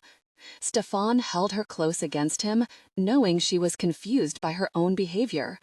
Her spirit element drove her, just as his gifts reached so quickly and confidently for her. He was at complete ease with every psychic talent he possessed, but Judith still fought hers, kept it under such tight control that she was making herself sick. He was going to change all that. He just wasn't certain how he was going to do it yet. His mouth brushed her ear, nuzzling the fall of black silk aside. "Are you going to show me your home?" She pressed her lips together and shook her head. "Maybe later. I don't trust myself right now." She lifted her chin, her gaze finding his. "I know you don't understand. I'm saying one thing and doing another. But you're so—" She trailed off. "Sinfully tempting?" He heard her thought clearly in his mind. His left palm itched, and he pressed it hard into her side, against her soft skin, against the temptation of that very sexy gold chain. "Then you owe me a tractor ride." Her eyes cleared, smiling at him. "I do, don't I? I thought about it last night," he admitted, his hand slipping from the nape of her neck to slide down her arm, taking possession of her hand. "I could really be making a mistake. If I make a complete fool of myself and drive the thing into a tree, are you going to laugh at me?" "Not only will I laugh," she admitted, "I will take a picture and send it to all of my sisters. They'll do a bit of laughing as well." His heart jumped. The memory was dim, but her threat conjured up one of his few childhood memories, the laughter of his brothers filling their small apartment. For one wonderful moment, he could almost smell his mother's perfume. Instantly low alto. Intimate, 5-8% pitch. Volume, 78% to 70 to 75% intimate. Instantly, the soles of his feet burned and throbbed with pain, driving the remembrance to the back of his mind, replacing it with a little boy sobbing for his mother and brothers, while a grim-faced man with cold eyes slammed a board over and over into the soles of his feet and ordered him to stop, to never mention them or think of them again, that they were dead to him. He shoved the memory away hard, slamming that door in his mind. Judith made a single sound of alarm, her dark eyes leaping to meet his. She should have stepped away from him.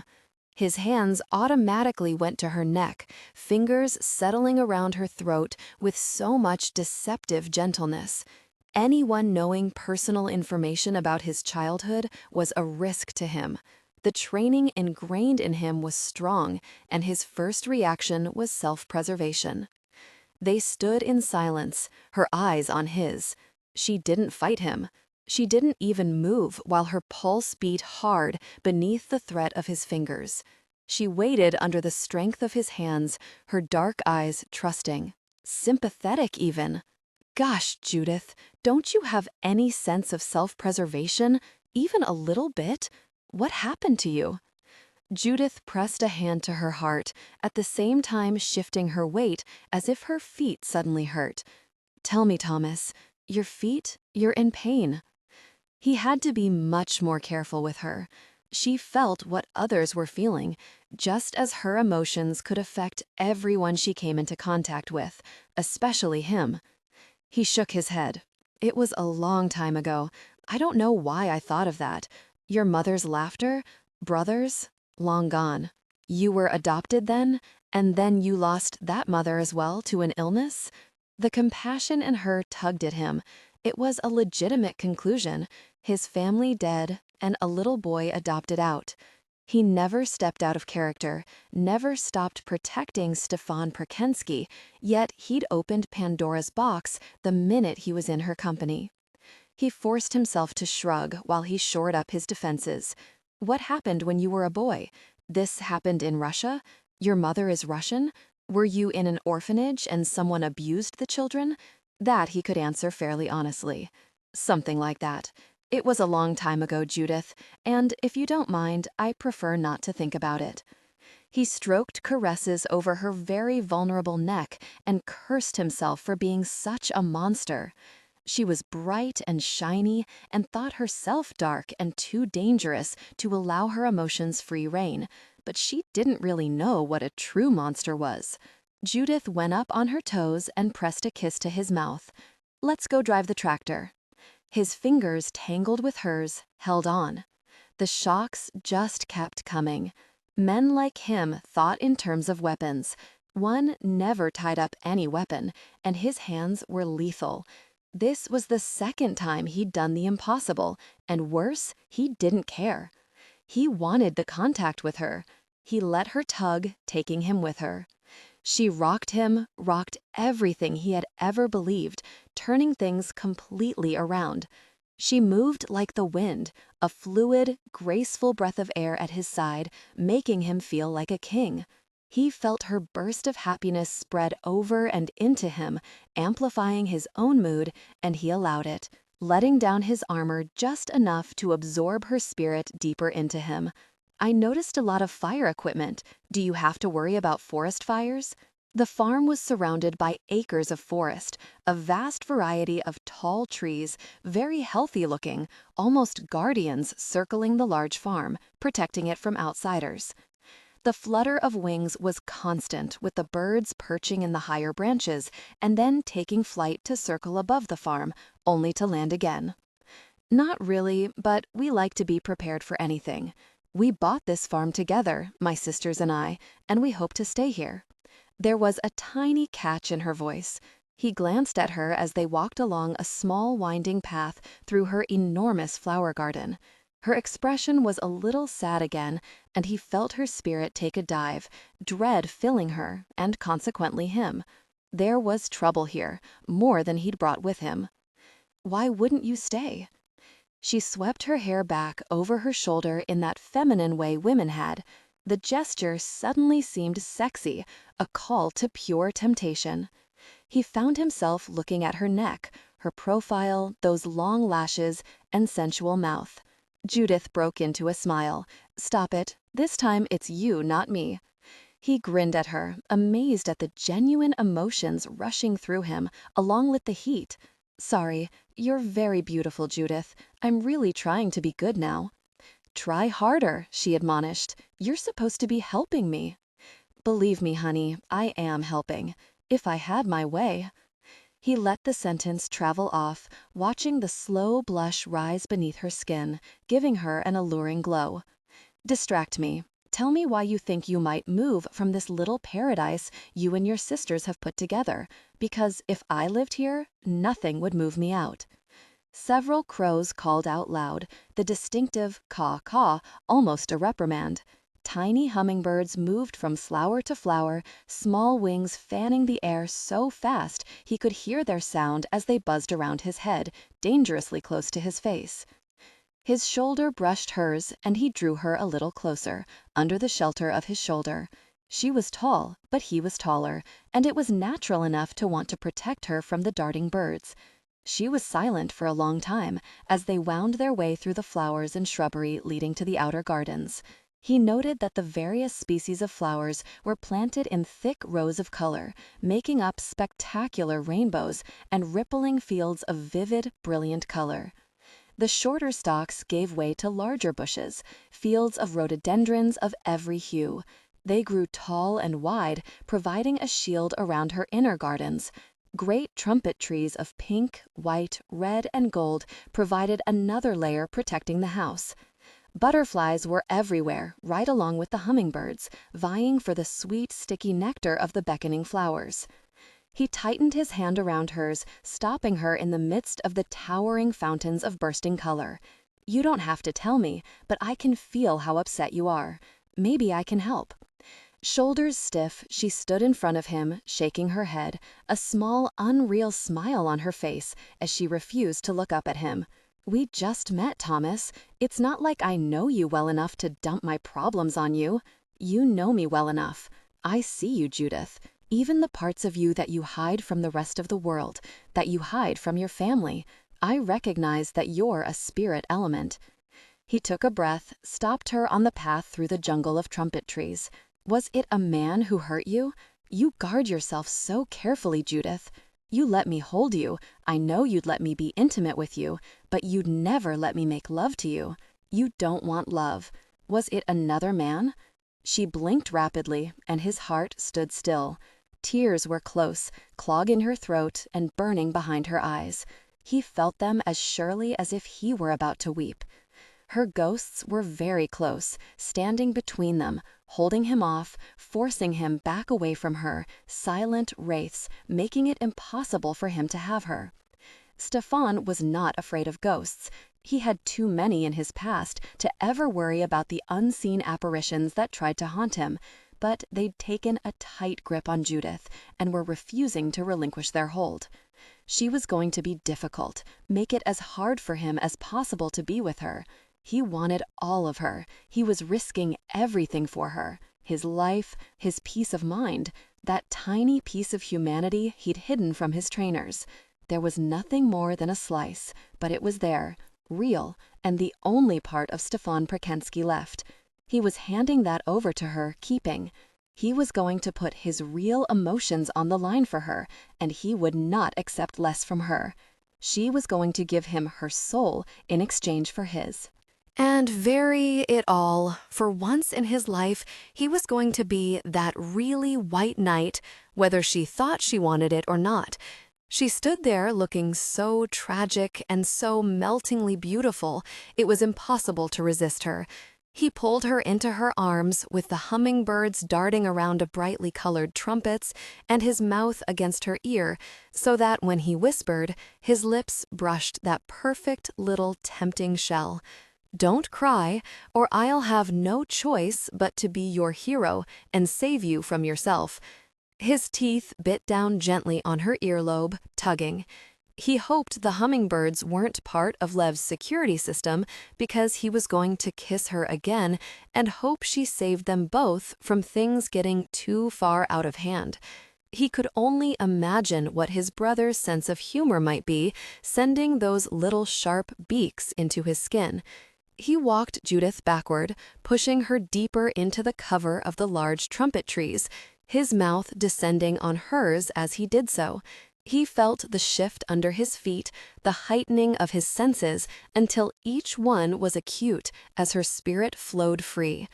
Power flared around them, bursting through him, adding to the heat rushing through his body. Electrical sparks sizzled over his skin. He felt the boost in his own psychic talents and knew they were fast fusing spirits together. His left palm burned in the center, and he broke the kiss and caught her left hand, lifting her palm. Judith looked bemused and a little afraid. "What are you doing?" "I don't know," he said honestly, and pushed air between them, his left palm to hers. She cried out and yanked her hand away, holding it close to her, her expression shocked.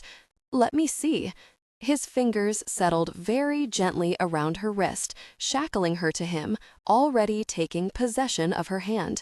He gave a relentless tug when she resisted, knowing he had gone so far off the Thomas Vincent script, he was going to do some fast shoring up soon. Stefan was in complete command at all times, while Thomas would be careful not to push Judith too hard. He turned her hand over and saw the brand there in the middle of her palm, 2 circles interwoven together. The circles appeared raw at first, as if they were a fresh brand, but beneath the brush of his thumb, the mark faded. He pushed healing air at her.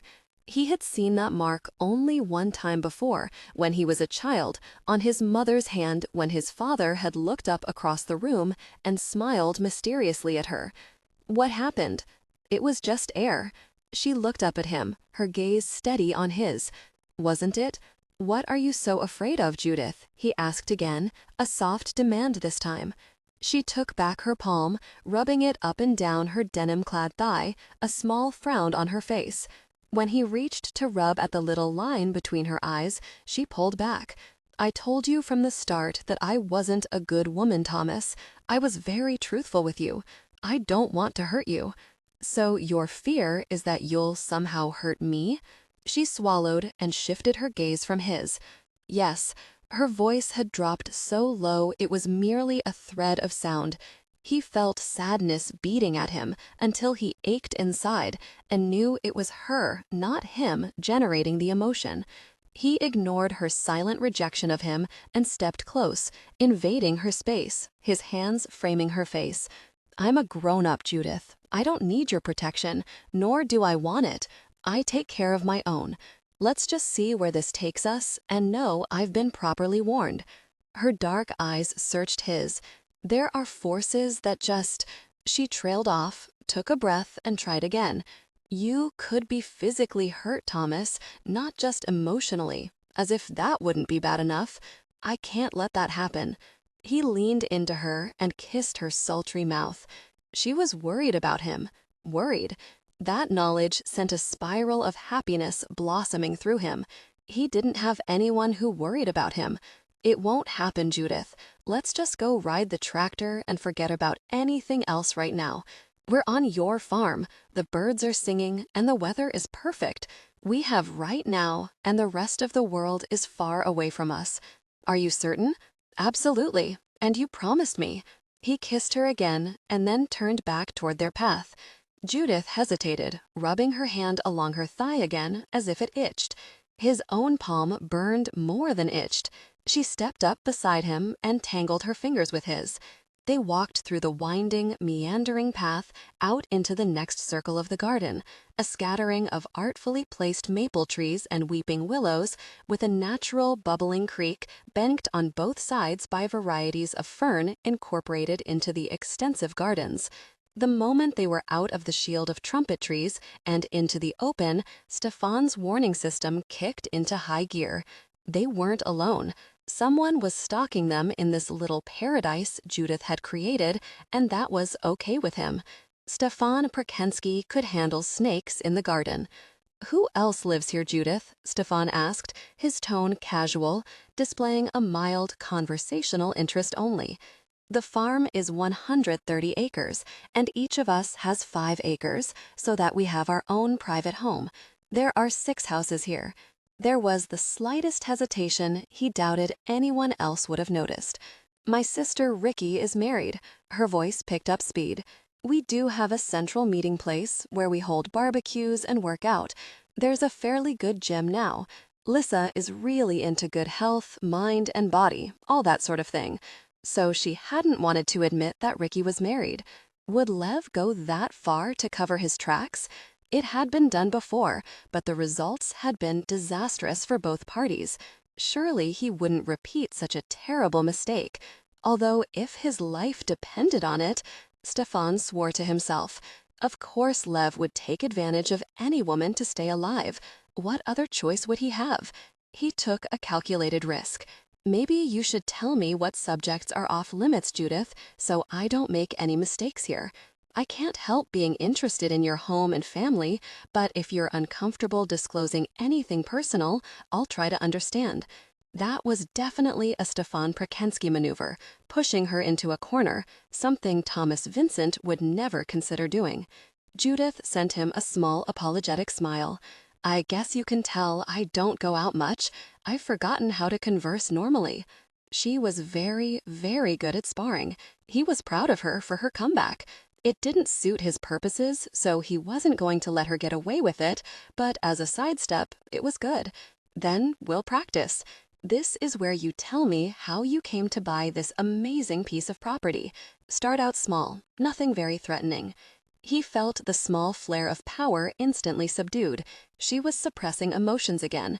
It was a vital clue and one he would hold on to until he had enough to piece together enough information to tell him what was threatening Judith. Whatever she was afraid of was somehow tied up in the purchasing of the farm. I met some amazing women at a time in my life when I needed direction and maybe a safe place to rebuild my life. You know, take it in a positive direction. We built a strong bond of first friendship and then sisterhood. Very quickly, we realized we were stronger together. If we pooled our resources, we could build a better life together than apart. Blythe, my oldest sister, you met last night, had family here. She'd seen this little farm for sale, and we snapped it up. It must have cost a fortune to buy a working farm. It was very run down. We worked together to build it back up.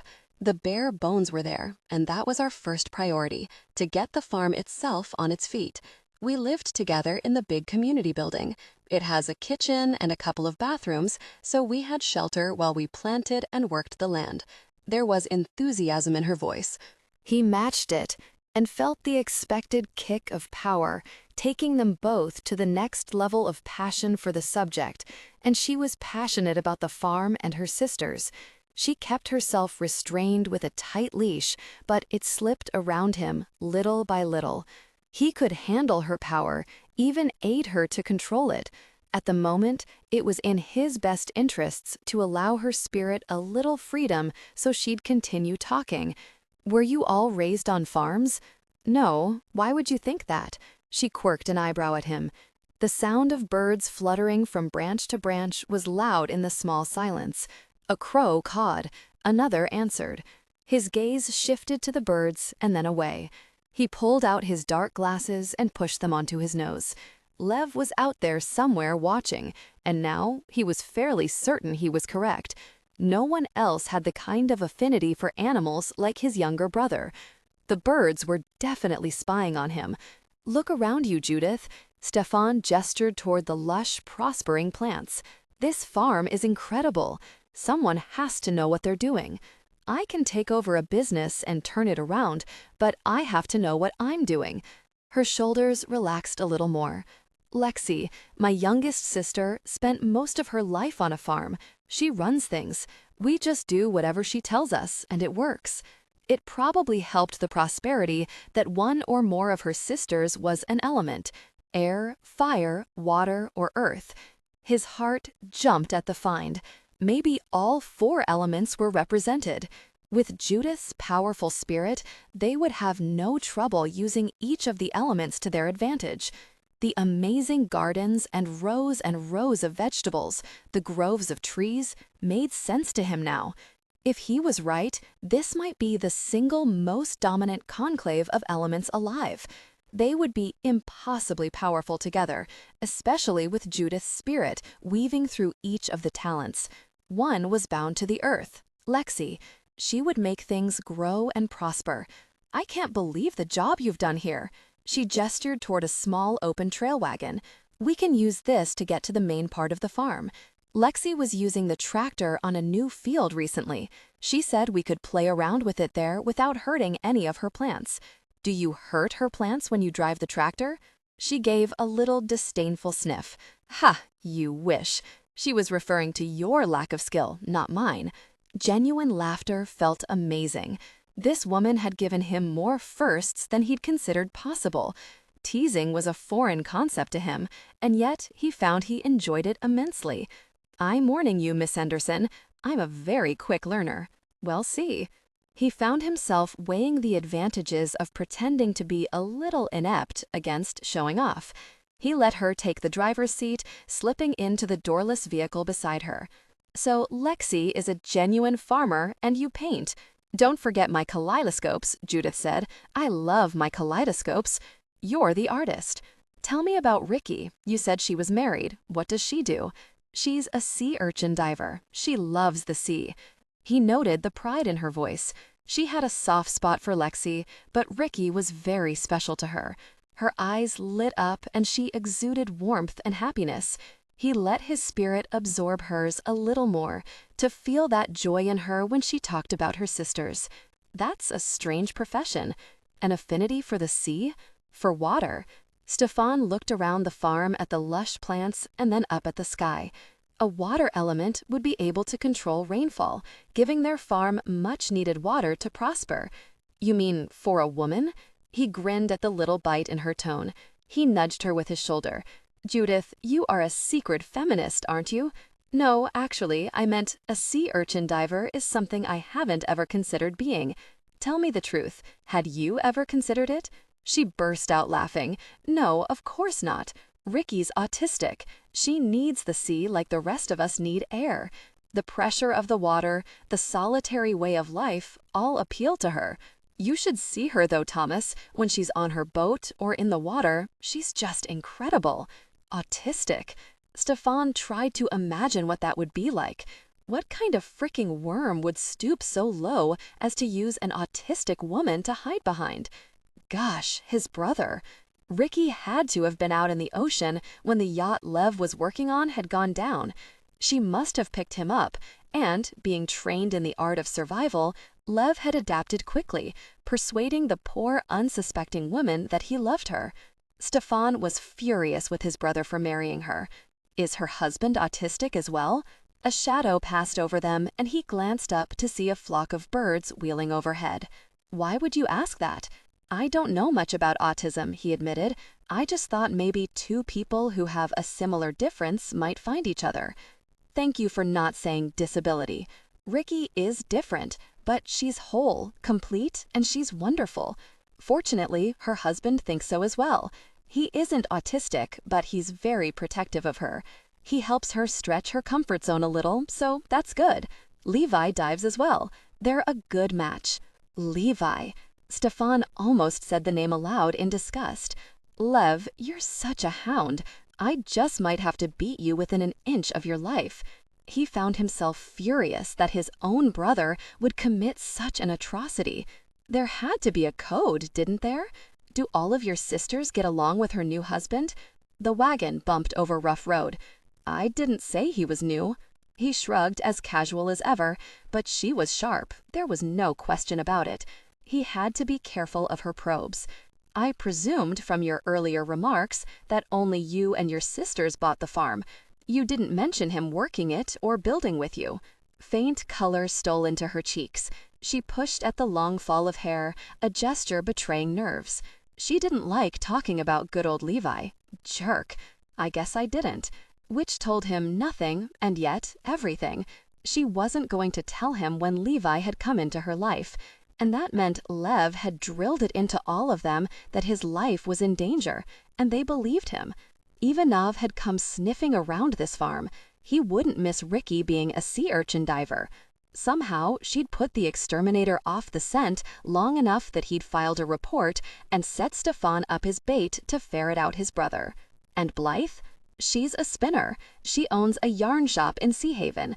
She makes the most beautiful quilts as well as sweaters and all sorts of amazing things. Her yarn is sought after all over the world. Once again, enthusiasm and love poured into her voice. He was a man for detail, and Blythe was respected by Judith. It would be Blythe's approval that counted the most with Judith. All around him were rows and rows of vegetables. He caught a glimpse of a house in the distance, but she didn't volunteer any information about it, so he ignored the structure as well. The road curved around, and a lovely little meadow lay in front of them. He could see a large irrigation pond several yards away from the meadow. One side had been sectioned off, and a shiny John Deere tractor sat invitingly out in the open. The attachment is a plow, Judith said helpfully. Lexi's cultivating this area. How does it work? She stopped the trail wagon right there on the dirt road and hopped out.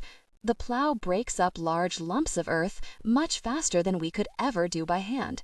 She glanced up at him. I don't know how much you want to know, and I don't want you to be bored.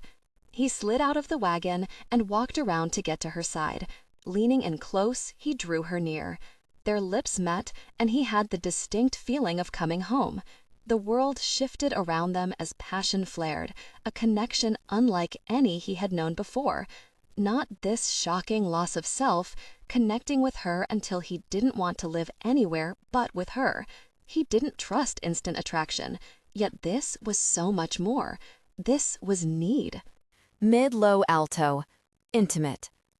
5-8% pitch. Volume 78% to 70 to 75% intimate. This swept emotions he'd forgotten he had into the forefront like a tidal wave. He tasted innocence in her, tasted home, and that was crazy because he hadn't had a home since he was boy and probably didn't know what the word even meant. Judith.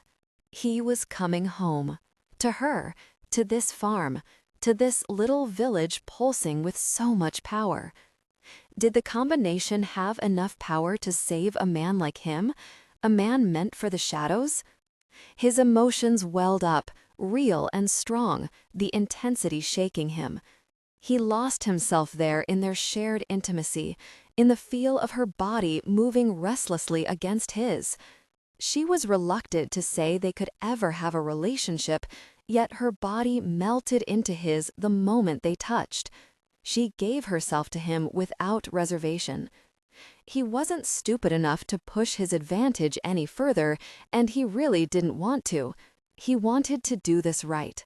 He wanted all of her, not just sex with her. The attraction was all-encompassing, and he'd been with nothing all of his life not to recognize the real thing when it dropped into his lap. The photo of her inside his pocket burned through the thin layer of material against his skin, nearly as hot as her kisses. He wanted her with every fiber of his being. He came up for air, their connection deepening quickly. Something stung the back of his neck hard, and he jerked back, nearly flinging both of them to the ground, afraid of a bullet, before he heard the angry buzz of a bee. "Lev, you jerk, back off." Stefan pressed his hand to the back of his neck. Already there was swelling. "A bee just stung me." For just one moment, Judith looked carefully around them, frowning, as if perhaps she'd felt that small surge of energy. She was spirit, and it would make sense that she might feel power in the air as Lev directed the attack. "Oh no, let me see." Judith turned her attention fully to him, her expression anxious.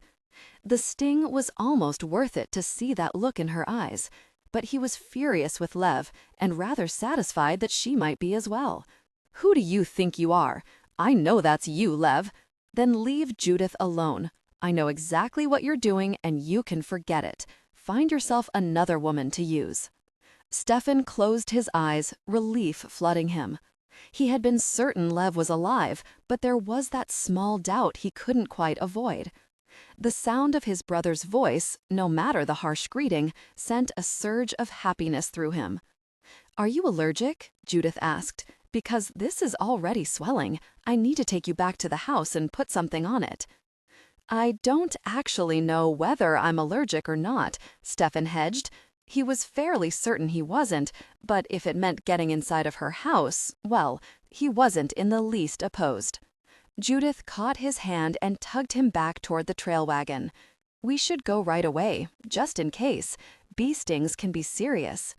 He slipped into the vehicle and raised his hand into the air over the top of the roof as she settled quickly into the driver's seat. He answered his brother with a clear, defiant gesture. "I've got you in my crosshairs, self-righteous, low-down jerk." Stefan repeated the defiant gesture as Judith whipped the wagon around and sent it barreling over the rough ground, back toward her house. Lev had married his cover, an autistic woman at that. Who did he think he was judging Stefan when he'd committed an unpardonable sin? At least Stefan had a legitimate reason to be undercover in the first place. He'd come to find his idiotic younger brother and make certain he was safe. Now he might have to take Lev down a peg or two, teach him a long-needed lesson about right and wrong. "You're upset," Judith observed, glancing at the muscles tightening in his jaw. "I'm so sorry this happened, Thomas." "No worries, Judith," he assured her, all the while touching the back of his neck to shamelessly remind her of his injury. "I don't, as a rule, have problems with insects." "You said you've never been stung." He grinned at her. "Exactly. They leave me alone. That one was unusual, maybe a little vicious and jealous because I was kissing the lady of the realm." The corners of her mouth went up and her dimple appeared. "I'm sure that's what caused the bee to sting you. If I were a bee, I might have gotten jealous." "You do taste sweet." He pretended to frown, thinking it over. "Sweet with a taste of fire." She blushed, the color creeping into her cheeks. "You're impossible. And if we're going to the hospital, I swear I'm eating that lunch you brought, and I'm coming back for the tractor challenge. I refuse to allow a bee to keep me from proving to you that I can keep from driving the thing into a tree." He hesitated, frowned, made a show of rubbing the bridge of his nose. "What?" Judith asked. "Just tell me." "You're going to think I'm paranoid." It was time to push just a little bit. "I don't know why you would think that, unless you tell me you really did think the bee went after you specifically on purpose, because you were kissing me." He did think that, but he wasn't admitting it. "I was in the service, in combat a few times, Judith, and more than that, I have certain gifts. I wouldn't tell anyone else, but you seem to have abilities as well. We established that the other night." "And," she prompted, just like he knew she would. "Someone was watching us out there in that field. I could feel them." He hesitated again, deliberately appearing to choose his words carefully. "This is going to sound even crazier to you, and at the risk of making you think I'm a lunatic, whoever was watching us was armed." Stefan sent her another quick glance and looked away quickly, portraying Thomas Vincent perfectly. A man who had been in combat, with psychic gifts, who knew the truth but was afraid of being ridiculed by a woman he was very attracted to. He reproached himself for manipulating her. How was he any better than Lev? He was taking advantage of his training to extract information from her, playing on her sense of fairness, on her honesty. A woman like Judith would detest making him feel like a fool, especially when she knew it was the truth. Someone had been watching them, a sniper's rifle in his hands. Judith's gaze shifted from his. "I'm sorry that, Thomas." Her voice was quiet. "Guilty." "You knew?" She moistened her lips. He decided there was no satisfaction in manipulating Judith. It made him feel every bit as low as he thought his brother was. "I suspected it might happen," she admitted. "I'm really sorry if it made you uncomfortable. This farm is our sanctuary." She gave a small sigh. "It really isn't a big secret. We just don't talk about our lives to outsiders. My sisters and I met when we were all in a special victims group counseling." Her gaze jumped to his and then shifted away. "Each of us is a victim of violence in some way. A couple of my sisters are still at risk. We're very careful who we let on the farm and very protective. I'm really sorry, Thomas." "I'm sorry, Judith. I didn't mean to make you uncomfortable. You didn't have to tell me that. I appreciate that you did. It was a lie, and yet it wasn't. Very much the entire situation." She was being honest with him, honest to the point of revealing things about her sisters she felt guilty about telling him. He had meant to probe, deliberately pushing her into a corner until she had no choice other than to lie, leaving her guest thinking she believed him paranoid, or confessing the truth. Of course Lev was out there with a rifle, watching someone coming onto the property, but his intentions weren't to protect the women, they were to protect himself. Very much Lev, too. Judith drove back to the shed and parked the trail wagon. "Let me take another look at your neck." "It's a little swollen," Stefan admitted, "and it stings very much, but I don't feel like I can't breathe. Isn't that what you're afraid of?" Judith moved in close again, just behind him. Instincts and years of training honed into his very bones had him turning, catching her wrist as she lifted it to examine the sting site. He forced a smile, his thumb sliding over her skin to prevent bruising. She blinked up at him, confused. "Automatic reflexes are the devil," he said with a disarming, boyish grin. "Don't be a baby. Let me see." He half-turned, retaining possession of her hand, forcing her to touch his neck with the other one. The position was a little awkward, but she didn't protest. Her fingers were gentle on his neck. The sensual brush of her touch went straight through his body. His desire grew, a strong response to the warm breath against the back of his neck as she leaned in closer to inspect the swelling. "I think the stinger is still in there, Thomas," she said, worry in her voice. "What does that mean?" He couldn't think straight, and maybe the bee had gotten inside his head because he could hear a loud buzzing growing into thunder. It took a minute to realize it was his pulse pounding so loud. She had a way of throwing him without him even knowing it was happening until it was far too late to guard against her spell. "It means I'll have to get it out." Can't we just leave it in?" She slipped her arm around his waist, fitting neatly under his shoulder. A slight wind stirred the trumpet trees, drawing his attention to the darting army of hummingbirds. He was going to have to go through that gauntlet to get into Judith's house. Who knew what else his deviant brother would come up with to torture him in the hopes that he'd leave? "No, we can't leave it in," Judith scolded. "And it really is swelling, Thomas. I need to put some allergy cream on it quickly. Come on." Without even hesitating, Judith stepped onto the narrow lane woven through the thick stand of trumpet trees, with those nasty little birds just waiting to do Lev's bidding. 2 steps in, and the birds flew at Stefan's head, tiny wings buzzing loudly, the sharp beaks going at his skin, veering away at the last minute. Some protective instinct, long forgotten, had him wrapping his arm around Judith's head, covering her face from the attack. Judith let out a little shocked cry and picked up the pace with his, although she couldn't see much, her hands up defensively. He used his body to protect hers and his arms to shield her face, his anger growing into a slow burn. "Knock it off, Lev. If she gets one scratch on her, I'm going to come after you, and you seriously don't want that." He meant it, too. Stefan had come to save his brother's life, to warn him of an assassin stalking him, but now he wanted to punch him right in that smug mouth. Lev thought he had a good gig going here, deceiving these women, Judith's sister. Well, it just wasn't going to continue. And if his smart-ass playing around caused one of the birds to attack her, Lev was getting the beating of his life. "You could try, but I doubt you'll get more than the first punch in." Clearly, Lev had forgotten who was the older brother and in charge. Judith let out a second little sound of distress. He could feel her fear beating at him. Cold, black fury rose, smoldering just below the surface, in direct proportion to her fear, always a bad sign. "You're scaring her, you bastard."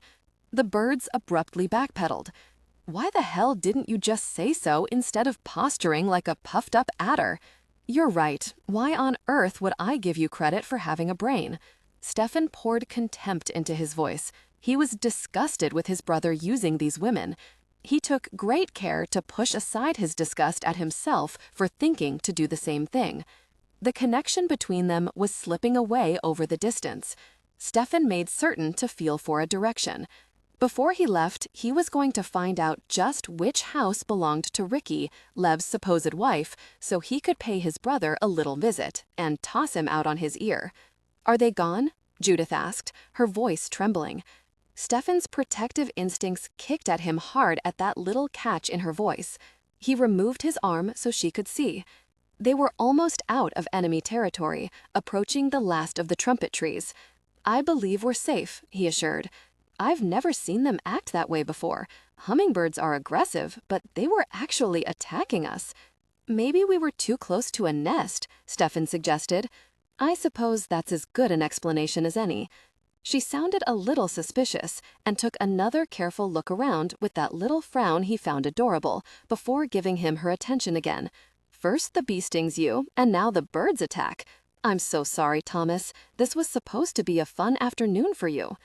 His arm tightened around her. "I'm an adventurous man, Judith." She smiled up at him. "You're a good sport, I'll say that for you." She glanced at his neck, worry in her eyes. "Your neck really is swelling."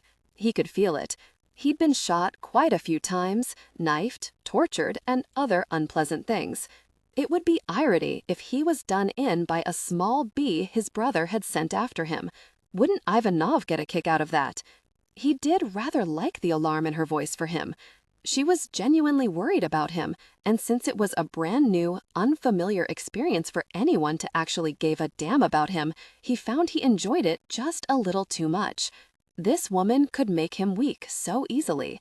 She held his hand as they moved through the gardens together, the breeze sliding over them, tugging at tendrils of her hair and ruffling hers.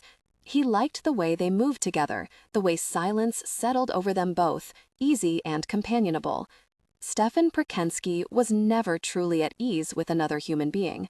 Thomas Vincent would have no difficulties being in the presence of others, as would any of his many personas, but not Stefan. And yet, it was Stefan walking beside Judith, holding her hand and feeling as if she'd handed him a miracle. He couldn't turn his head easily with his neck swelling so much. The pain was nothing to him, a small, annoying sting he barely noticed, but it definitely got him Judith's attention.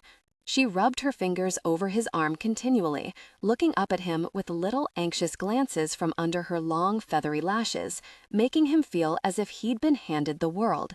It amazed him that one woman could actually change the way a man thought, his actions, more, his entire reason for existing. She led him up the stairs to her house, a large, two-story structure. The house nestled in the center of the gardens, so looking out any of the many windows, they were surrounded by brilliant color. "My studios are on the ground floor," Judith explained as she opened the front door.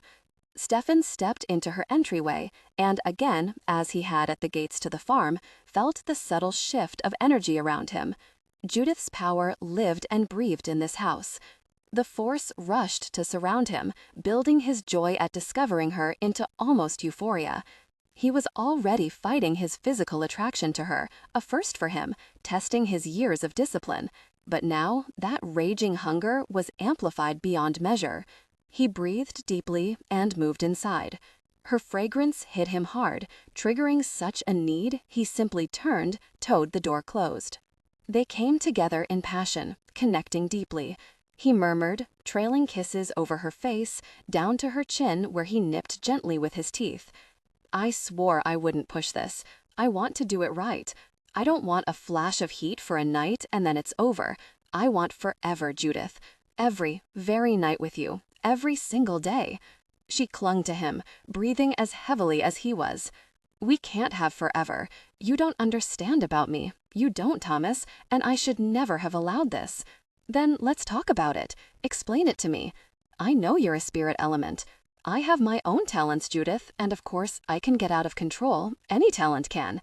"Exactly." She dropped her arms and stepped back. He felt inexplicably empty. He controlled his world, not a woman, not his handler, no one else. And yet it was getting harder and harder to breathe, knowing she was a breath away from tossing him out. He caged her in, both hands resting on the door beside her head. "We're going to talk about this, Judith. I'm not the kind of man to give up on something so important." He took a breath, knowing he was going to be absolutely honest with her in this moment. "I've never, not one time, wanted a woman in the same way I want you. Do I want to show you how much I desire you, how much I want to be with you, so you'd never look at another man? Very straight. But it's so much more, and I've never filled the more before. Not one time. You don't throw the more away, not when it's a really miracle and will never happen in your lifetime again. So no, I'm not leaving until we talk this out." Her dark eyes searched his. She should have been afraid. He was an intimidating man, with his bulk of muscle and his scars. She didn't appear afraid of him, only for him. Her hand slipped to his chest, fingers splayed wide. She drew in her breath, as if she felt that same burning in her lungs. "Thomas, I'm trying so hard to save you."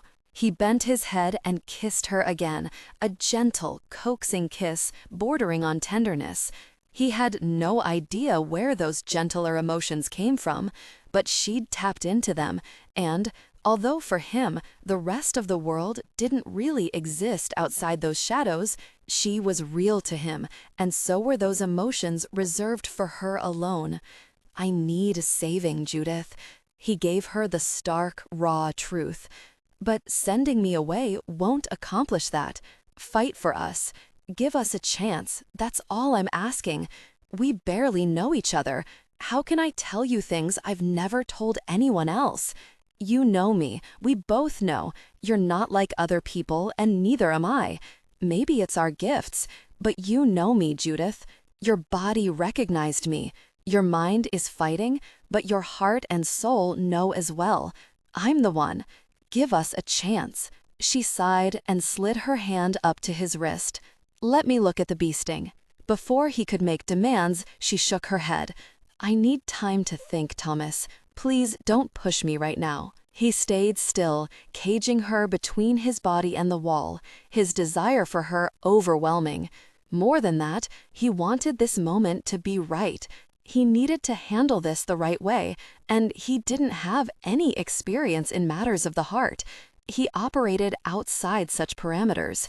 You're giving me all the firsts I should have had over the last 30 years. I don't know what that means.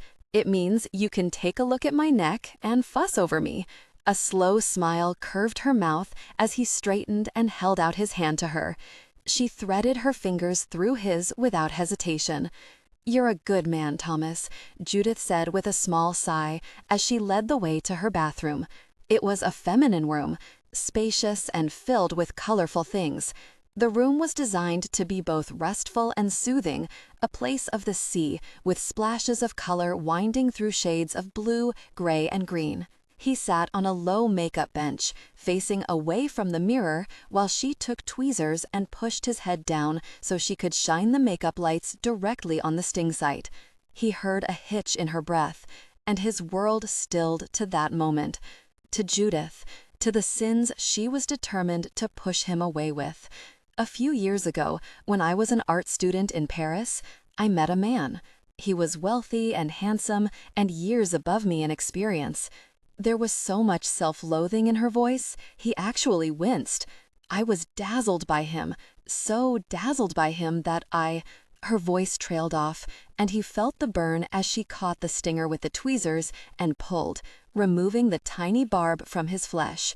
I see auras, and his was muddy and complicated and violent. All the signs were there, but I didn't want to see them. I wanted to believe the things he said to me, not something no one else could see. She dabbed some cream onto the sting. He waited until she put the tube down and caught her wrist gently and pulled her around to stand in front of him, wedged between his thighs. His hands settled on her waist. "How old were you, Judith?" She shook her head. "I was 21, very naive, a young 21 in terms of experience with men. I studied so much that I never really was around men, not that I'm giving myself an excuse. Somewhere, deep inside, I knew better. I just refused to heed the warning signs." She refused to look away from him, her hands resting on his shoulders. "One day I went to see him without calling first. I slipped in the back door to surprise him. The door to his study was barely opened, and I heard voices. Screaming cut off. The smell of blood." She pressed one hand to her mouth. He could see nightmares in her eyes. He was torturing someone, not Jean-Claude. He just stood there watching. His men. He was always surrounded by very scary men. He told me it was because of his money and his work that people wanted him dead. I ran. She moistened her lips. I slipped out before anyone saw me. I was so scared that I called my brother, Paul. He was older than me and had raised me after my parents had died in a car accident. Of course, he came to help me, dropped everything, and rushed over to France with money and a way to disappear. Stefan waited, needing Judith to trust him enough to confide in him. Her pain was all-consuming, heartbreaking. He could feel it pressing down on him so heavily, his chest hurt. The walls around him throbbed with pain, breathed in and out with it, although she either was used to the phenomenon or didn't notice. He expected the house to weep, and maybe it was. Judith was lost in that moment, as real as if it were happening all over again, and he suspected, for her, it was. She probably had nightmarish recurrences night after night. Judith's voice trembled, although he doubted she knew. She was looking directly into his eyes, but she was no longer with him, far away in another country, over the sea, reliving the horror. They caught up with us in Greece. Paul sent me on ahead of him, but when he didn't join me, I went back. They were torturing him, trying to find out my location. She trailed off again, took another big breath. Stefan tightened his grip on her hands to give her courage. "Tell me." I lost it completely. My emotions were so intense. Fear, rage, sorrow, guilt. I loathed myself and all of them. I wanted them dead. I wanted Jean-Claude dead. I lost complete control, and someone like me can't do that. It's dangerous. He could feel those fierce emotions swirling around him, pulling at him, the house fighting to contain the force of energy coming off her in swamping waves. He felt battered, like great cliffs during a stormy, turbulent sea. Stefan adjusted his breathing and accepted the assault of emotions, absorbing the hammering intensity, grateful he'd learned to push emotions aside. He had no idea, given his ability to kill in so many ways, just what the continual pounding at him would have done had he not been so disciplined. There was no doubt he felt that same rage, loathing, fury, and terrible, endless sorrow swamping him. What happened? His voice was a thin thread of sound, directing her, barely infiltrating the memory she was locked so tightly in. They all turned on each other. It was a horrible bloodbath, the sound of guns so loud, reverberating off the walls. Men were screaming and shouting. She gulped air, her eyes wild now, her body shaking. Judith lifted her palms up and looked down at them, as if her hands and arms were covered in her brother's blood. Her voice dropped to a whisper. The police arrived. Her eyes went nearly opaque, reflecting back at him the horror of that moment. He could see blood running down the walls to pool on the floor. Blood splattered over her face and clothes where she knelt beside her lifeless brother, his body torn, nearly unrecognizable as human. I was in shock, I think. I can't remember thinking anything at all. I just felt so much anger, so much darkness. I hated Jean-Claude. I still hate him. But worse, the pain of losing Paul that way, it was so vivid and stark and raw, I couldn't contain it. She obviously wasn't aware tears were running down her face as she blinked to clear her vision, to see him. She shook her head, confusion on her face. I don't remember what I was doing. I try, but I can only hear the sound of the policemen yelling at one another. I tried CPR on my brother, but his chest and head were covered in blood, and it kept splashing over my arms and hands. The sound was so awful. She clapped both palms over her ears, nearly hyperventilating. Stefan rose, his movement quiet and very slow. She was locked deep into the memory of that moment, and her emotions were, like then, out of control. The wind rushed through the house. Drapes went wild. He knew she didn't see the fierce battering at him as she relived her brother's murder. Very gently, he caught her wrists and tugged to bring her hands to his chest, stepping close to her. Her body was cold, hands like ice. The police have arrived, Judith. She let out a small gasp, looking up at him with dazed eyes. One of them came close to me, to try to help me, I guess. She frowned, looking as if she were more confused than ever.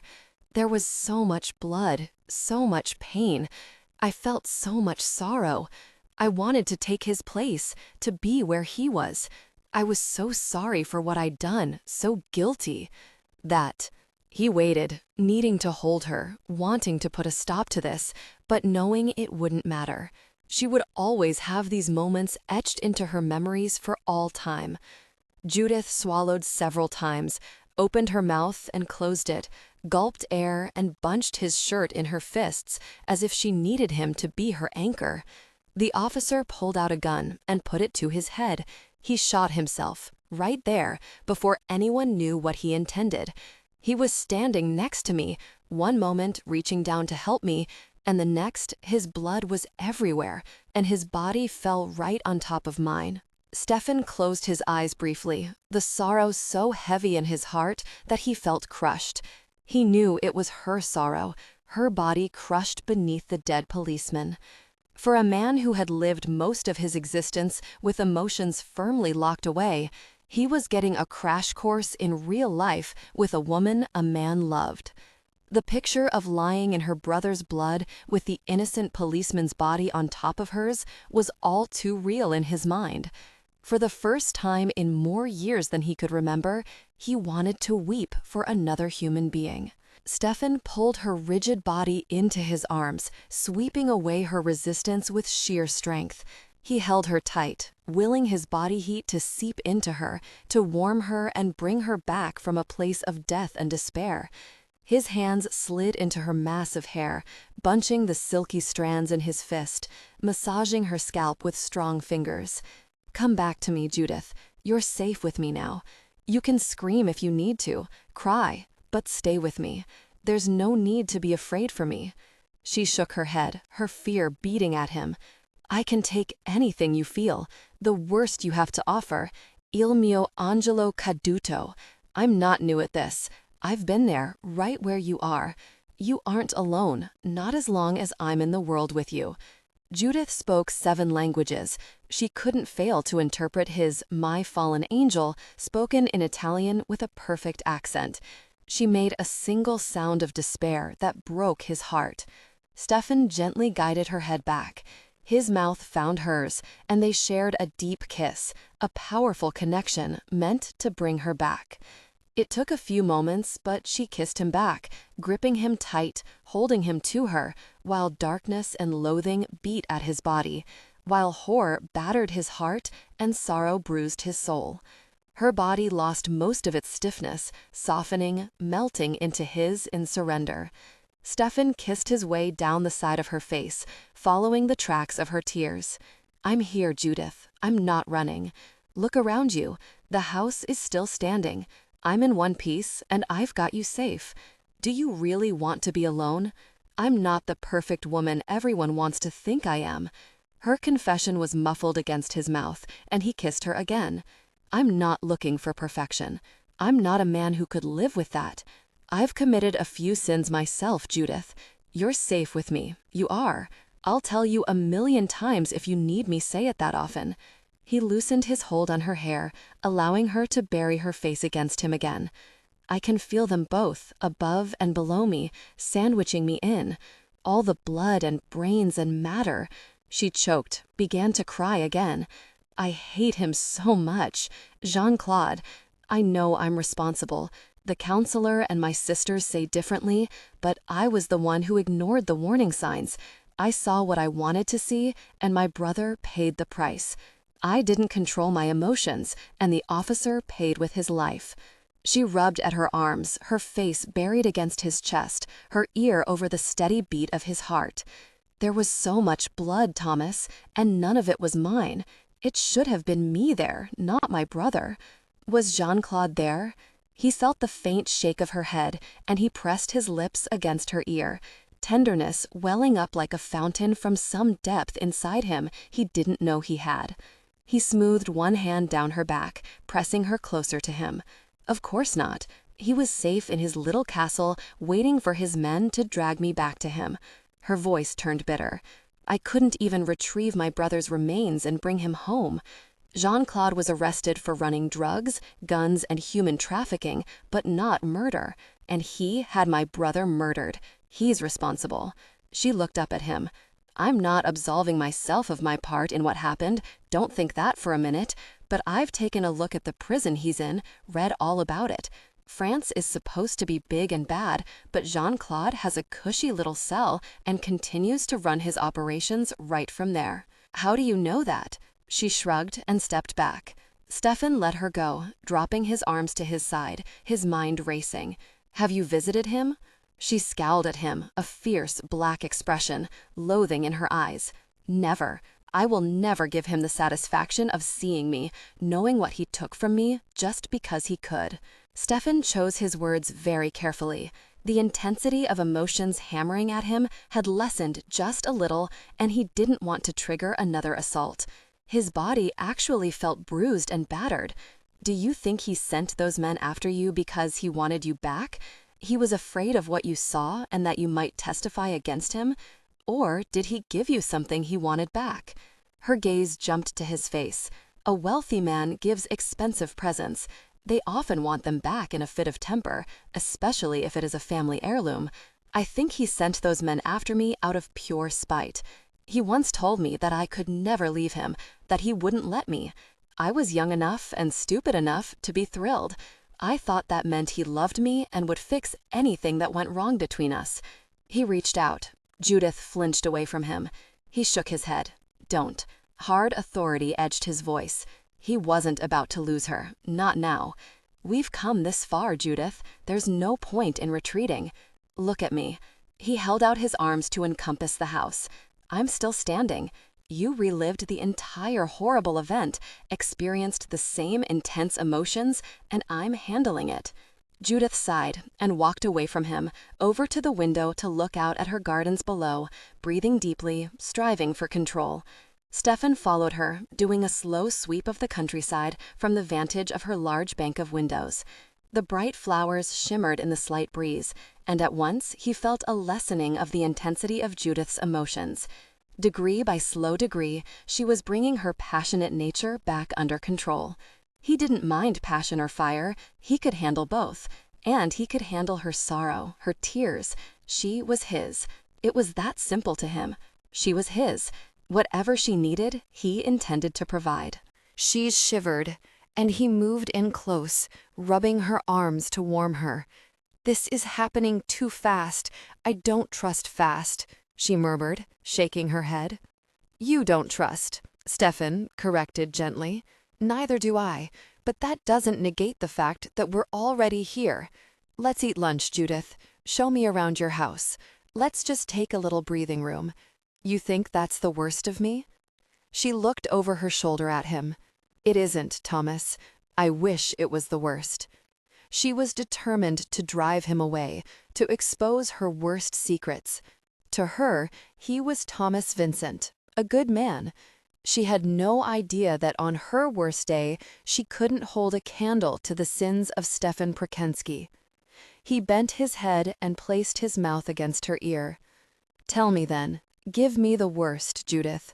You're a good person, Thomas. Inside, where it counts, you're a good person. I don't understand why you think you could ever be with someone who can't control their emotions and others pay the price. You aren't less than me because your element gets away from you. Never think I haven't done far worse in my lifetime." He turned her around to face him, automatically drawing her back away from the window. The habit was ingrained in him. Like so many others, he would never overcome, even if his life changed completely. He was giving her Stefan's truth, not Thomas's. It was possible she would put his sentiment down to service in the military, misleading herself, but he would give her as much truth as he could, share himself with her, not his cover. She studied his expression, his jaw, the coolness of his stare. "I want him dead. Jean-Claude. I want him to suffer and die." This time she didn't look away, her gaze steady, her chin up, as if she was waiting for judgment. "So you want justice?" He shrugged. "That's hardly unusual, or something to be ashamed of, mi ángel caído." This time he changed to Spanish, wanting to drive home the point that he was also educated in languages, and that no matter how fallen she thought herself, she was his angel and always would be. Judith continued to stare him straight in the eye as she shook her head slowly, deliberately. Not justice. Justice was Jean-Claude going to jail for his crimes. I want revenge for the torture and murder of my brother, for the others that lost their lives that day. I'm well aware that my need for revenge makes me no better than he is, but I will find a way. My time will come, and I'm not going to let any innocent suffer because of my loss of humanity. Stefan regarded her for a long time in absolute silence, so long that Judith wasn't certain he would respond. She'd told him the worst and refused to look away from him. He was a difficult man to read. His aquamarine eyes looked back into hers but told her nothing at all. She heard the ticking of the clock, and her stomach did a slow flip. She realized she didn't want him to think so badly of her when she knew she deserved it. "What kind of woman builds her life around revenge?" she whispered, hating the silence between them, hating that she couldn't read his inscrutable expression. "I know I have 5 wonderful women in my life. The farm, my painting and kaleidoscopes, both of which I love and have achieved some success in my chosen career. But it isn't enough. It won't ever be enough until Jean-Claude Leroux has suffered the way he made my brother suffer." The ticking of the clock grew louder. Her heart thudded hard in my chest until she could hear every beat thundering in her ears.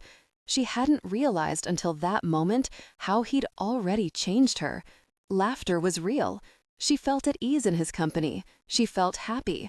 She hadn't really been happy since her brother's death, and maybe she was a little angry and guilty that she could actually be happy. What right did she have when Paul's last hours had been excruciating agony? She refused to lower her chin or look away from Thomas. He was so utterly still, his gaze never leaving hers. She had confessed to save him or to drive him away so she could keep her anger and hatred bottled up tight, locked away in a dark studio where no one would ever know her shameful secret. Silence stretched between them until she wanted to scream with the terrible tension. Stefan stepped closer to her, his strong fingers curling around the nape of her neck. There was always such command in the way he touched her. This time was subtly different. This time there was possession, as if she belonged to him. Her heart jumped. She tasted fear. He wasn't going to reject her, and once he claimed her, she was forever set on a course. She wouldn't be able to walk away from Thomas Vincent, not with the way her spirit responded to his. Now, with the certain knowledge that he could handle her intense emotions and perhaps even help control them, she shook her head and went to step back, away from him, away from the danger she instinctively knew she was in. His hold on her tightened, keeping her still. "I understand you, Judith, the way you think and feel. I can handle every emotion you have, and I can lessen the impact on anyone around us. I can shield others from the intensity. Who else can do that? You need me every bit as much as I need you. You need this man to suffer. I'm your man. You need to disappear and start over. We can do that as well. I've got you, moi padshi Enhil. Whatever happens, I've got you." Russian this time, "My fallen angel." She had fallen. Judith felt as if the very devil was standing in front of her, offering her the world, and the price was her soul. He wasn't handsome in the true sense of the word, not with all of his scars, but he was all male, sensual, and compelling. He would never be a man who would allow her to walk all over him, nor could she manipulate him. There was far more to Thomas Vincent than she'd first thought. "I don't know you at all." Her voice came out a shaky whisper. "You know enough. You should be running from this house. It's called self-preservation, Thomas. I'm already damned. I've accepted that." "That's bosh, Judith. Revenge is a natural emotion when someone has gone through the trauma you have. You haven't come face to face with the man who had your brother killed yet. You haven't had the tool in your hands to do the things you want to do to him. There is no judgment or damnation for thinking about making someone suffer and die. That comes after you carry out your actual revenge. You may not go through it when the time comes." She didn't flinch. "I'll go through with it." There was steel in her tone this time. She wasn't going to back down, not even to make him want her. She wouldn't lie to him or drag him down with her. She'd lived in her own hell too long to allow anyone else to join her. The isolation and lie of her life was difficult enough without the weight of another terrible sin, dragging someone else down into the abyss with her. Until that time, Judith, don't be so hard on yourself. Everyone, at some time in their life, thinks of revenge. I certainly have done so. Looking into those cool aquamarine eyes, she believed him. She found herself shivering. Thomas Vincent wasn't just the innocent businessman she thought him. Whatever he'd done during his time in the service hadn't been easy, and he had a hard core of strength that went with his physical appearance. She shook her head, confused. She wanted this man with everything in her. She had confessed to the counselor and to her sisters that she was the cause of her brother's vicious murder. She had not admitted her part in the death of the innocent policeman. She knew her sisters felt responsible for the violent deaths in their families, but the fact was, unlike the rest of them, she was responsible. Not one other person knew until Thomas. He hadn't turned away from her, and he hadn't been harmed when, once again, she'd lost control of her emotions. There was such amazing freedom in the knowledge that she could talk to him without hiding part of herself. She didn't have to lie to him. He knew the worst of her, and he still stood there looking at her with that very dangerous and compelling hunger. She was going to lose herself in this man. If she let him any closer, if she let him another inch into her life, he would become her world. There was no one else for her, and she had stepped into the age-old lure of sexual attraction. She was sinking so fast now, he had faced the worst in her and had stayed. She was afraid there was no way to save either of them. He might think he could really make a man suffer before he killed him, but in truth, whatever he'd done in service to his country had been a different situation altogether. She could never ask such a terrible thing of him, and she doubted, if it came right down to it, that he would be able to do such a thing. It went against nature. Stefan watched Judith carefully. He was adept at reading body language. He'd learned in a hard school and knew every nuance of the human expression. She was trying to find a way to gracefully retreat. She accepted that he thought he might understand her need for revenge, but he would never follow through. Interrogation techniques often were called torture by some. Certainly Judith would think so. That, too, had been learned in a hard school. He knew all about interrogation and the consequences of not getting information required. She wasn't expecting anything from him that he hadn't done throughout his lifetime, although he was certain she would never actually go through with it. She might be able to kill Jean-Claude quick and clean, and only then, he was certain, if she wasn't thinking clearly. But Judith was incapable of torture. She might dream of it, even plan it, but she was totally without the killer instinct. "You aren't going to run away from me, Judith," he said, meaning it. He'd emerged partially from the shadows, and something incredible was in his sights. "I know you're scared, Angel, but we can do this. Give it a little time. Show me around your house. Eat the lunch I fixed for us. We'll pick this up at another time." His thumb brushed over her pulse, felt it jump, and then began to beat more steadily. She blinked up at him before some of the tension drained out of her. Her tongue touched her lower lip, drawing his complete attention. "You called me my fallen angel in 3 different languages." He flashed a small grin. "That's called showing off." Which was true, but even more, he wanted to call her an endearment in his own language, and it was better to throw her off by using several languages instead of just Russian. He found he detested lying to her. Even misleading seemed wrong. She'd put everything on the line for him, yet he couldn't reciprocate. If he admitted that he was Lev's brother, it would put her in a terrible position. One thing he knew for certain about Judith: she was extremely loyal, and she would deny knowing Lev and protect him with every breath in her body, something his brother would count on. Judith would be forced to lie to him, and worse, she would suspect him of being a Russian agent sent to kill Lev. No doubt his brother had impressed on all of the women the need for secrecy. Gosh, the man. Lev's deception to cover himself left Stefan with no recourse other than to mislead Judith as well. "You showed off beautifully," Judith said, "Italian, Russian, and Spanish." He nodded. "And I can speak French if you'd rather I use that instead." "Why, your fallen angel." Stefan framed her face in his hands, leaned in, and kissed her upturned mouth. His tongue ran along the seam of his lips, commanding she open to him. When she didn't respond immediately, his teeth caught her lower lip and tugged gently until she gave a small, breathless gasp. He took possession, his mouth moving over hers, kissing her over and over, each kiss deeper and more demanding. "You are my fallen angel." Deliberately, he thrust the words into her mind, a connection that was as intimate as exchanging breath, as kissing her. Her arms crept around his neck, and she pressed her body against his, willing to give herself to him. His body was tense, aching, making urgent demands, but he wanted so much more from her, and a part of him knew he needed to go slow. If this was to last a lifetime, she had to know he wasn't using her, nor was he taking a small part of her.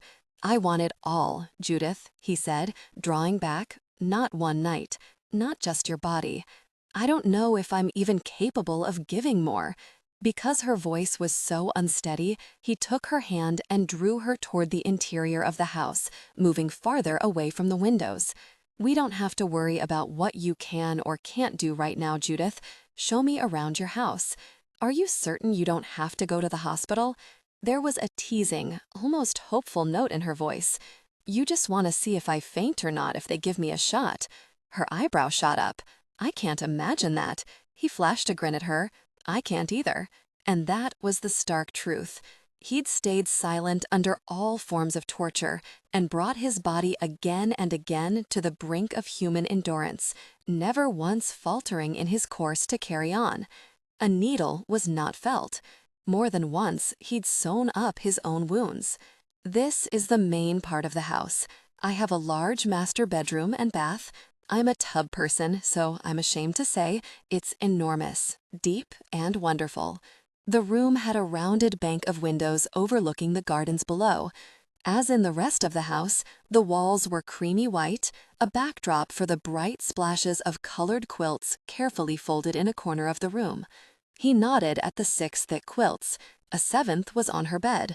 A blush stole into her cheeks. "They're beautiful, and depending on my mood, I make up the bed accordingly." "You have moods?" "Absolutely." She was unrepentant, very moody. He crossed the room, unable to prevent a powerful image of her. "Well, okay then."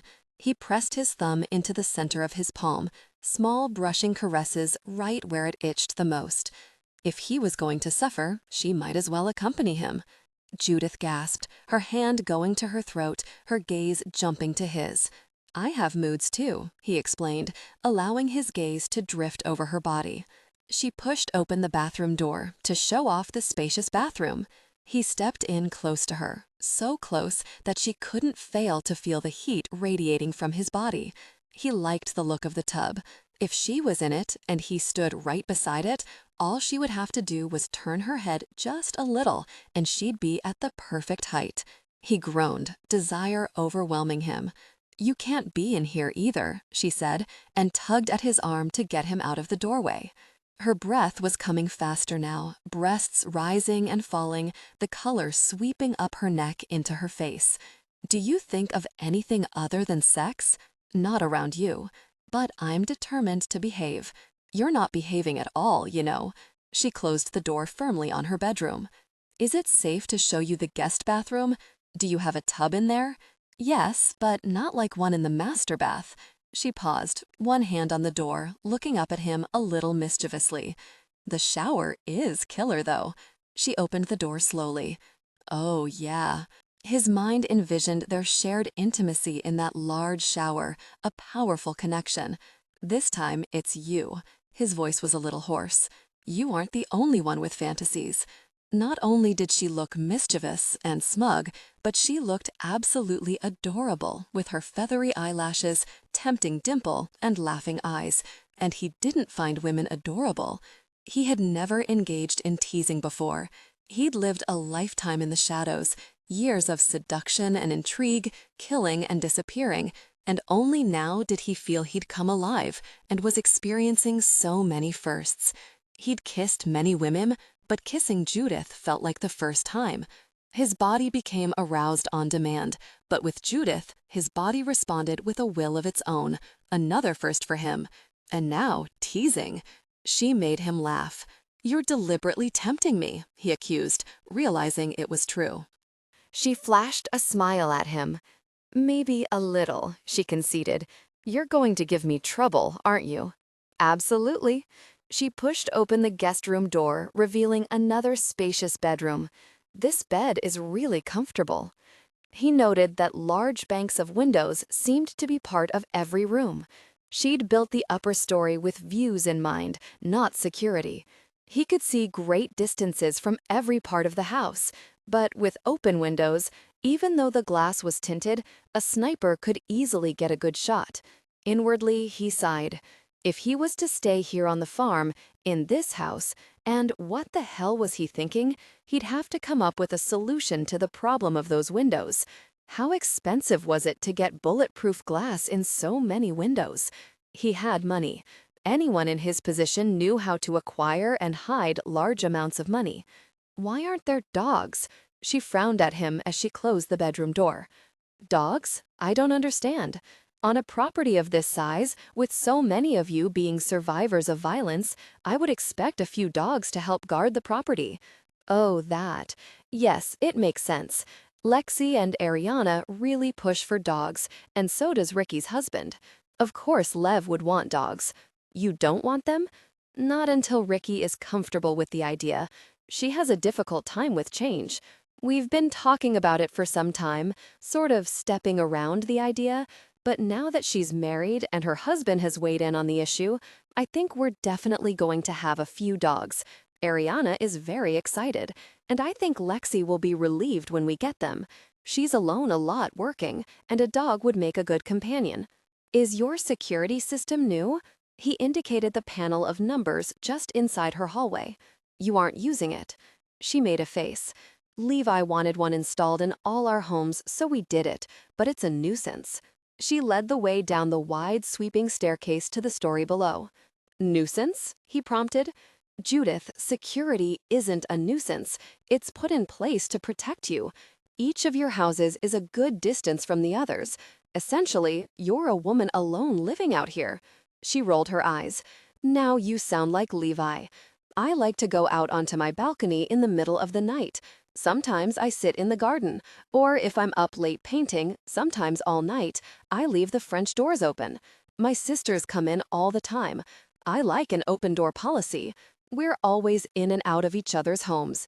If we had the security system on, it would be going off continually.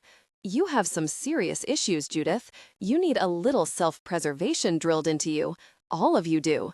I'm never introducing you to Levi. He's got us all learning self-defense, weapons, and even shooting guns.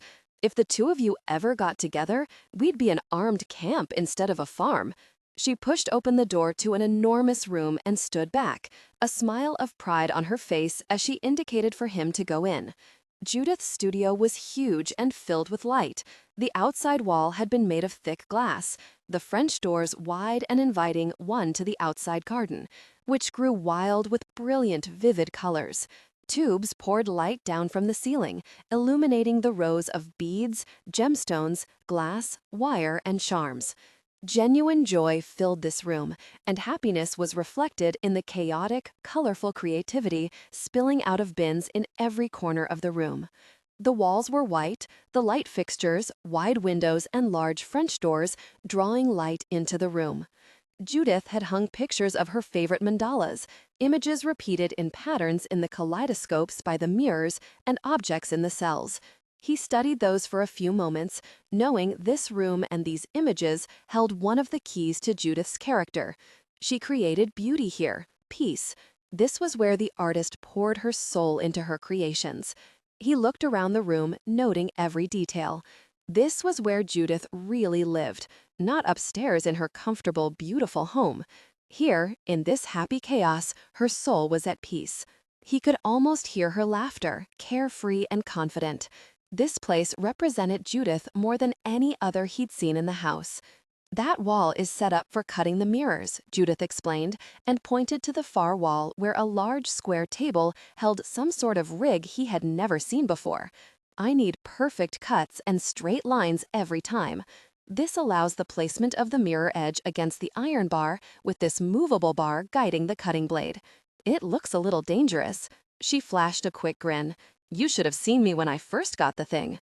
The idea of anything hurting her, even while she was in the learning phase, bothered him on a level he didn't understand. Stefan hadn't realized he had any protective instincts left in him, and yet she seemed to be bringing all of them out. He glanced at the second work table on the same wall. Blades, glue guns, cutters, and specialty tapes lay in happy chaos. At least you're well armed in here since you never set your alarm. I'd hate to be an intruder catching you in this room. Judith laughed again and pointed to another wall. That's my lamp working station, where I twist and sculpt colored rods before they go into a cell. Protective goggles lay beside the oxygen propane torch and the tanks feeding it. Tall, clear vases held the bright, vivid colored glass rods she referred to. I use the small kiln to put cut pieces of glass I shape that I want in the mirror systems. Another table contained boxes with packing material tucked under it for shipping. He could see that in the midst of what looked like chaos, she was really very organized. On one wall, a row of long, narrow tables housed clear acrylic boxes containing an abundance of objects. Beneath the narrow tables were plastic drawers filled with cells, various parts, discs, lenses, and eyepieces, all sorts of intriguing things she had collected, as well as tubes and bases for various types of scopes. Stefan was drawn to the splashes of bright color spilling out of the boxes on top of the table and sauntered over to look into the treasure trove of items. He turned to her with a raised eyebrow. "Those are all the various bits and pieces I use in making kaleidoscopes," she explained. She was happy in this room. He could feel a wealth of joy permeating the very walls and the room itself, as well as in the objects in the boxes. Although there were tens of thousands of items, each box contained only one color, creating a rainbow effect, much like her gardens. "Where do you find these things?" "Everywhere. Aren't they glorious? All that color and texture and shapes." I look at something and immediately see the opportunities. Scopes can calm people, entertain them, make them laugh or cry. I make themed scopes and personal scopes. For the first time, Judith sounded just a little shy. "I'm making that one there as a special gift for Hannah Drake, well, Harrington. She's due to have their first baby any time, and I've promised Jonas I'll finish it soon." She motioned with her hand, and he followed her into the very center of the room, where a chair on rollers reigned supreme in the middle of U-shaped tables forming her workspace. In truth, he would have followed her anywhere, but he found her both exciting and sexy here in this room. Stefan caught Judith's long hair in his fist, wrapping it around his thick wrist in one quick looping motion, stopping her abruptly. He was surrounded by her, by the essence of who she was, and there wasn't a single part of him that didn't respond to that feminine allure. Surrounded by the vivid, brilliant colors that seemed to physically express the light and joy in her, only amplified the growing need in him.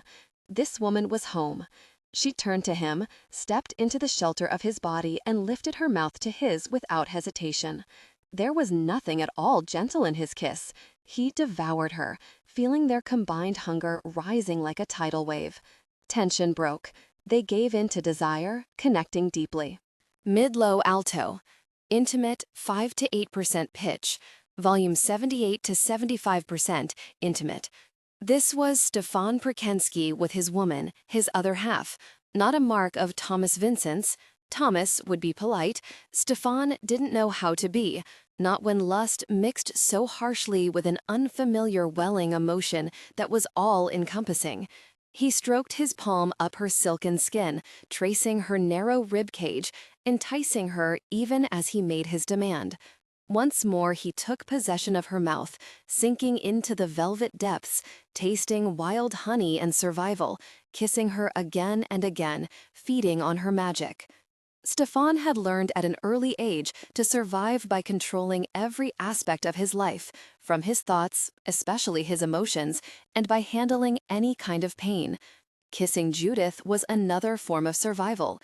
He had all but lost every vestige of humanity, and here, in this room of absolute joy, he was surrounded by it. Her spirit merged with his until he couldn't tell where she began and he ended. Here, more than anywhere else in the house, her spirit was alive and strong, surrounding his, merging and amplifying every one of his own emotions. The walls of her kaleidoscope studio, the room itself, the very air, held the essence of Judith, and there was no way to resist, not even with his gifts. Judith was a naturally sensual woman. Her passion for life, for joy, for color was everywhere around him. She was wholly feminine, and here, more than anywhere else, her sexual nature was just as easy to see as her compassionate side. She made him burn with need. "Your clothes," he reiterated between his teeth, shaking with a desire that was more real than anything he'd ever known. take them off. No amount of beating, no amount of caressing or stroking or any other form of inducement had caused him to lose control, and yet now, with the one woman who counted, he could barely breathe with wanting her. Judith tilted her head back so that her dark eyes could meet his. He could see the matching heat there, the need every bit as strong as his. Maybe she was a little less sure of what she was getting herself into than he was, but he read the hunger every bit as deep as his own. Very slowly, she let her arms fall, hands catching the hem of her tea. His heart rose to his throat, threatening to choke him. She pulled the offending material over her head and tossed it onto the nearby table, shaking her hair out so that it fell around her like a living cape of black, shiny silk. His breath refused to leave his lungs. The lacy cups of her bra slid from her body, leaving her full, high breasts as an offering. Her nipples were already firm, a dark entreaty. Her breasts already flushed in anticipation, rising and falling with her labored breathing. God, she was beautiful, more beautiful than he'd imagined her to be. He dragged her to him simply by curling his hand around the nape of her neck, his mouth once more descending on hers. There was no way to resist her. Judith, surrounded by the evidence of her brightness, was pure seduction to a man as lost as Stefan. He kissed her over and over, long drugging kisses, while his hands moved over her skin, cupped her breasts, thumbs caressing her nipples, feeling each stroke ricochet through both of them like a whip of a lightning. Stefan kissed his way to her breast, drawing the soft flesh into the heat of his mouth while his hands dropped to the button of her jeans. His knuckles brushed her firm body as he tugged the front open. Hooking his fingers on the band riding low on her hips, as well as the silky undergarment, he pulled the material down, his mouth following the path to her belly button while she stepped out of them. His hands gripped her hips while his body pulsed with desire and demanded, "How experienced are you, Judith?" His voice had gone hoarse. What difference does that make? Her voice was edgy, ready to retreat. His eyes met hers steadily. "I don't want to hurt you, and I don't think I'm going to be gentle, not the first time." Heat blazed into her eyes. She moistened her lips. "I haven't been with anyone in over 5 years, and then only twice." He groaned.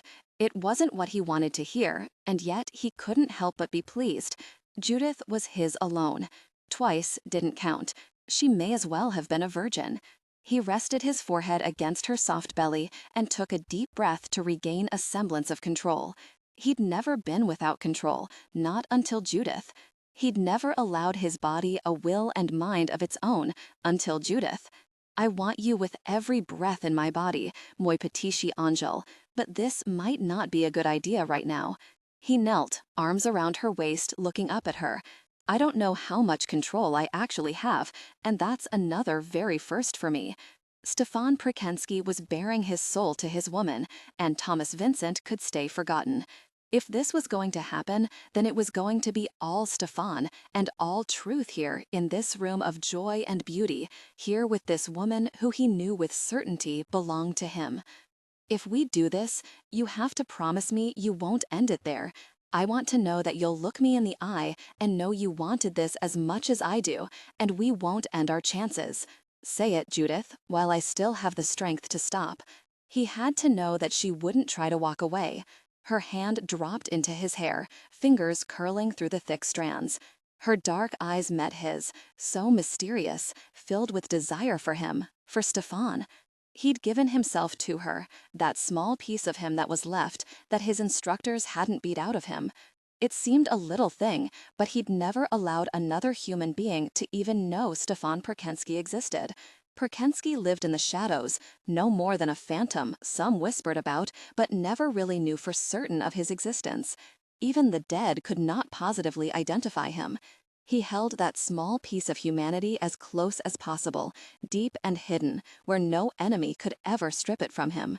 It was the one thing that made him vulnerable, the only thing he had left of his mother's love.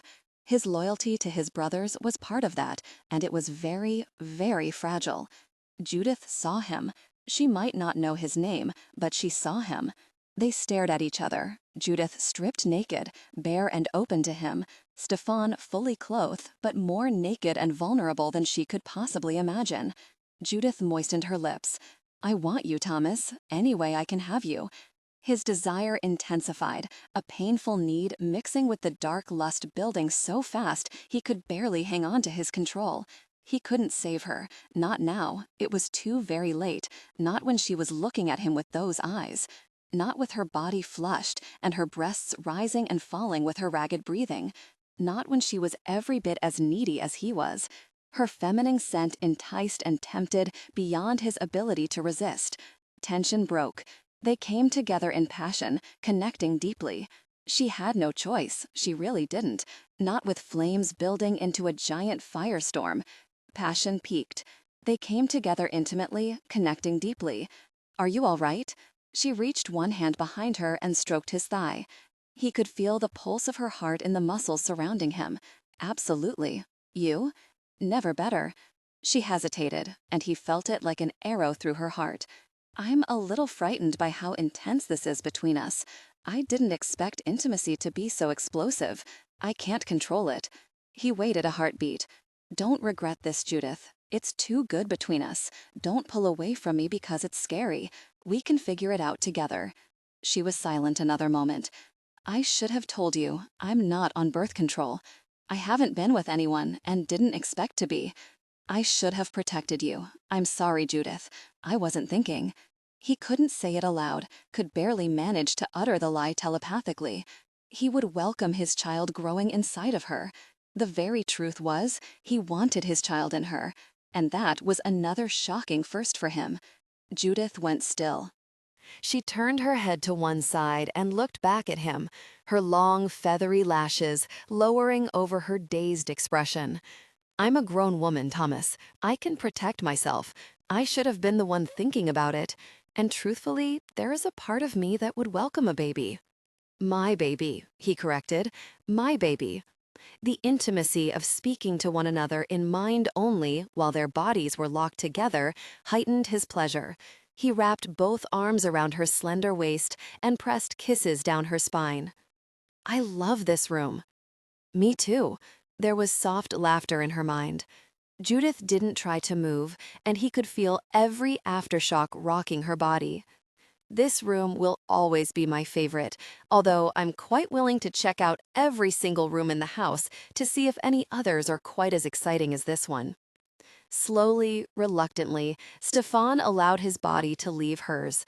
He kept one hand on the small of her back to keep her in place, not taking chances that she might see the scars on him as he dragged up his jeans. "How many tables are there in this room?"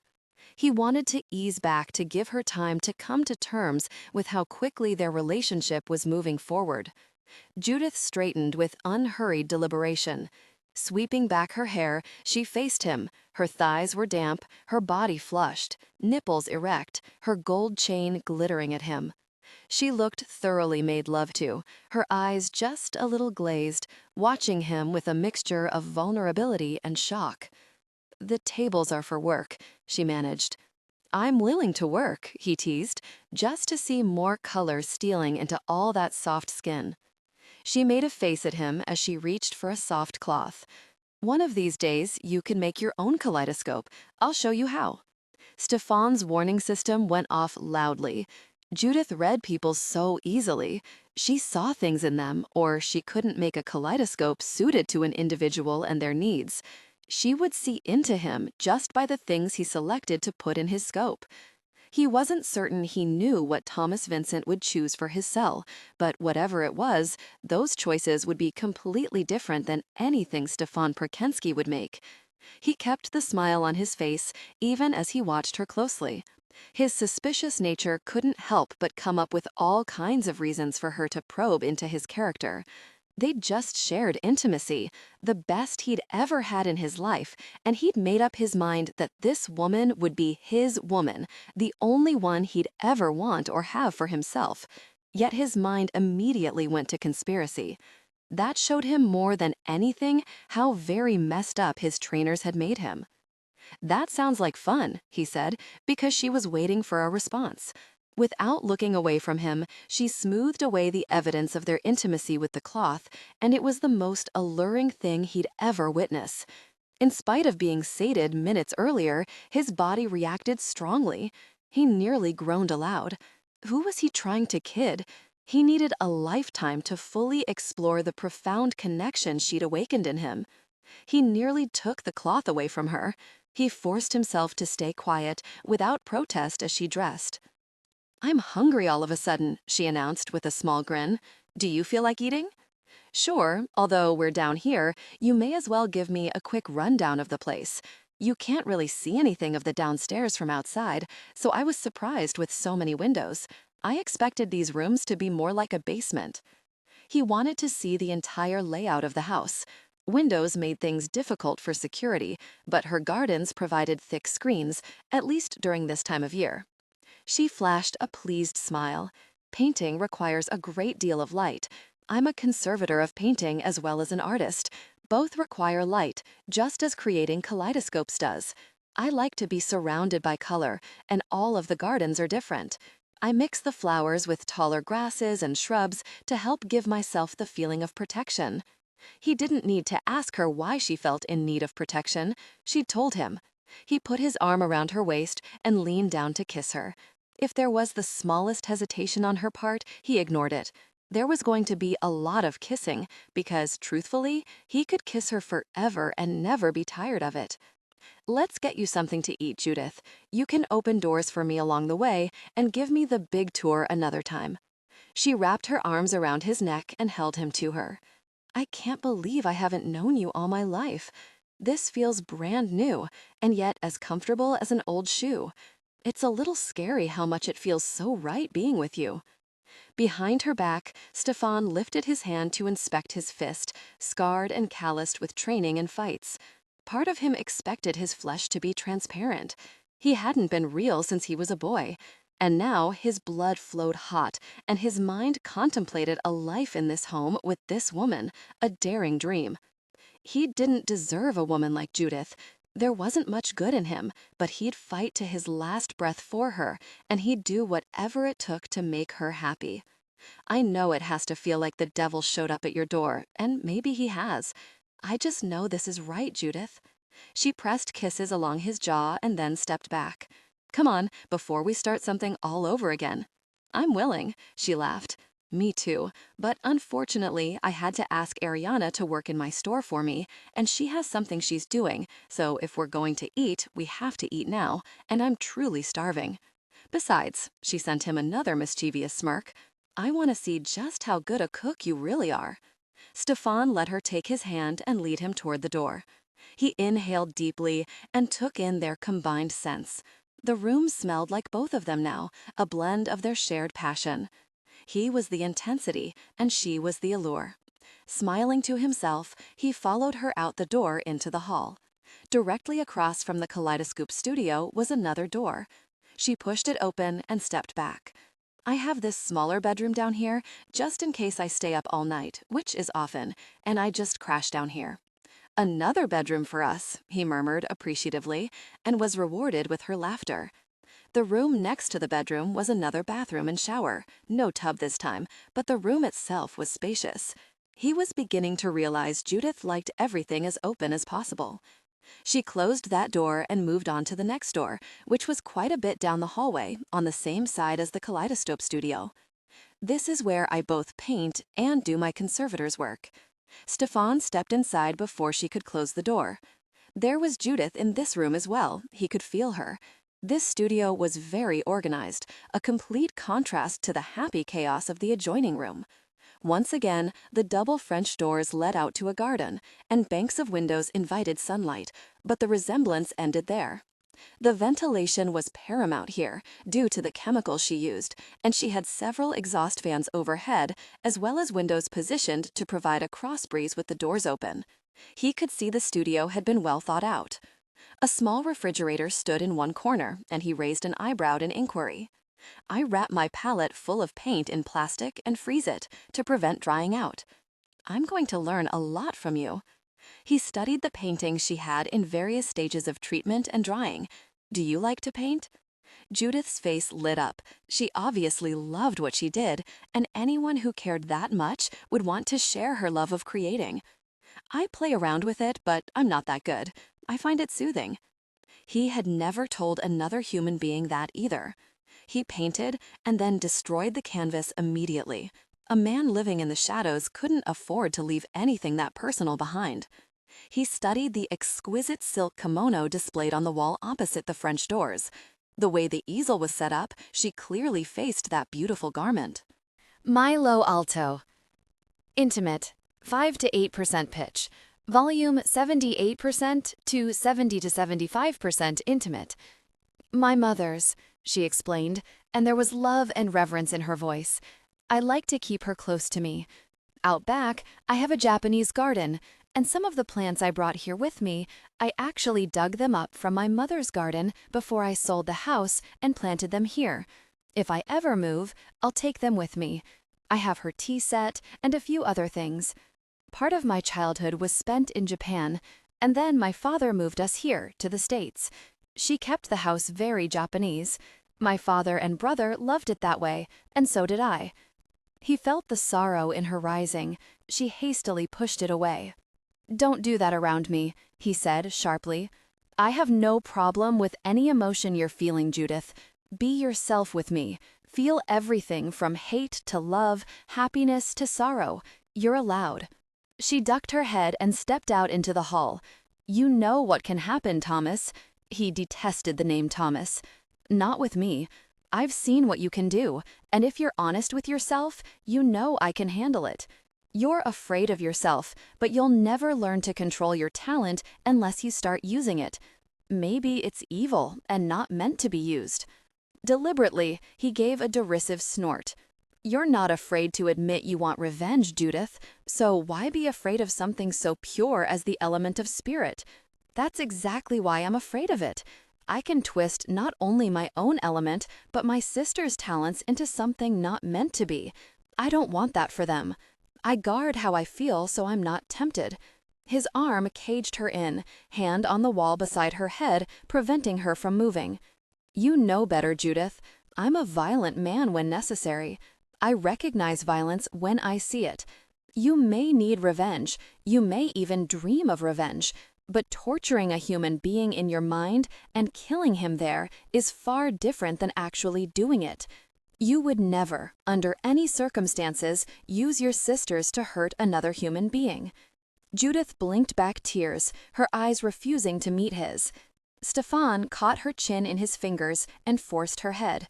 You're ashamed of that, ashamed you have the means of revenge and won't use it.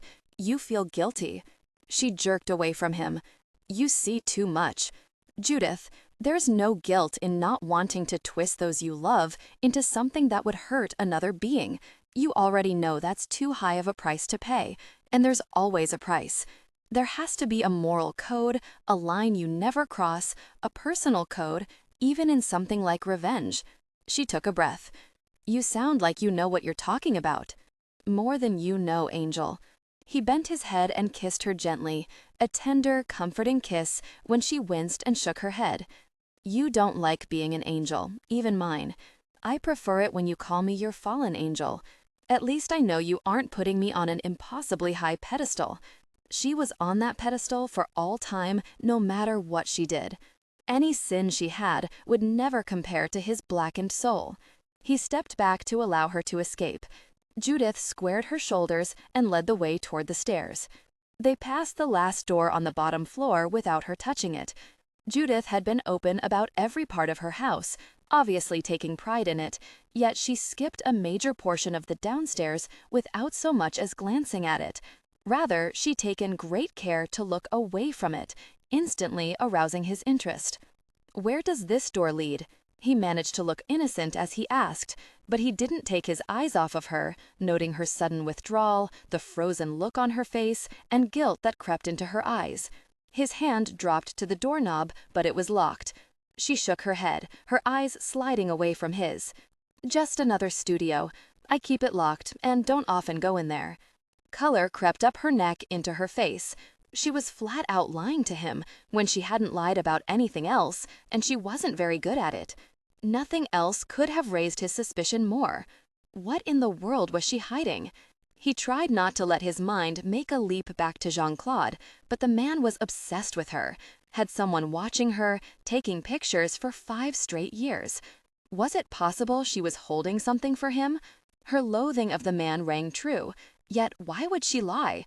He worked for his government, and until he knew for absolute certain that he was on a list to be wiped out, he would make certain his country's secrets were protected at all times. He had to make sure that Judith was in no way guarding the microchip Jean-Claude had managed to keep hidden for the last 5 years. He had to get into that studio. A part of him acknowledged he didn't really believe she was still connected to Jean-Claude. He simply didn't like her keeping secrets from him. He wanted her giving every part of herself to him, holding nothing back. He stayed still, forcing her to look at him. She looked away quickly and then down at the floor. He gestured toward the stairs with a small shrug. Judith took the lead, and he deliberately brushed his fingertips against her. "You are one beautiful woman, Judith." If she needed the subject changed, he would oblige. He had no compunction about returning on his own and finding out the things he wanted to know. She didn't use her alarm system, and he had been careful to commit the details of her home to the map in his mind. He would have no trouble finding his way around in the dark of the night where he mostly lived.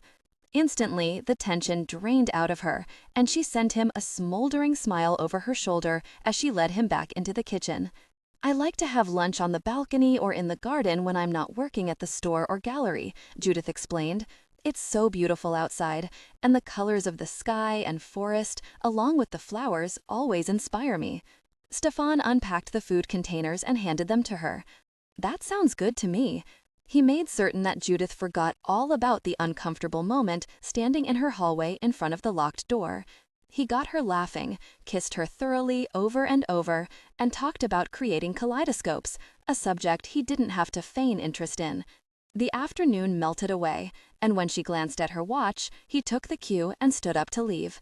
Attention to detail, meticulous attention to detail, was the secret formula that kept men like Stefan Prakenskii alive. He noted every detail of his surroundings at all times. License plates, make and models of cars, animals and tracks, whether shades were up or down, the slightest detail was significant and could save his life. He'd learned such things in a hard school, where one small screw-up earned beatings that left him crawling across the floor or out in the freezing cold snow and ice until he could no longer feel his body. Those years of training, of enduring, had taught him to accomplish his mission no matter the hardship, to go on even when his body and brain protested and there was only his will driving him. Judith Henderson had become his mission. He would not fail in his objective. He was staking his claim, and no one would stop him. Stefan knew only one way to play the game, and that was life or death.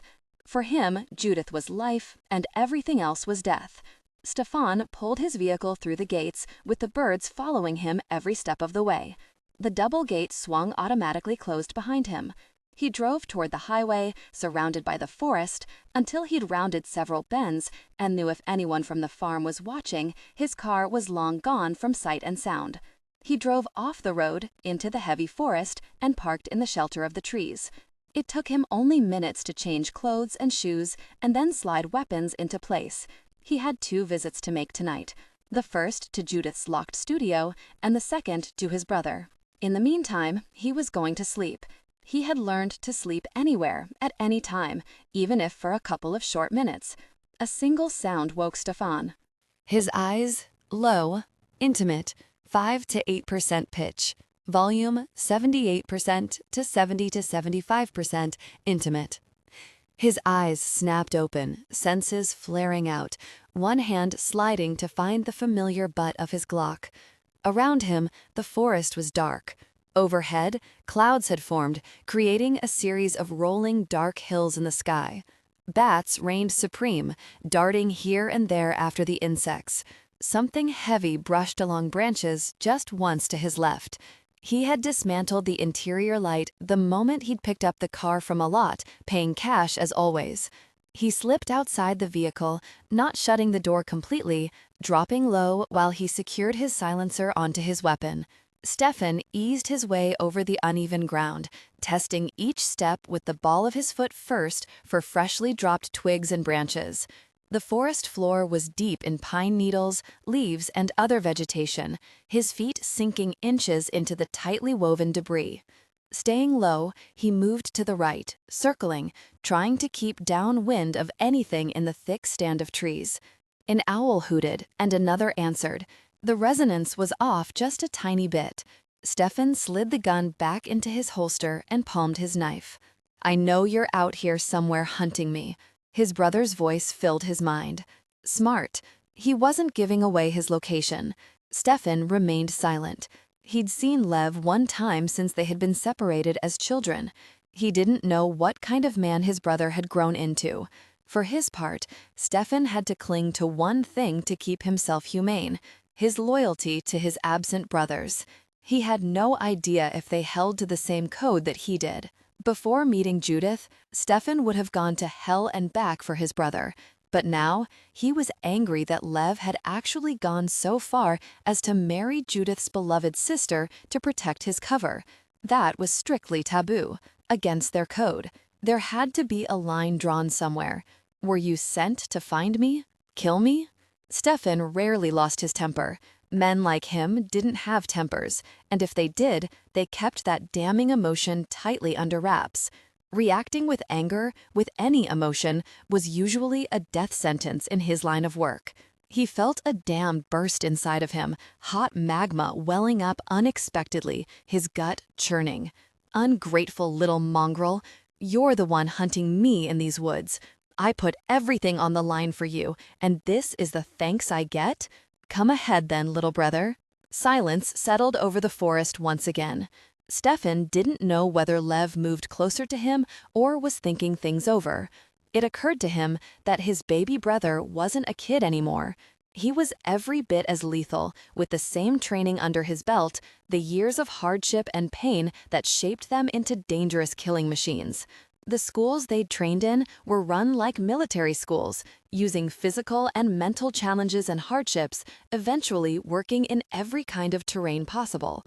Weapons training was every bit as important as learning languages and being able to pass for a native of a country not one's own. Lev had been forced underwater, thrown into choppy seas, and lived in snow caves, just as Stefan had. The physical punishments had most likely been similar. The fact that he had survived meant his brother had the same mental toughness as Stefan. Those who didn't have absolute will and a hefty streak of resilient determination didn't survive the training camps. "I knew you would come to my home, Stefan, and my wife is not like others. I couldn't allow that, even to see you." That was definitely conciliatory. Could Stefan take Lev's word at face value? Deceit was weapon, just like everything else. You don't marry your cover. Again, silence met his reprimand. Stefan moved cautiously forward. The breeze slipped through the trees, branches swayed gently, and a few leaves fluttered. He froze as he realized the fluttering was a bird settling onto the branches above his head. "I married my wife because I love her. She's my world, and I won't let anything or anyone take her away from me." That brought Stefan up short. He hadn't considered, even for a moment, that Lev might have fallen in love with the woman. Stefan knew with absolute certainty that there was no other woman for him than Judith. He had been around the world, knew he was cynical and jaded. He certainly didn't believe in fairy tales or love at first sight. And it hadn't been that. His feelings had grown over time without him even knowing. There had been something in her photographs that had attracted him to her, and then her paintings had revealed so much about her. He had studied the file on her childhood, the way she was so gifted in art and color, the way she applied herself to her studies, in her own way, every bit as one-track as he had been. He embraced that small shadow of darkness in her. She hadn't quite learned to control her talent and therefore viewed the darker emotions as weaknesses instead of strengths. But she would learn once she got over her fear. And it was those darker emotions that would allow her to love him completely. Physically, he was very drawn to her exotic appearance, her mouth and hair. He loved her Japanese heritage and the way she moved so gracefully. He was drawn to her passion and fire, matching those traits with his own. It was just possible Lev was telling the truth. It made sense, especially if his wife was an element, as Stefan suspected. Like attracted like. Their psychic gifts would be magnets, continually pulling at one another. A soft rustle had him rolling to his right, staying prone in the deep vegetation, his gaze sweeping the surrounding forest. Lev was close. He felt him close, a subtle wave of energy spreading out around him, encompassing the owl in the tree, probably using the owl's vision to spot Stefan. Although the ability to see through the bird's eyes would be a distinct advantage, the fact that Stefan knew his brother could do such a thing aided him. There was no way to use that kind of psychic gift without a shift in energy, and Stefan was too adept not to feel it. The wind moved again, and thunder rolled. Mist crept through the trees, eerie tales of streaming vapor coming off the roiling ocean. The sound of waves crashing against the cliffs was never ending, a part of the life on the coast, lending a certain rhythm to the earth's sounds. Stefan strained to hear the smallest of sounds. The fog branched out like a great hand, reaching with fingers toward him. Out of the corner of his eye he caught a shadow coming at him, and he leapt to meet it, knife in his palm. The two hard bodies crashed together, went to the ground and rolled together. He had Lev's wrist in his fist, controlling his knife, while Lev had his. Pine needles, twigs, and leaves collected in clothing and hair as they rolled. The thick trunk of a tree smashed into Stefan's back hard. The two brothers came to an abrupt stop, staring into each other's eyes. They remained locked in a life or death hold, neither relenting, neither giving an inch. "I married her because I love her," Lev reiterated, "and I don't like you using Judith, even if you came here to find me. Judith is part of my family and under my protection. That makes her off limits. You don't know what the very you're talking about. Ivanovkov is in town. The very, you say." Lev didn't so much as blink, his grip as strong as ever. "I chased him across the rooftops of Seahaven, got cut up, managed to get in a few good swipes. He's hurt, but I rolled off the very rooftop and he got away. I should have known he'd come back. I think he was planning on taking both of us out once I brought you out into the open. He arranged to have me sent here as bait." Lev abruptly rolled off of him, sitting up, knife still in his hand. "Very. Why would Sorbakov want you dead? He's the only one who could issue a contract. No one else would dare to go over his head. A reporter has been delving into the past and discovered records of the orphanages and the schools. He intercepted an excerpt of a document containing classified material on the training of children in military operations, spies and assassins. The excerpt was just detailed enough to keep the reporters in every other country digging deep. I think Sorbakov wants to purge the ranks, get rid of anyone who could be a threat to him. It was his father's operation, and politically, they're on shaky ground with this. If the program embarrasses the current government, the fortunes and power the Sorbakov family has amassed will be gone, and with it, all trace of them.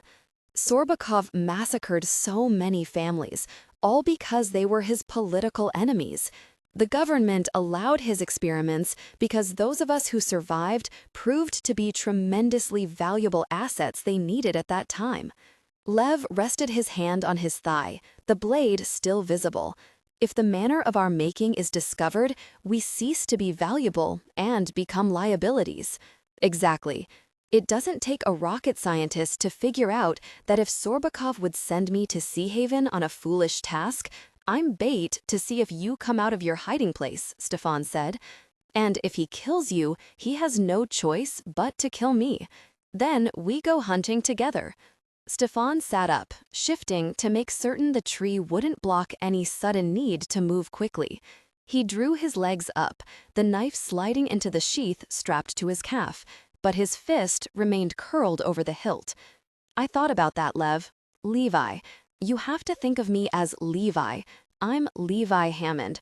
I'm a diver with a wife I love and a home I'll fight to the death for. I'm Levi Hammond. You're serious. You better believe it. Ricky gave me my life back. I feel with her. I'm even beginning to extend those feelings just a little bit to her family. I'm never going back, Stefan, and I'll protect her and our home with every resource available to me. Are all of the women living on this farm elements? Every single one of them? Lev nodded slowly, as if a little hesitant to admit the truth. All but one. Blythe has power, but I haven't figured out exactly what it is. The rest of them are all bound to elements. Ricky is a powerful water element. She saved my life when the yacht I was working on went down. I hit my head and still have problems remembering everything about my past. It comes to me slowly and in pieces. I'm not too proud of what I was, but she makes me feel worth something. I'm happy here, Stefan. I've found peace. I want to keep it that way. Ivanov has to go. Let me hunt him. You stay low. If anyone else is watching how things play out, you'll still be safe. Lev shook his head. You know I'd never let you do that. It's my fight too.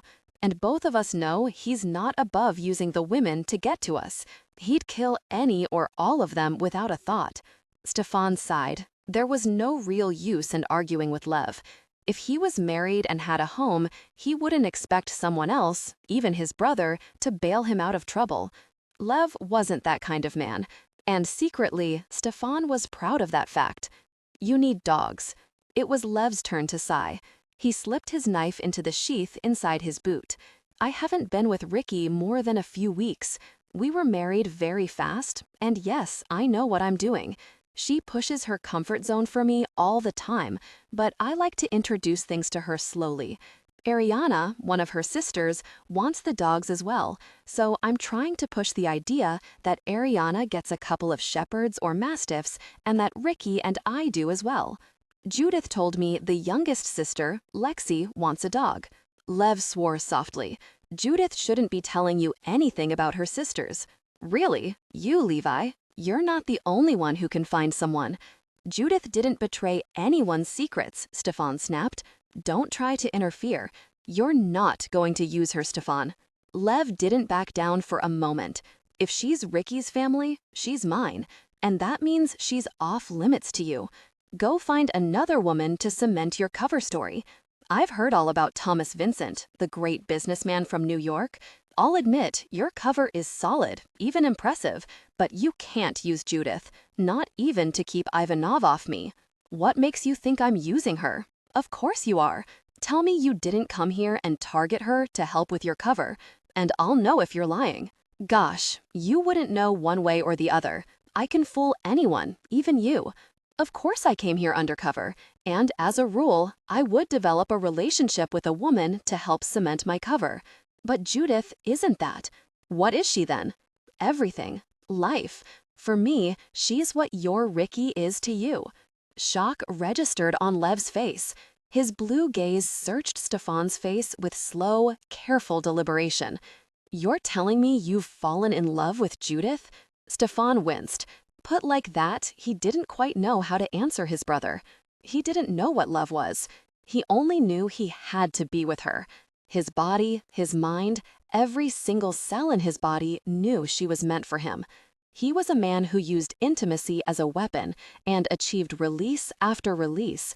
It felt good, great even, but not like what it had been with Judith. His body had reacted of its own accord, mixing with his emotions until there was no one but Judith. Was that love? I don't know what to call it, Levi. Deliberately, he used his brother's new identity. I only know she's the person I'd stand in front of. For the first time in my life, I want to stay somewhere, be someone. Is that love? Lev smiled for the first time. I'd say you're well on your way. I'd fight with everything in me to keep Ricky. She's fierce, Stefan. Unafraid. She faces the world head on. I'm so crazy about her, I can't see anything or anyone else. Stefan felt his gut settle a little more. Lev couldn't fake that note in his voice. There were certain small things that gave someone away when they lied or told the truth. The light in his eyes, the expression on his face, and that odd, shocked note in the voice would be impossible to fake. His brother was very taken with his woman. Are you wrapped around her little finger? Probably, yeah, no question about it. I fell hard. I'm not leaving, Levi. I'm going to stay here and make Judith mine. And we're very well getting dogs and set this place up for war. Lev's eyebrow shot up. War? When we kill Ivanov, Sorbakov will send someone else after us. Ilya lives here, Lev informed his brother.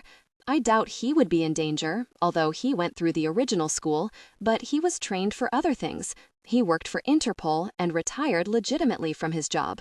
We'll have to send word to the others. Have you seen any of them? Only Gavriel. I helped him escape from the hospital. He went underground. He was hurt pretty bad, Lev.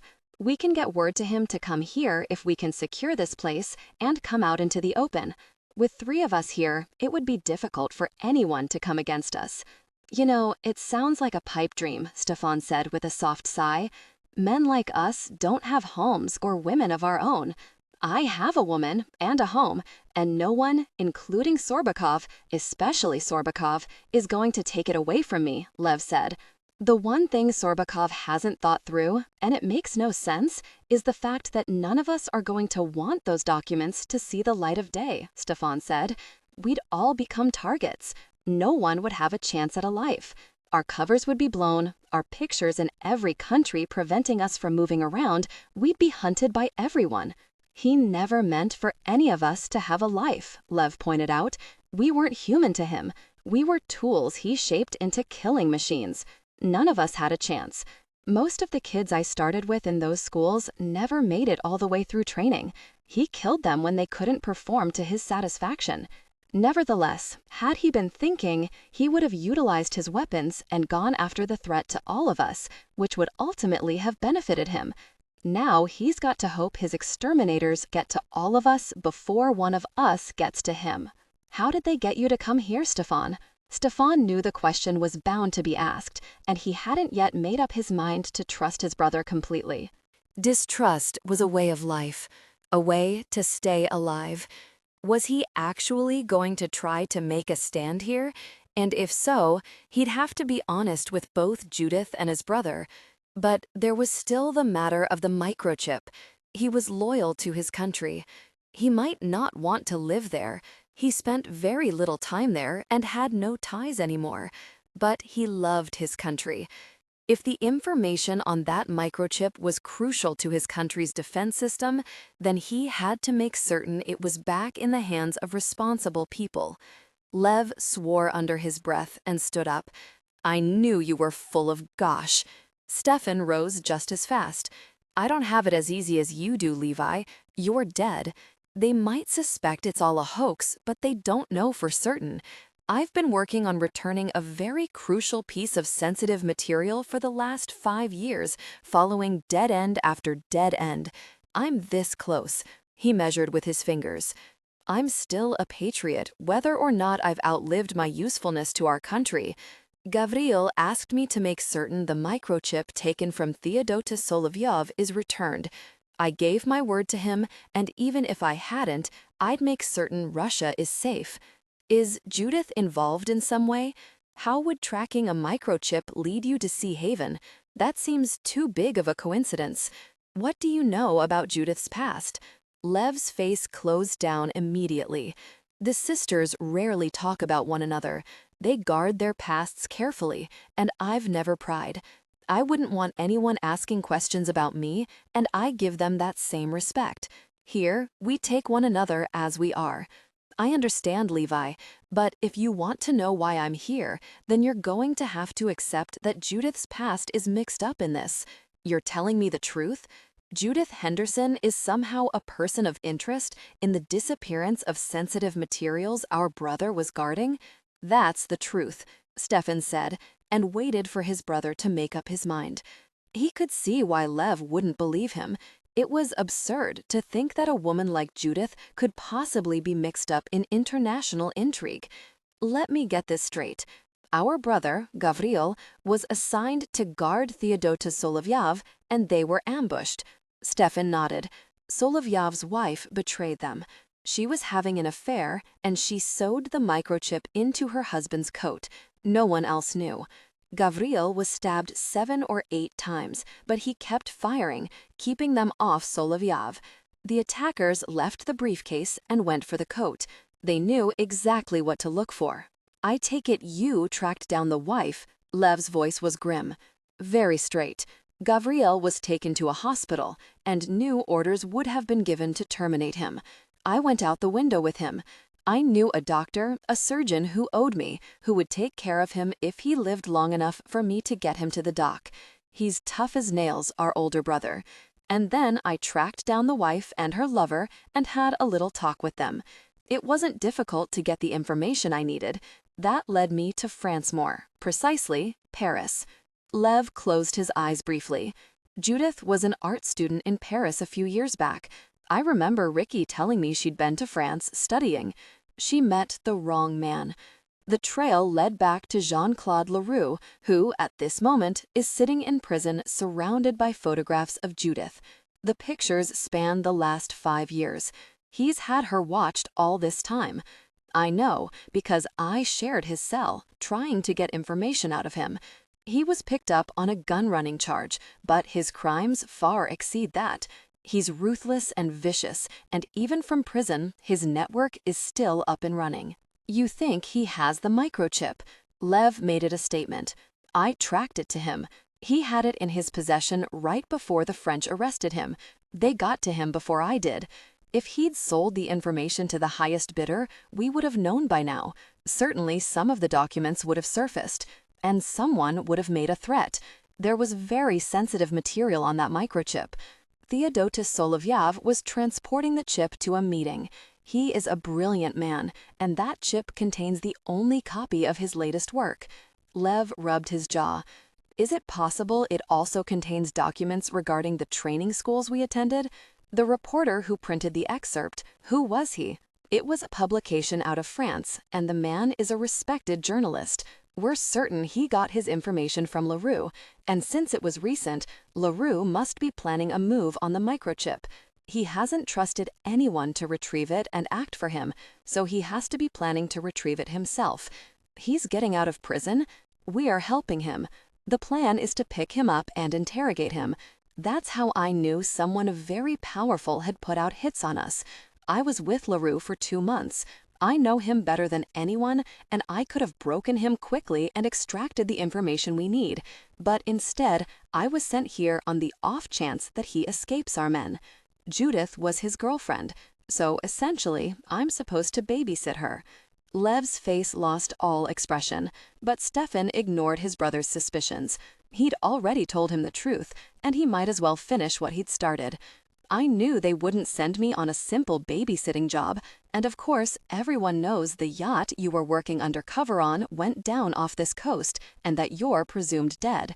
If I didn't believe it, I figured Ivanov didn't believe it either. I've been here a couple of weeks, reconning, but Thomas Vincent officially came into town yesterday. Ivanov was watching me. So you went after him? I knew he was using me to find you. I think killing you is a sanctioned hit, but when I reported back to my handler, he acted as if Ivanov had gone rogue and gave me the green light to kill him. If he really went rogue and they lost control of him, they would have put the word out to everyone. And because they sent you here as bait, you're certain Ivanov is going to erase you as well, Lev mused. How bad did you hurt him? Stefan shrugged. He was hurt enough that he ran when he could have had the advantage. I think broken ribs. He was having trouble breathing, and I cut him some, but he's a wounded bear now. And never forget, he was trained in the same school we were. He was in Siberia with me. He was a couple of years older, and already he had a taste for killing. There was a blizzard, heavy ice and snow with howling winds. Kids were dropping all over the place, the cold killing them before we had a chance to construct any kind of shelter. Ivanov would bend over and watch them die. He liked to see the light go out of their eyes. He had never spoken of that particular hell, the biting, vicious cold, the stinging ice that tore one's breath from the body and snatched lives from frostbitten, terrified children. He was certain Ivanov had covered the mouths and noses of several on the ground, killing them rather than trying to save them, as most of the others had done. He was brought into the school I was in, briefly, when I was a teen, Les admitted. He was a bastard then. A kid died hard one night, and everyone knew he'd killed him. He was removed a week later, but it was obvious he was protected by someone high up. Even the trainers avoided a confrontation with him. Don't underestimate him, Levi. I'm going to hunt him because he'll never stop. But when he's dead, if I'm right about this and it was Sorbakov who sent him, he'll send another because he'll always consider us a threat to him. I'll deal with whatever comes at us. The local sheriff, Jonas Harrington, knows everyone in town. He's a shrewd man with a few of his own gifts, so walk carefully around him. He knew me right away, but you take after our mother with your eyes and hair, and I doubt he would recognize you. He met Ivanov, and if I get word to him that the exterminator is back in town for some wet work, he'll find him fast. No local sheriff can handle a man like Ivanov, and you know it, Levi. No, but he has connections we don't. Let him do the looking. Intimate. 5 to 8% pitch. Volume 78% to 70 to 75% intimate. Let him do the looking. It's risky, Stefan said. Let him know up front that Ivanovo is a straight-up killer. I'll keep hunting until I run him down. In the meantime, I can't tell Judith who I am or what I'm doing here until LaRue is in Russian custody and we return the microchip safely to Theodotus Soloviev. We might want to know what's on it, Stefan. Stefan scowled at his younger brother. That's treason. It's self-preservation, Lev protested. If Soloviev had requested the list of known agents out of those schools for a reason, wanting to use us as bodyguards, or for something else, Sorbakov would have provided him with the information. Theodotus Soloviev has the highest security classification possible, and Sorbakov would have had no choice. We both know how politics are played out, and it all ends up in the hands of LaRue, who figures he can blackmail Sorbakov. LaRue has connections enough in Russia to plan and carry out an attack against Soloviev. He would have no problems trying to blackmail Sorbakov, Stefan added. Sorbakov tries to have him killed, probably thinks that he can take him out in the